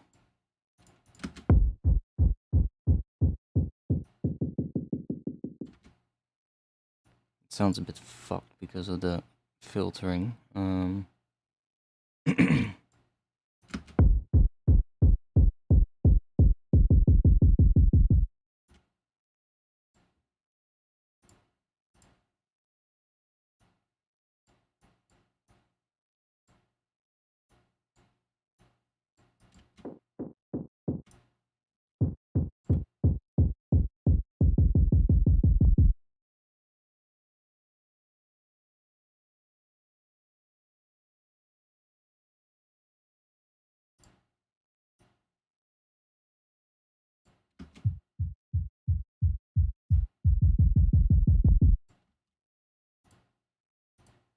Yeah, that high pass is a bit much.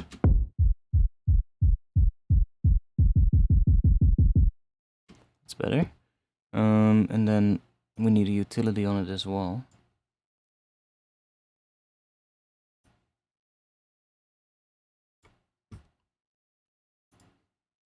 Because we're gonna automate the gain here.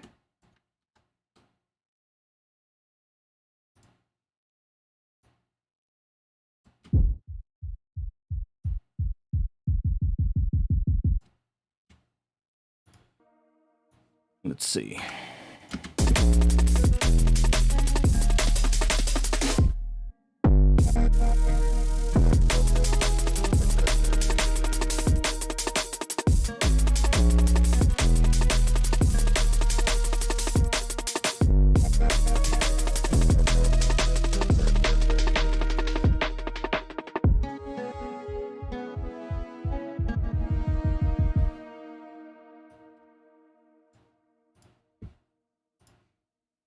Okay, kind of works.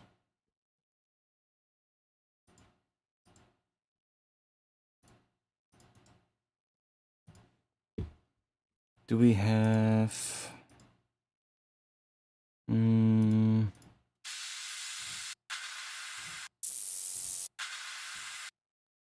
that could work.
I think I'm gonna stop streaming. It's almost 2 a.m. I did make a good amount of progress though. I didn't add too much. Actually, we are actually 16 bars shorter than what we started with. But the thing that we have now sounds a lot better. So that's a really good thing. I wanted to make a good drop, and I guess, well, I cheated a little bit because I switched over to a different project. But hey, you gotta do what you gotta do, right? I really like how this drop's turning out though. It's especially the first part is really big, and then this part is really not. It adds such a good contrast to the first section. I feel like the first section is not entirely right yet. I'm not entirely sure what it is, but there's something to it that it needs a little bit more movement or something, like on that main bass. Like it just needs a little bit more, I don't know, a little bit more sculpting. Could be as simple as just taking, like I already went in and started doing some stuff with the MPE pitch bends. Like there's some tiny pitch bends of like one semitone on, not on the sub. The sub is just, has no pitch bends. But the middle layer has like a slight pitch bend to it on the first note. And the same with the high layer, I think. Yeah, the high layer as well. So that creates like a little swell. It's very subtle, but it just adds a tiny bit of a swell at the start, which just sounded cool.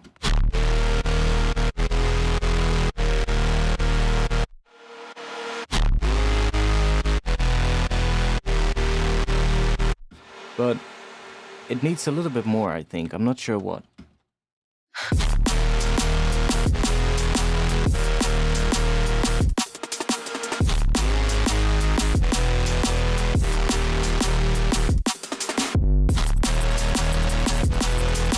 And I am still not entirely sure about the snare.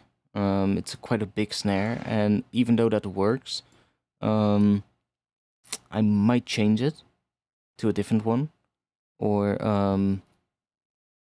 add like what I said earlier, like a call and response between two snares, so that it's a little bit less in your face with just that one snare. Like it's not too bad like on its own, but with in the mix with the break as well, and then and just in the mix with the hats and everything,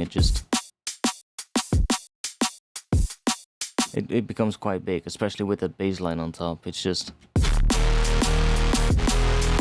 I mean, it does work, but it needs a bit more work. But that's not too important for now. Like that section sounds pretty big already. It's quite, the idea's there, right?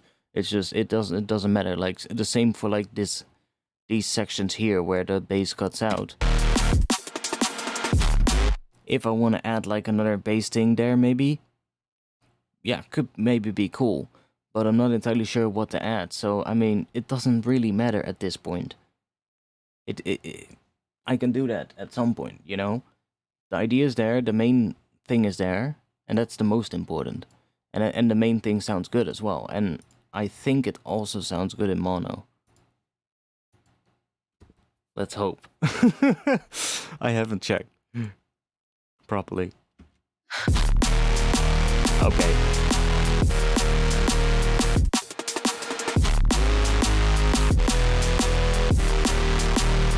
It sounds literally just as big in mono, and that's really good. So, because otherwise it's gonna suck on like a big sound system. But this will definitely work.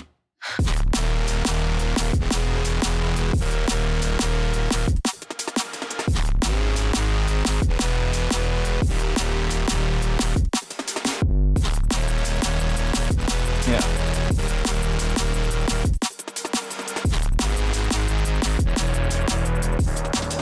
I wonder why you didn't ask.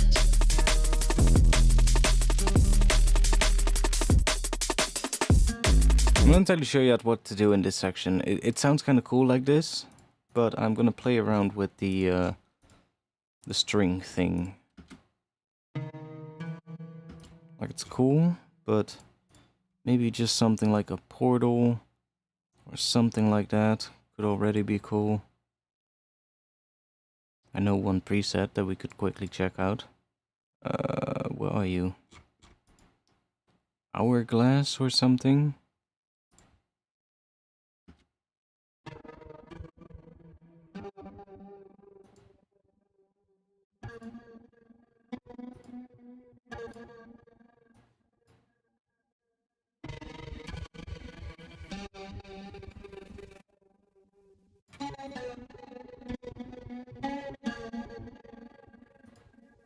All the work didn't hurt. Like, it just needs something extra. It needs to be weirder, you know? But we're already getting somewhere with this tune. And I really like where it's going. I just need to figure out like what the intro is gonna be. Because right now we have nothing in the intro. It's literally, it just starts with that big drop. That's just literally how it starts. So, yeah, I need to figure out what to do with that. I'll see. But I definitely enjoy where this is going. And the main thing was, like, I had this first part in mind. That was the main idea that I first had in mind. And I was like, how am I gonna make it? And then I just tried it out. And for some reason, this time it actually turned out the way I wanted it. So, that's kind of cool. I'm kind of happy with that. So thanks for being here. I'll be back next week with another stream. I'll see. Maybe by next week I'll have another idea sketched out and we can make it better in the stream. That would be good. I kind of like that more, to be honest, than starting from scratch. Like, starting from scratch, it's always so like, I don't know. It's always this. I guess this kind of slight added pressure or something.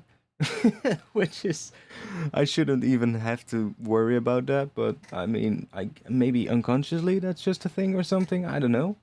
But for some reason, I have a lot more fun when I have an idea sort of like sketched out and then I can refine it during the stream, whereas if I'm trying to come up with something completely new.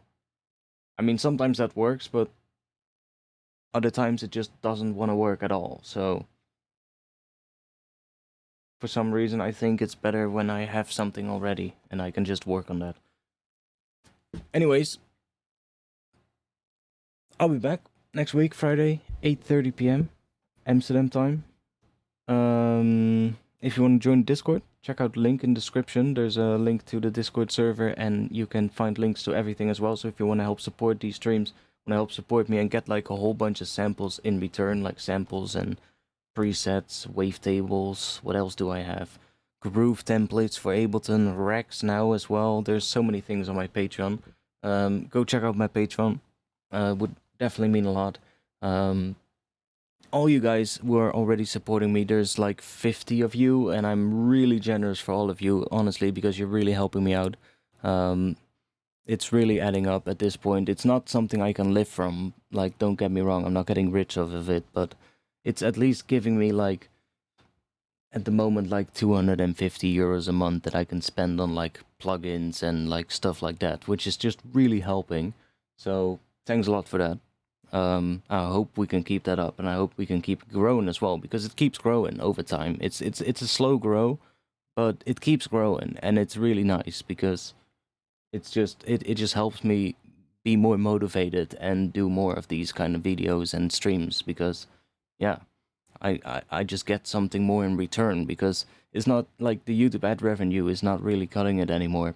Back when I first started doing YouTube, I was getting like way higher CPMs, but these days the CPMs are so much lower, and that's basically means that you get way less money. So yeah, it's nice. It's good, because I have bills to pay as well, and I want to still every now and then be able to buy a plugin. And the Patreon supporters are at the moment letting me do that, so thanks a lot. I'll be back soon. I'll see you in the Discord if you want to be there and have some more questions. Come join and ask your question, and I will check it out and see if I have an answer. That's gonna be it. See you all next week. Peace.